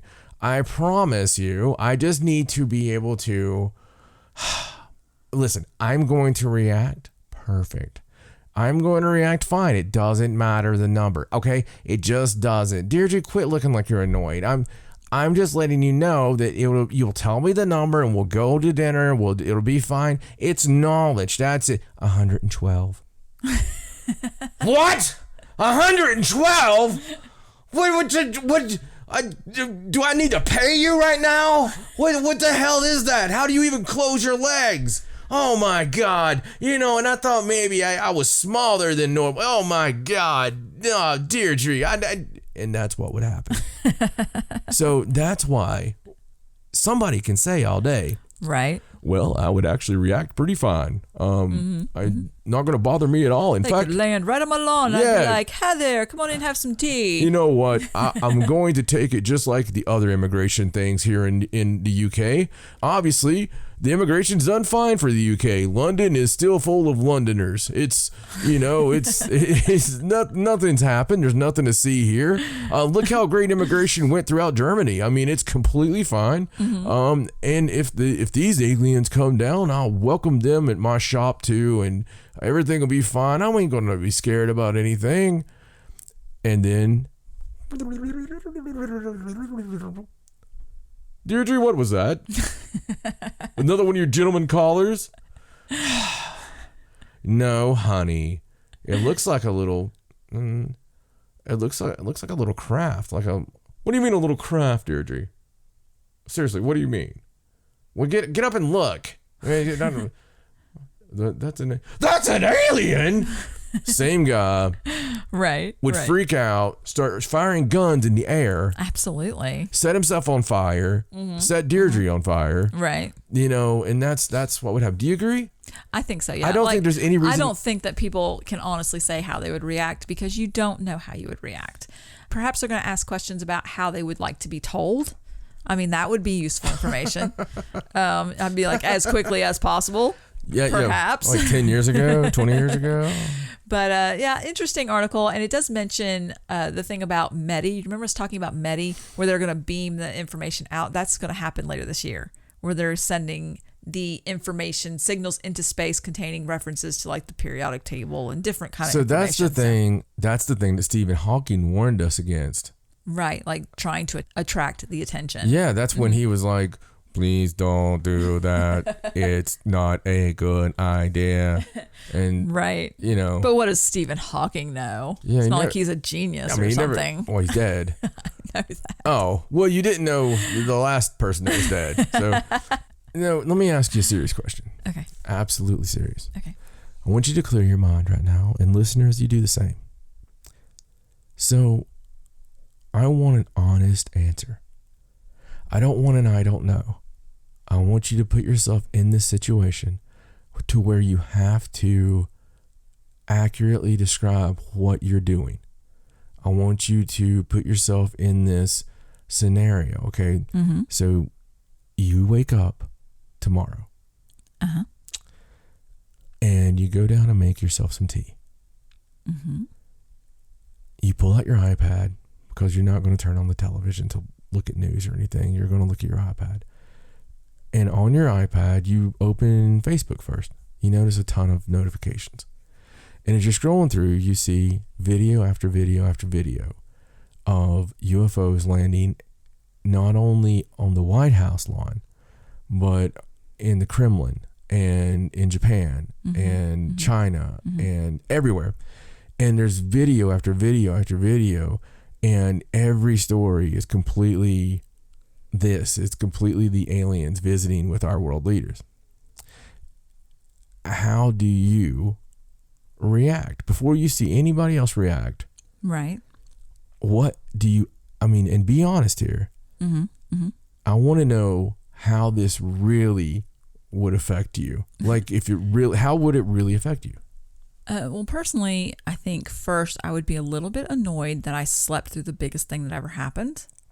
Because obviously it's already been seen and I was sleeping. It's a given that's going to happen. I don't think that I would be too scared at first because we don't live near a big major city like that. Like I feel like if I lived in one of those major cities, near the White House or, New York City or somewhere where they would go, I would be a lot more panicked. But since we don't live near a big city, I feel like I would be concerned and probably watch the news constantly to find out, how it was going to play out. I'm not really a big overreactor, so I'm not going to be like running down the street, setting myself on fire kind of thing. But I'm definitely going to lock the doors.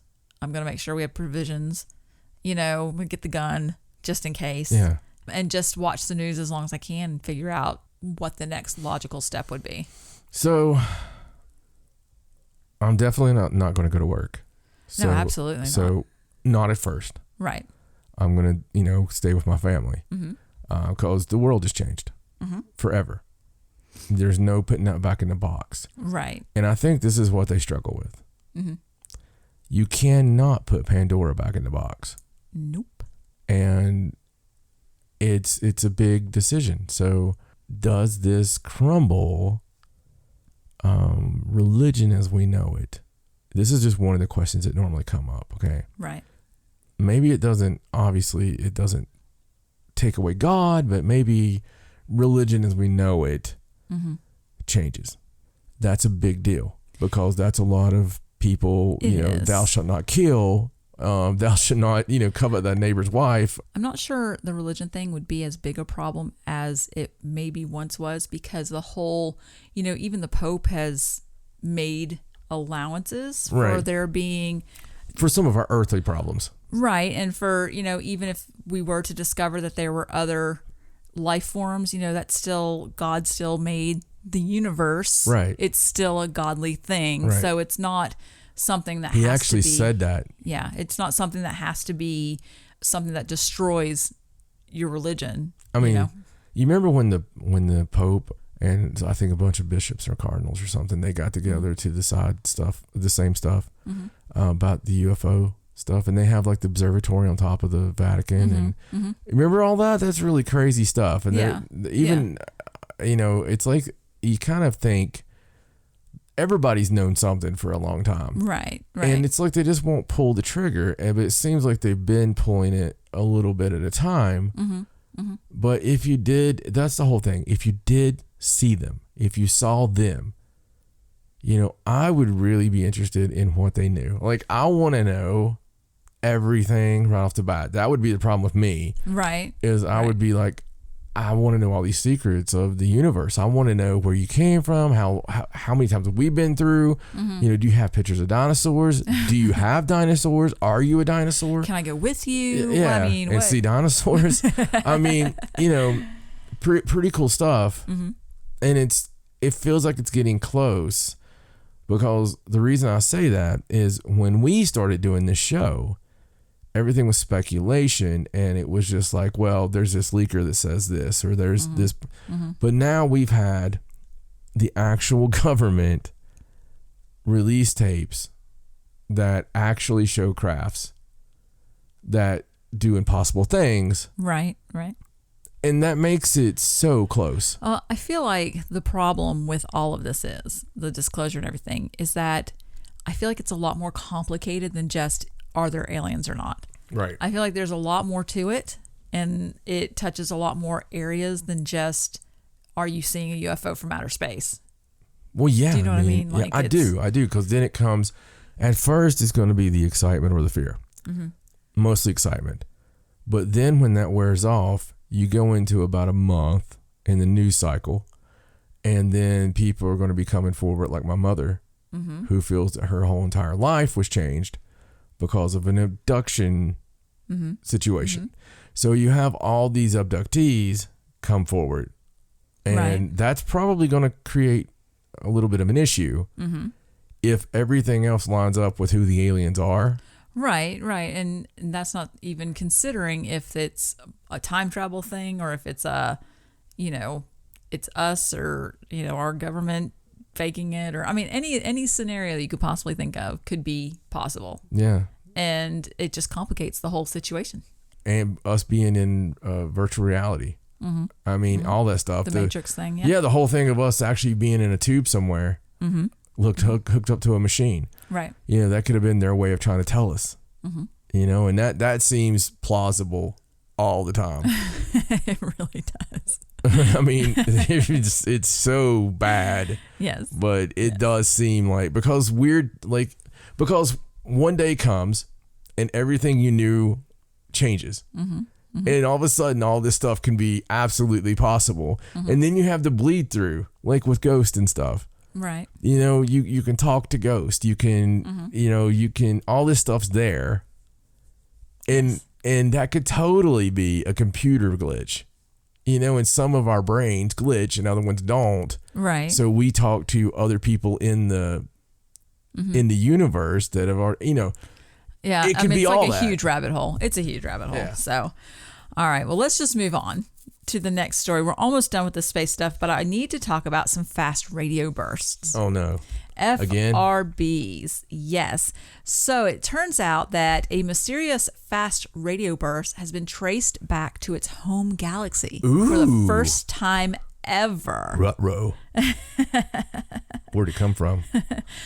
Alpha Centauri. So it says it's the first time that astronomers have successfully tracked a one-off FRB back to its origins across space and time. And this was done in a study that was published just recently, right at the end of June.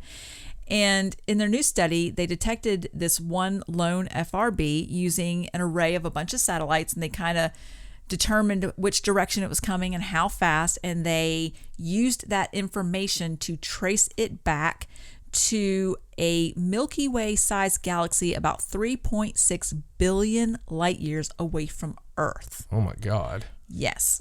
Now, this FRB is not one of the repeating FRBs. It's just one of the lone ones. And they have one of the repeaters that they traced back, sorta, like they tried to kind of figure out where it came from. And they believe it came from like a failing neutron star, like it didn't come from an actual like galaxy. So this is the first time they've traced one back to its home galaxy, and they believe that it was like 3.5 billion years ago that this thing spewed forth this fast radio burst, and it's just now coming and hitting us. So really interesting study that they're still looking into these, and it's really interesting that they're able to trace them back like that to find out where they come from. Absolutely. 3.5 billion years ago. So, I mean, even if something had intelligently sent something out there, inadvertently. Right. They're probably not there anymore. They're probably not monitoring the station anymore.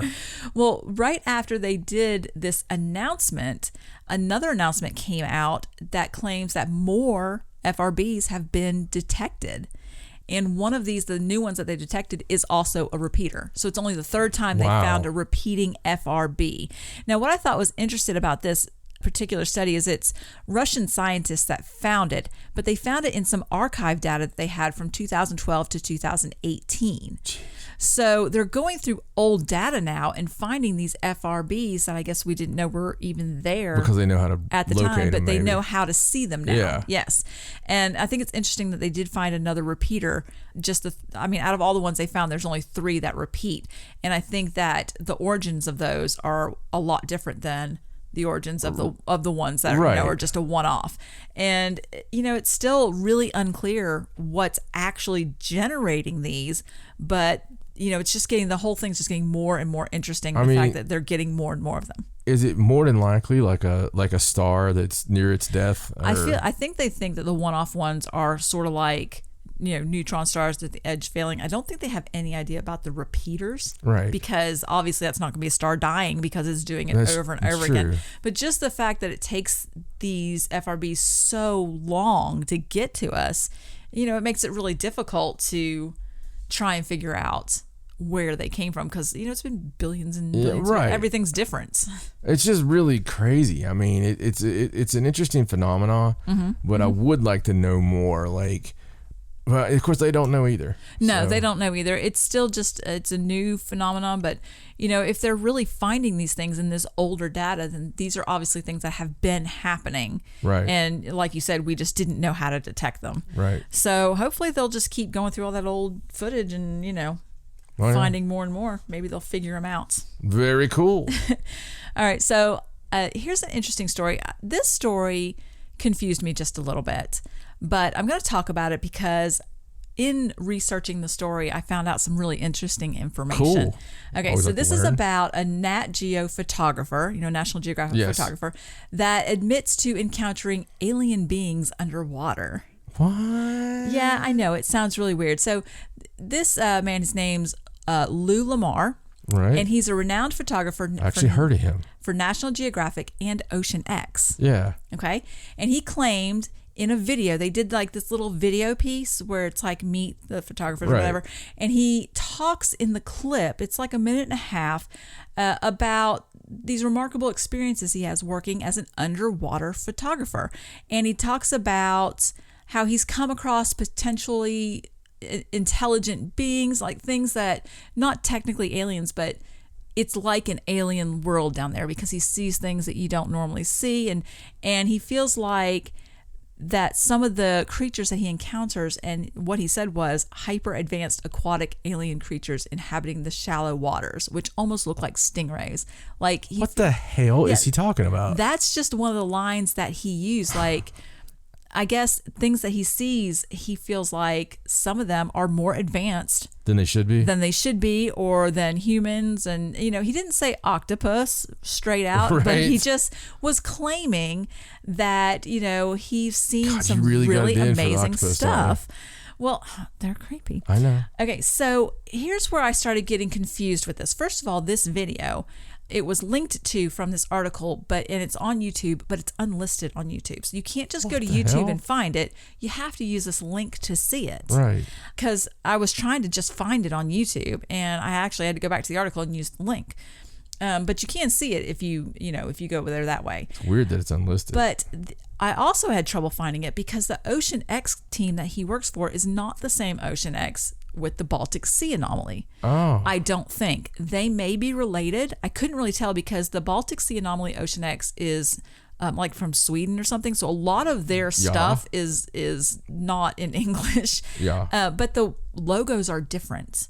So I don't know if they're two different entities, or if they work for the same people, like they're both Ocean X, but just different divisions. Right. But he doesn't work with the people that are studying the Baltic Sea anomaly. And at first I thought he did. Right, which would have been awesome. So it was a little bit confusing, but here's the interesting information. When I was trying to figure all that out, I went to the Ocean X team's website with the Baltic Sea anomaly, and they had posted on June 23rd on their site, they had this little blip at the top that said that the Ocean X team has made a new interesting discovery near the Baltic anomaly. No way. And that data is being processed and more is to come. And that is all it said. Oh my God. That's all it said. And see, they're the only ones still kind of looking into that because, we did the story about how the scientists are like, oh, it's just the ice and it's natural. And the only reason we did that is because it came to my mind. Right, and right. Which is strange. Yeah, and I was like, that's something we talked about every year. I would really like to know what's going on there. Do you have an update? Right. So now I do have another update. Apparently they're going to have another update. I can't wait to see what it is, whatever new interesting discovery they've made. Yeah. Very so crazy. It's great. It's cool that they're still, they haven't given up on that area. Yeah. They're still looking into it. But this video is really interesting to listen to the way he describes being underwater around all these strange, creatures that he thinks are hyper intelligent. I think the headline's a little misleading because he didn't actually say, I saw UFOs and alien beings. Well, but you never know. If he's underwater all the time, especially for National Geographic, it could be something he just isn't allowed to talk about. Maybe he's alluding to it without actually saying it. It is a little misleading, but it still, is something we agree with. And, especially with the thing we're always talking about, hey, the ocean is really where we need to be exploring anyway. Right, right. Because there's just too much weird there. There's just too much strange going on. And it's been like that for a very long time. I don't know why we ignore it as much as we do, really. Right. And some of these sea creatures are just, I agree. God knows if you're always down there what he's actually seen. Yeah, absolutely. And with his camera, and he's getting to photograph it all. So very cool. All right, so I have one more story, and I just had to put this in here. And it's another story about something that happened at the 2019 Astrobiology Science Conference. We talked about the announcement about Enceladus. And I just wanted to put this in here because it's super important. And it's about new research that was presented that looks at how an octopus is able to perceive and process information using their tentacles that have minds of their own. Now, see, there's going to be an octopus group. I'm just saying. That contacts me in the next week or so. Right. With concerns about you. Wait a minute. I'm not done. All right. Okay. So this scientist did this study about how the arms of an octopus, have the neural ring and work independently of the brain. And the reason that they did this study is because they feel like that it's the key to understanding other forms of life, possibly even alien life, because their process of thinking is so different than what a human's is, because they don't use their brain to use their arms. Like their arms just work independently, which is very weird. And the octopus has been on the earth for a long time, millions of years, but not long enough to be so far advanced. So so they don't. We know they can camouflage and all that, but I thought I heard somewhere that they can change their DNA code. Like I don't know, like their signature or something. There's certain species of octopus that they all do different things, but I think that's part of the camouflage, maybe where they can change. Crazy. But I just wanted to point it out because that is an actual scientist that did that study because he's noticing the same thing I'm noticing about the weirdness. Sorry, that's all it is. Independence Day was so accurate. Mm-hmm. Those things looked like. They did. They were very well. They were like aliens inside the weird suits, but they still looked very octopusy. Yeah. Yeah. So this is very strange. All right, so that's all of my space alien news. We'll move on to something else now. Yeah, that was a hell of a lot of crazy, though. I mean, really. It really was. I mean, it seems like every week we have a whole category, Tom, for space and aliens. Yeah. All right, so speaking of crazy, good segue.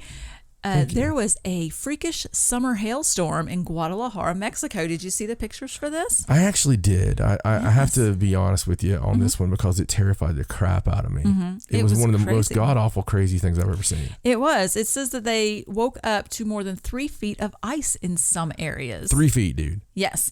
Now, I do want to point out, because I was looking at the pictures and I was trying to read on this, that, some of the pictures of this are a little misleading. There was also flash flooding in the area. And the way you can tell is because in some of the pictures, the cars are like piled up on each other. Right. And now hail's not going to make your car like pile up on top of another car. So it's like ice water. So some of the hail's on top of where this flooding was, and it washed it all down and made it into these big piles. But it was crazy nonetheless.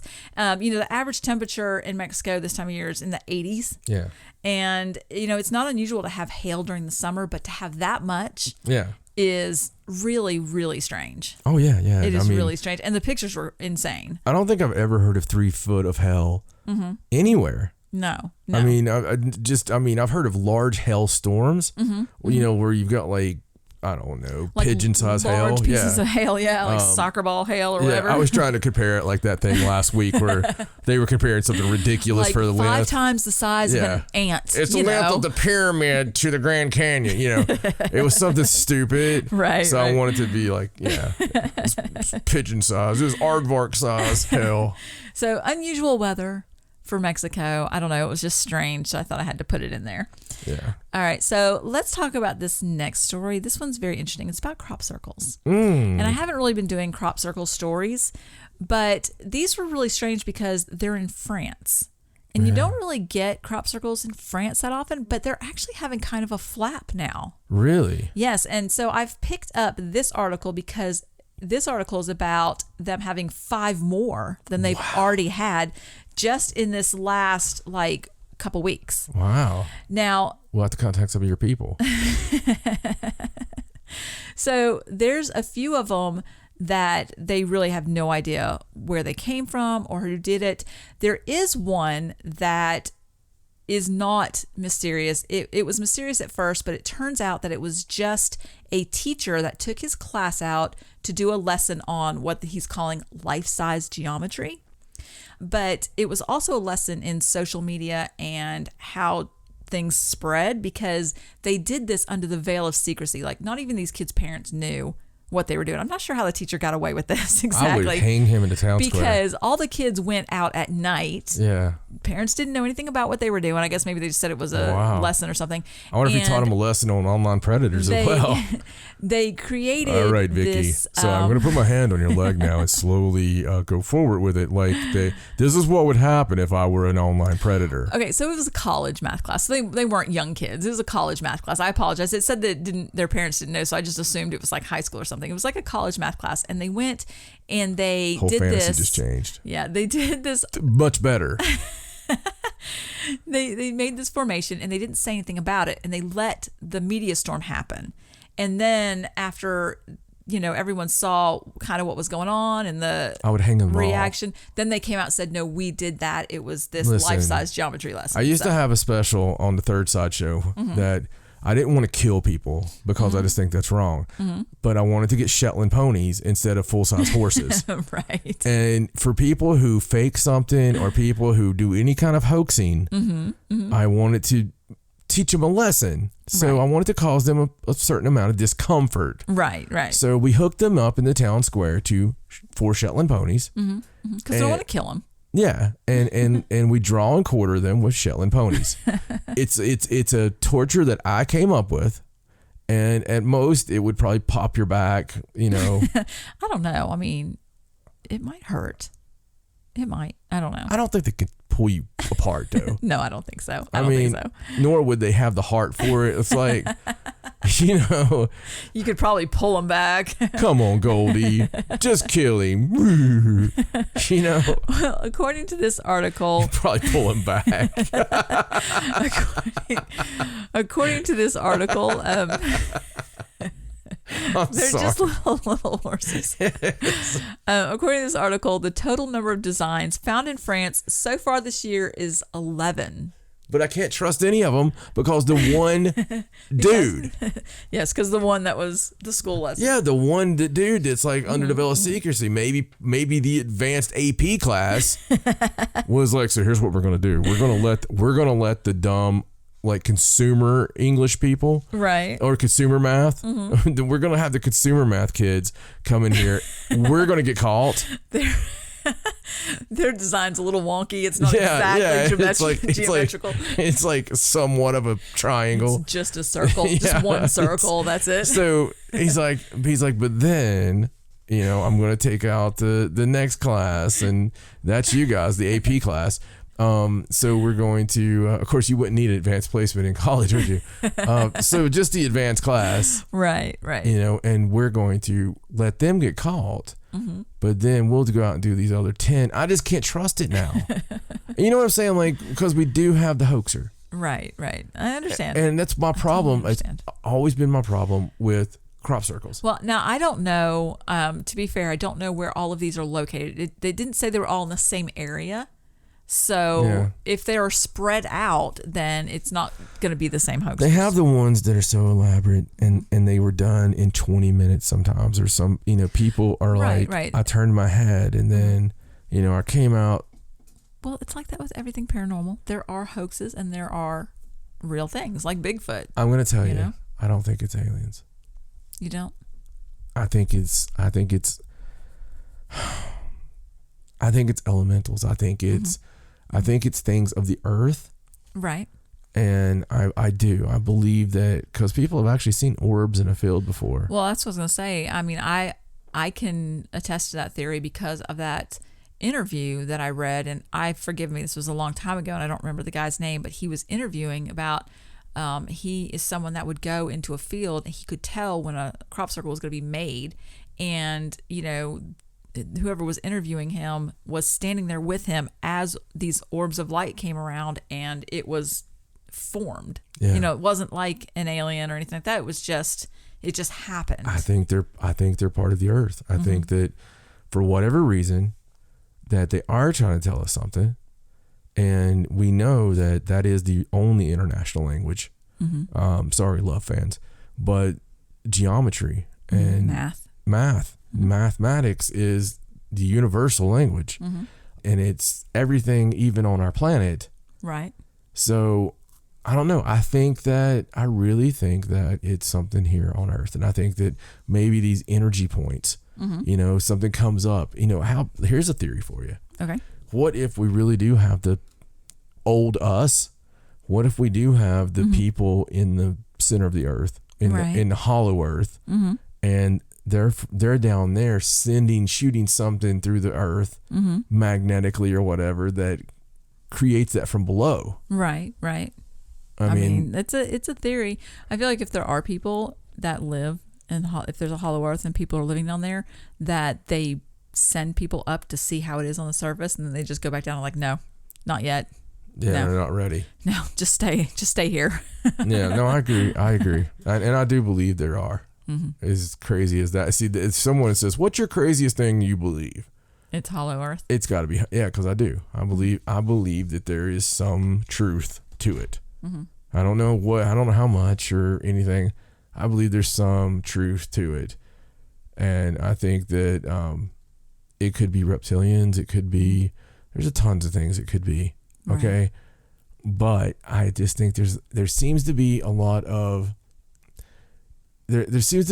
things that are covered up or pushed aside when people start talking about this, and you look at things like on maps and things, it's just there's some things that don't make sense, and then you have like really super deep holes, and right. I don't know. I just think that there's some truth to it, and we'll see one day. All right, so let's move on to some discoveries. Ooh, I love discoveries. All right, so this one's really awesome. This is about a palace from a mysterious ancient empire exposed by a drought in Iraq. Weren't you just talking about Iraq? I love Iraq. It's like all our stories are just I mean, it's just coming because together. it's kind of like, like this kind of stuff. That's what I like about it. According to a press release, they found this palace, and it was like a solid structure with 2-meter thick mud walls, some standing over 2 meters high. And they believe that it's from something called the Mitanni Empire, which was from 1475 BCE to 1275 BCE.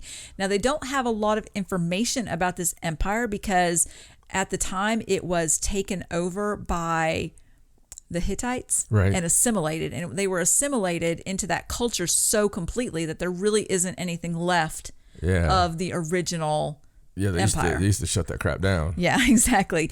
But what happened was there was a drought and it exposed this palace, and they found a number of rooms, and they were able to identify them. And they were kind of in a hurry to do this because the water was coming back as they were looking around. But they did find 10 cuneiform clay tablets that they were able to get out of the palace, and they found remnants of murals in like bright shades of reds and blues and just this amazing stuff. But they've sent the tablets off to be translated, so they're hoping that they can get some more information about this really mysterious Mitanni Empire that they don't really know anything about. Oh my God. Can you imagine walking in that place? No, and especially with the water coming in, and you're having to hurry and you're trying to look at everything and you just want to study it all, but you don't have time. I mean, can you imagine what it feels like walking into like an old palace, like and seeing the colors, something nobody's been in because yeah, and I believe that the murals on the wall, that's what they were the most excited about because they were so bright, and that was really the method back then of storytelling. Murals, and you can get a lot of information from one. And they took pictures so they can study the pictures. The gray alien giving it to a monkey. that part of the picture, they'll have their thumb over it. They're like, oh, whoops. Yeah. Whoops, no, sorry. That's really, really cool. Yeah, and I mean, in Iraq that's where the oldest stuff is. Oh yeah. What a big discovery. Yeah, it really is, and just sort of happened by chance because of this drought. So very strange. So one other discovery, this one is really, really interesting. It's about archaeologists that are currently excavating a 4,000-year-old Bronze Age burial sites. And they're linking it to like these mysterious ancient, what they're calling sorcerers. It's like druids, that kind of ancient magic. Yes, it's like a 4,000-year-old tomb, and it's on a Welsh island, and it's very close to this site that's called Bryn Celyn Dubach. Right. I think that's how you say it.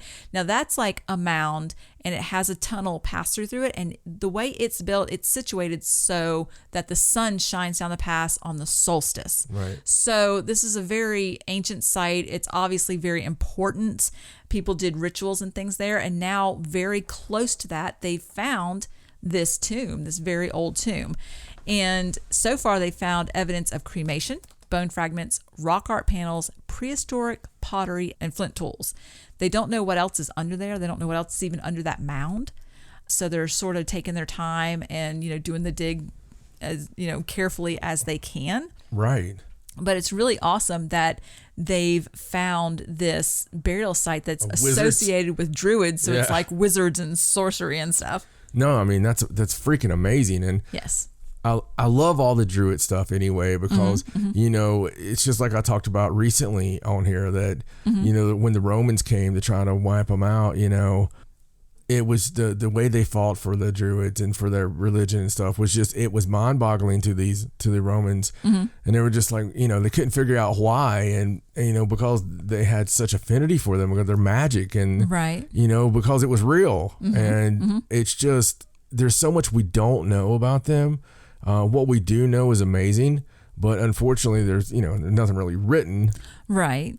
It's just really, really cool. And everything that's been happening with archaeology and all the leaps forward. I love the fact that we keep seeming like we're getting more and more information. We talked about the Amazon like a few times now, just because it's so insane. And I tell you, there's a place and I watch a lot of history things, a lot of independent history producers. You do. There is this place called Tollitz Valley, okay? And it's actually in Germany, but now they're finding it to be Europe's earliest battle. And what's so interesting about it, they found this and they start excavating it, and it's really crazy because it's this really serene valley, this Tollitz Valley.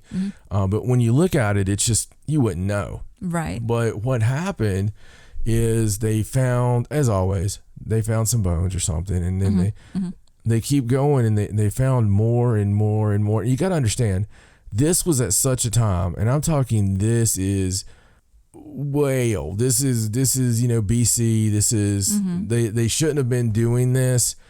I mean, because you go back to like Arthurian times and stuff. Yeah, they had like little castles and this and that, and of course England itself, was so divided up into little tribes, and and especially back then there was so much forest everywhere that people don't realize how different the topography was. Right. And a lot of there was no farming. Okay, so it was like they just believe hunter-gatherers.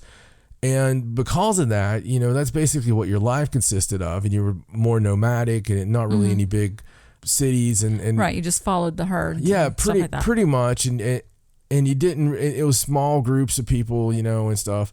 But what happened is they started finding all this crazy evidence. And it's insane. They're still doing it. They're still coming up with stuff. But it's a huge battle, like this gigantic battle.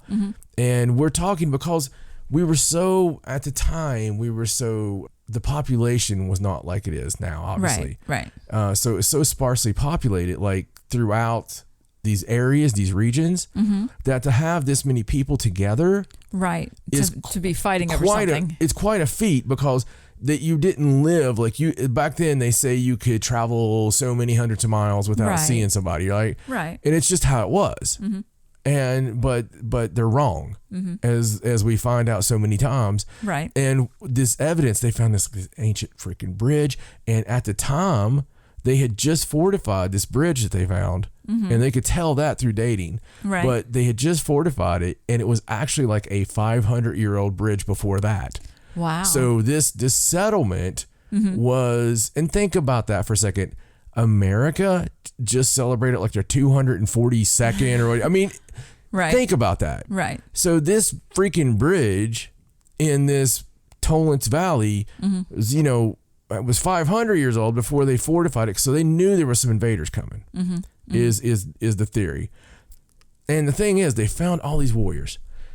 And the warriors, they know that, especially somewhere near the bridge, there was just this ton, like, I don't know, I think like 500 people, like 500 bodies. Wow. Just all kind of laying on each other. Yeah. Right? And the reason they know they died suddenly is because there's no healing that's taken place with some of the bronze arrowheads. And some of it, because there would have been healing. Right. And so it's like they got attacked really quickly by obviously something very large. And there wasn't hardly any swords found or anything, because of course you would have robbed the bodies. Right. There was women and children found too, but that could have been because it was a settlement or because of camp followers. Right. That kind of thing. Just very, very, very mysterious. Like very unexpected. They don't know the who, what, when, where, why, which is really cool. Yeah, that is pretty awesome. And it's super old. Like, I'm going to have to show you that. Yeah. But that kind of stuff, I just love it, and I love all these mysteries, because it always pulls back another layer. And it does. You find out stuff you never would have imagined. And I just think it's cool because, especially with the Druids in that area, there's just so much. Like, when you find out more about it, it's kind of like why Ireland was never invaded, like back then, like that long ago, was because of it was so heavily wooded there again, which isn't like that as much now. And there were so many warring tribes that people were just like, nah, screw it. It's not worth it. It's not worth it. We can't really control the whole thing. Right. And I don't know. I just love that kind of stuff. Well, this particular site, they're calling it a tomb. They haven't actually found any human remains, but they do know that it is a heavy ritual type site. So they're still excavating there for a little bit longer, and they're hoping that they can find evidence of the human remains and that sort of thing. So we'll have to just keep an eye out on it. I hope they find some wizards with like robes and the whole thing. I think I'm going to start doing side lectures where I just do John's random history. And you just come to a library somewhere. And right. And it doesn't even have to be related. Just give me a topic. Just be like, talking. all right, where do you want to talk about? And we just go. Yeah. That'd be interesting. I mean, just because there's little stories, like, I don't know why I've got this weird affinity for history. Like, I would love to have been a history major and, but I wanted to go like to Oxford or something, like somewhere where there's real interesting. Somewhere where there's a real library and there's real professors that have real stories that, I wanted to row in the freaking, I wanted to do the Oxford Blues. Like, right. But no, I always wanted to go to an old Ivy, like English university. Right. Somewhere with prestige. And so I wanted to go somewhere where they slap your hands. I wanted to go somewhere where crap's not allowed. Right. I wanted to go somewhere where the guys that I hung out with were as into learning as I was, and like a Dead Poets Society thing. Right. Where we go out into a cave somewhere and where a professor inspires you. Now, this all sounds very silly. I know. It sounds like you watch a lot of movies. Well, no, it sounds very silly. But I love that kind of camaraderie, and I love that kind of structure, and I love when people are very serious about their learning. Like, right. I believe if it wasn't for the no sex thing, that I would have been a great monk. You need to join some kind of like gentleman's order kind of thing, like a Mason or a whatever the other one's secret societies are. You need a secret society. That's what you need. I do.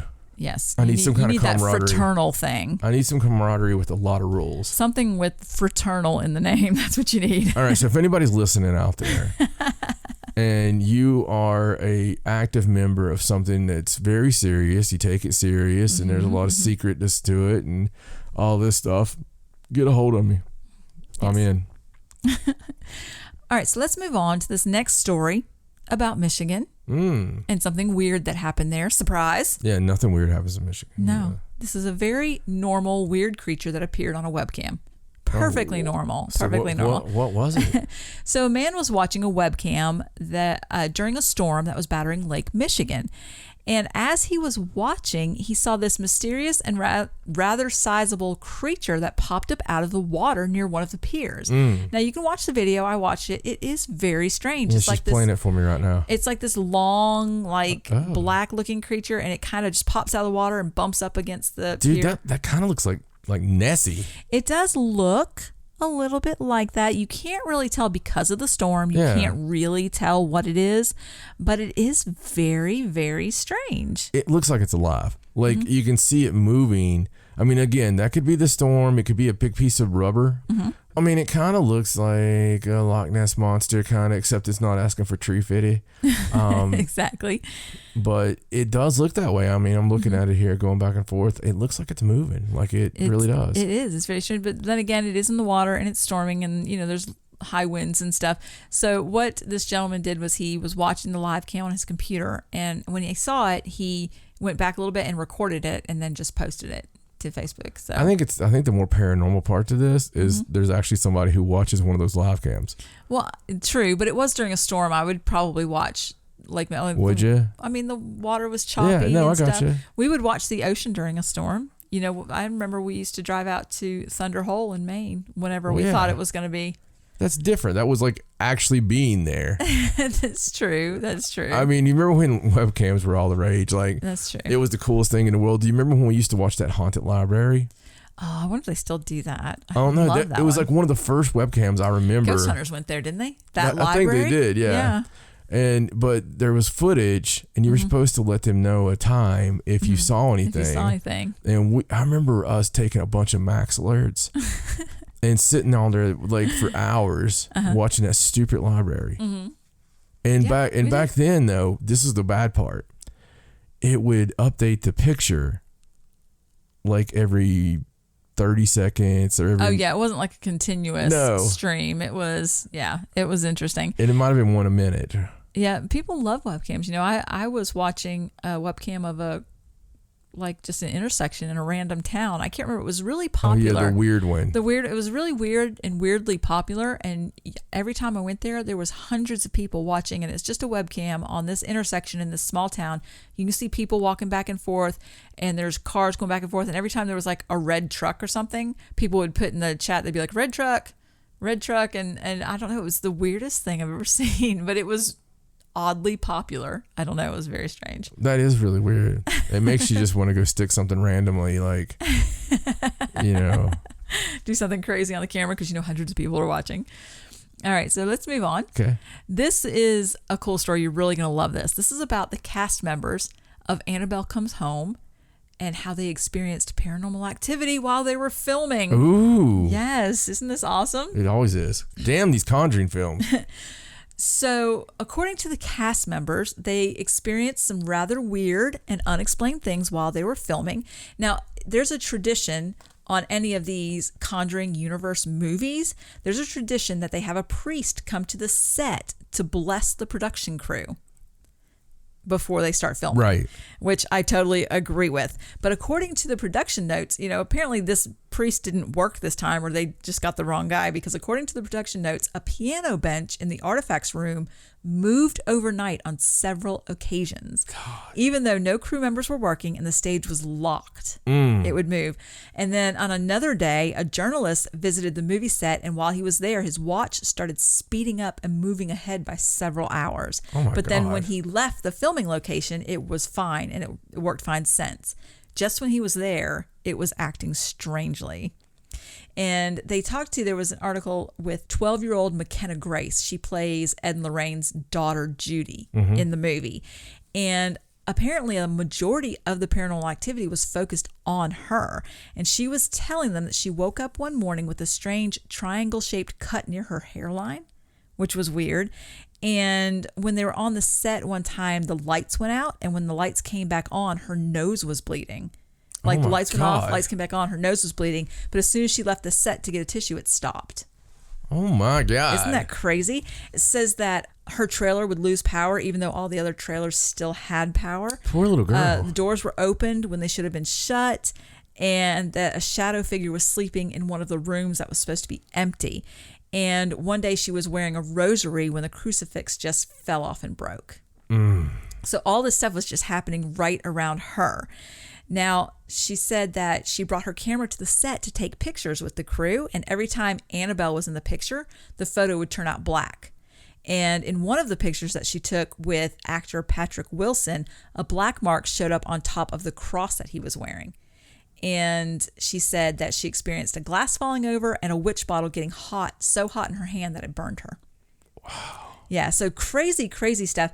Now, there was one other experience. She said that her and one of her co-stars named Madison Eisman, it happened to both of them. They didn't know if someone was pranking them or if it was really something. I mean, after all this other stuff that had happened, it makes you think. But they were walking down a corridor when they heard 3 knocks on a door. And when they opened it, the Annabelle doll was sitting in a rocking chair in the room. So they closed the door again, and shortly after that, they heard another knock. So they opened the door again, but the doll was gone. So they didn't know that they thought that maybe the production crew was just playing a prank on them. That's not a funny prank. But nobody came forward to admit that they did it. Right. Like nobody said, yeah, we were just joking.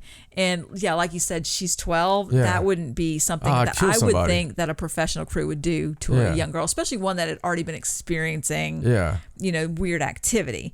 So she said that, she doesn't know if she really believes in ghosts or not, but that there were things that happened to her that could not be explained, and all that stuff that happened on set and during the filming of the movie. So, and we do know that all those Conjuring movies, they all have some kind of weird every one of them thing going on. And, when you talk about things that happened in real life like that, who knows what that would bring on. Yeah, it's just really, it's always been crazy like that. And I think all the really good horror movies end up being that way, where they've got some kind of... I believe that one's going to end up on a list one day. Yeah. It was too late to be on our regular list, but yeah.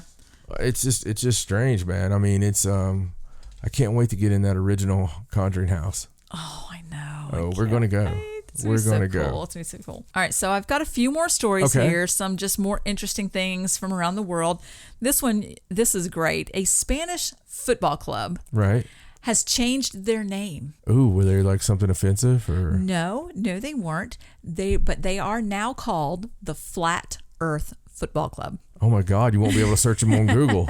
Their president, named Javi Povez, decided to rename the club to support the Flat Earth movement and its followers around the world.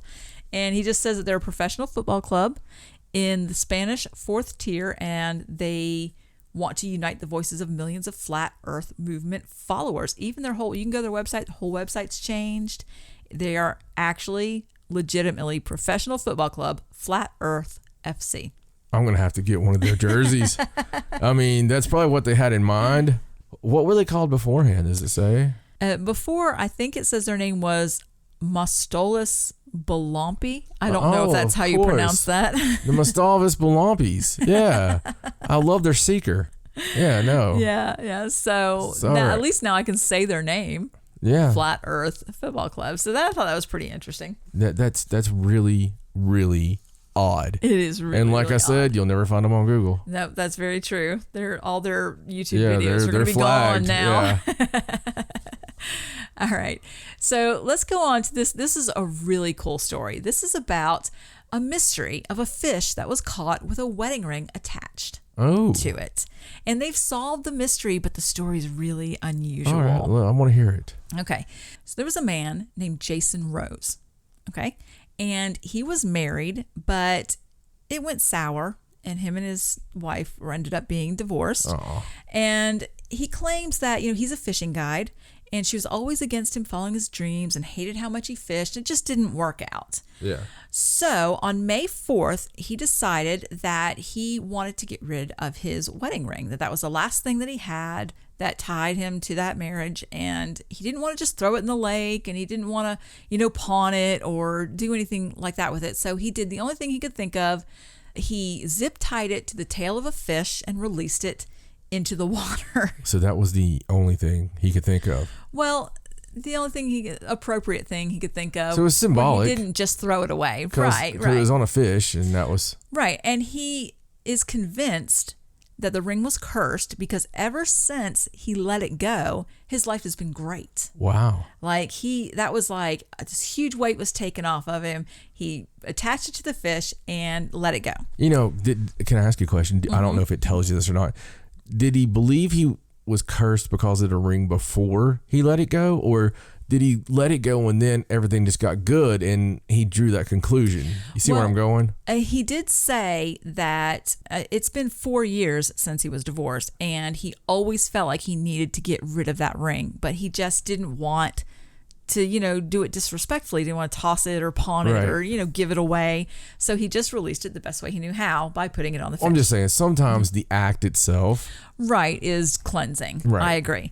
So fast forward 7 weeks when a man named Joe Pennar caught the fish. Oh, well, that was interesting, I bet. Yes. He was on a boat called the Gray Lion 2, and him and 2 others, they were fishing this tournament called Pass the Passion Tournament.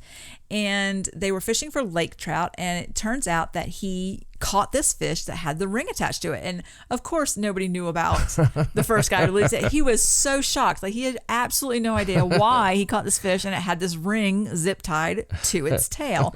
So it was funny because the wedding band, it's silver. It had 1 diamond in it. It had an inscription on it, said SDH Steel, and super surprised they found it. So they did a news story on it. Of course, the local news did a news story on this weird fish that this fisherman caught with this ring attached to it. So Jason Rose came forward after the story came out and contacted him and said, look, this is what happened with the ring. Yeah. And he told him the story and explained to him what happened and why he got rid of it.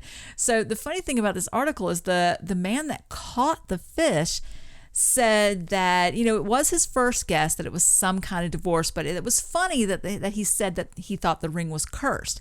He said because ever since it came on his boat, he's had problems with his engine controls, and the switch to raise the helm floor to get at the engines broke, and the hose at his dock burst. All that happened right after he caught that fish with that ring. So he joked about it. And he said, I think I'm going to mail it back to him with no return address. Right. That's crazy. I think I'm just going to get rid of it myself. So I thought it was really crazy that this one guy thought that it was cursed even after he got rid of it. And then the next guy that got it get kind of passed Well, on yeah, to but him. you see, now they've actually put that energy. Well, that's what I was going to say. Maybe the original guy that got divorced, when he released it, because in his head he felt like it was a cursed ring, he made it a cursed ring. Yeah. And, And then this next guy who truly believes that,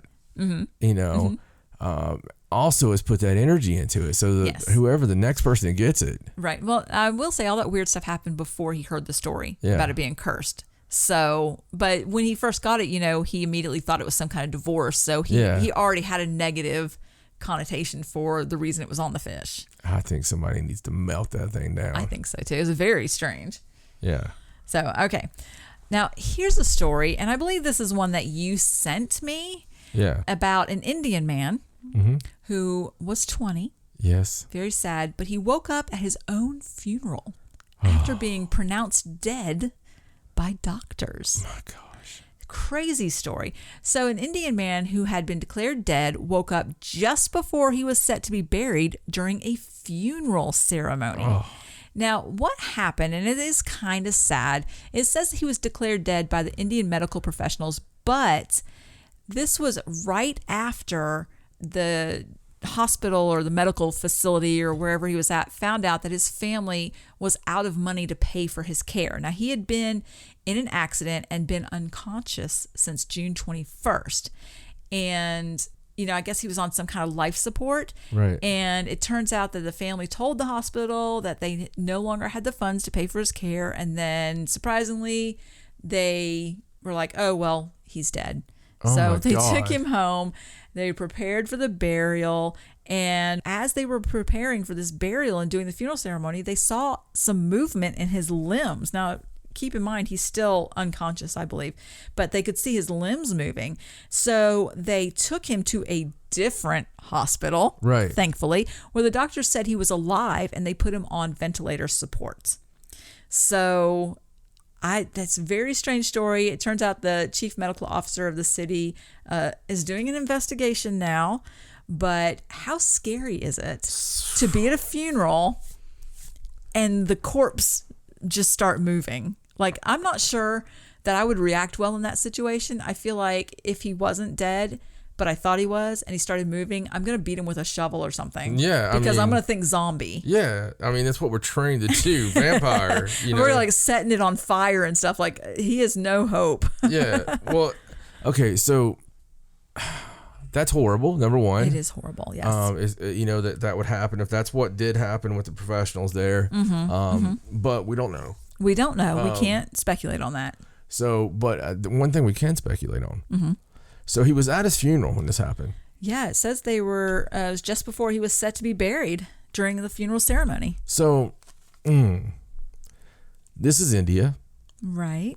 I like India. There's a lot of cool, flying vimanas. There's in our house here, I have a lot of Indian. You do. You seem very drawn to India. Yeah, a lot of religious things from India. I guess I know where I'm going to be buried now. You want to be buried in India? Well, yeah, they obviously don't do any kind of embalming. I mean, if they had embalmed him. Oh, so now I see why you sent me this. Well, I mean, no, come on, that's a paranormal story. It is. It is. But I mean, if he hadn't have been, okay, look, if you're not dead yet, when they take your blood out and put the embalming fluid in, if you I won't need to beat you with a shovel. Right. If you get up at that point, you better get a shovel or something. But I'm just saying that they obviously just kind of... When you die, send you to India. Yeah. I mean, we always wanted to go. Just make that the trip. Well, instead of like weird life insurance, I'll just put a couple tickets for India. Take me there, do the whole thing. Make sure you have like a cool little ceremony for me.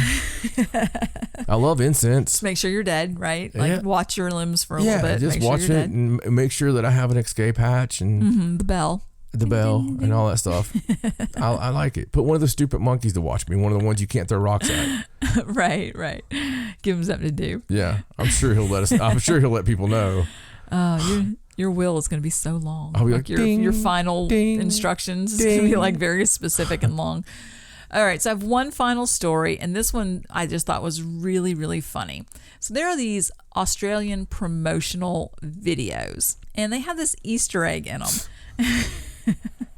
I'm sorry. Good day.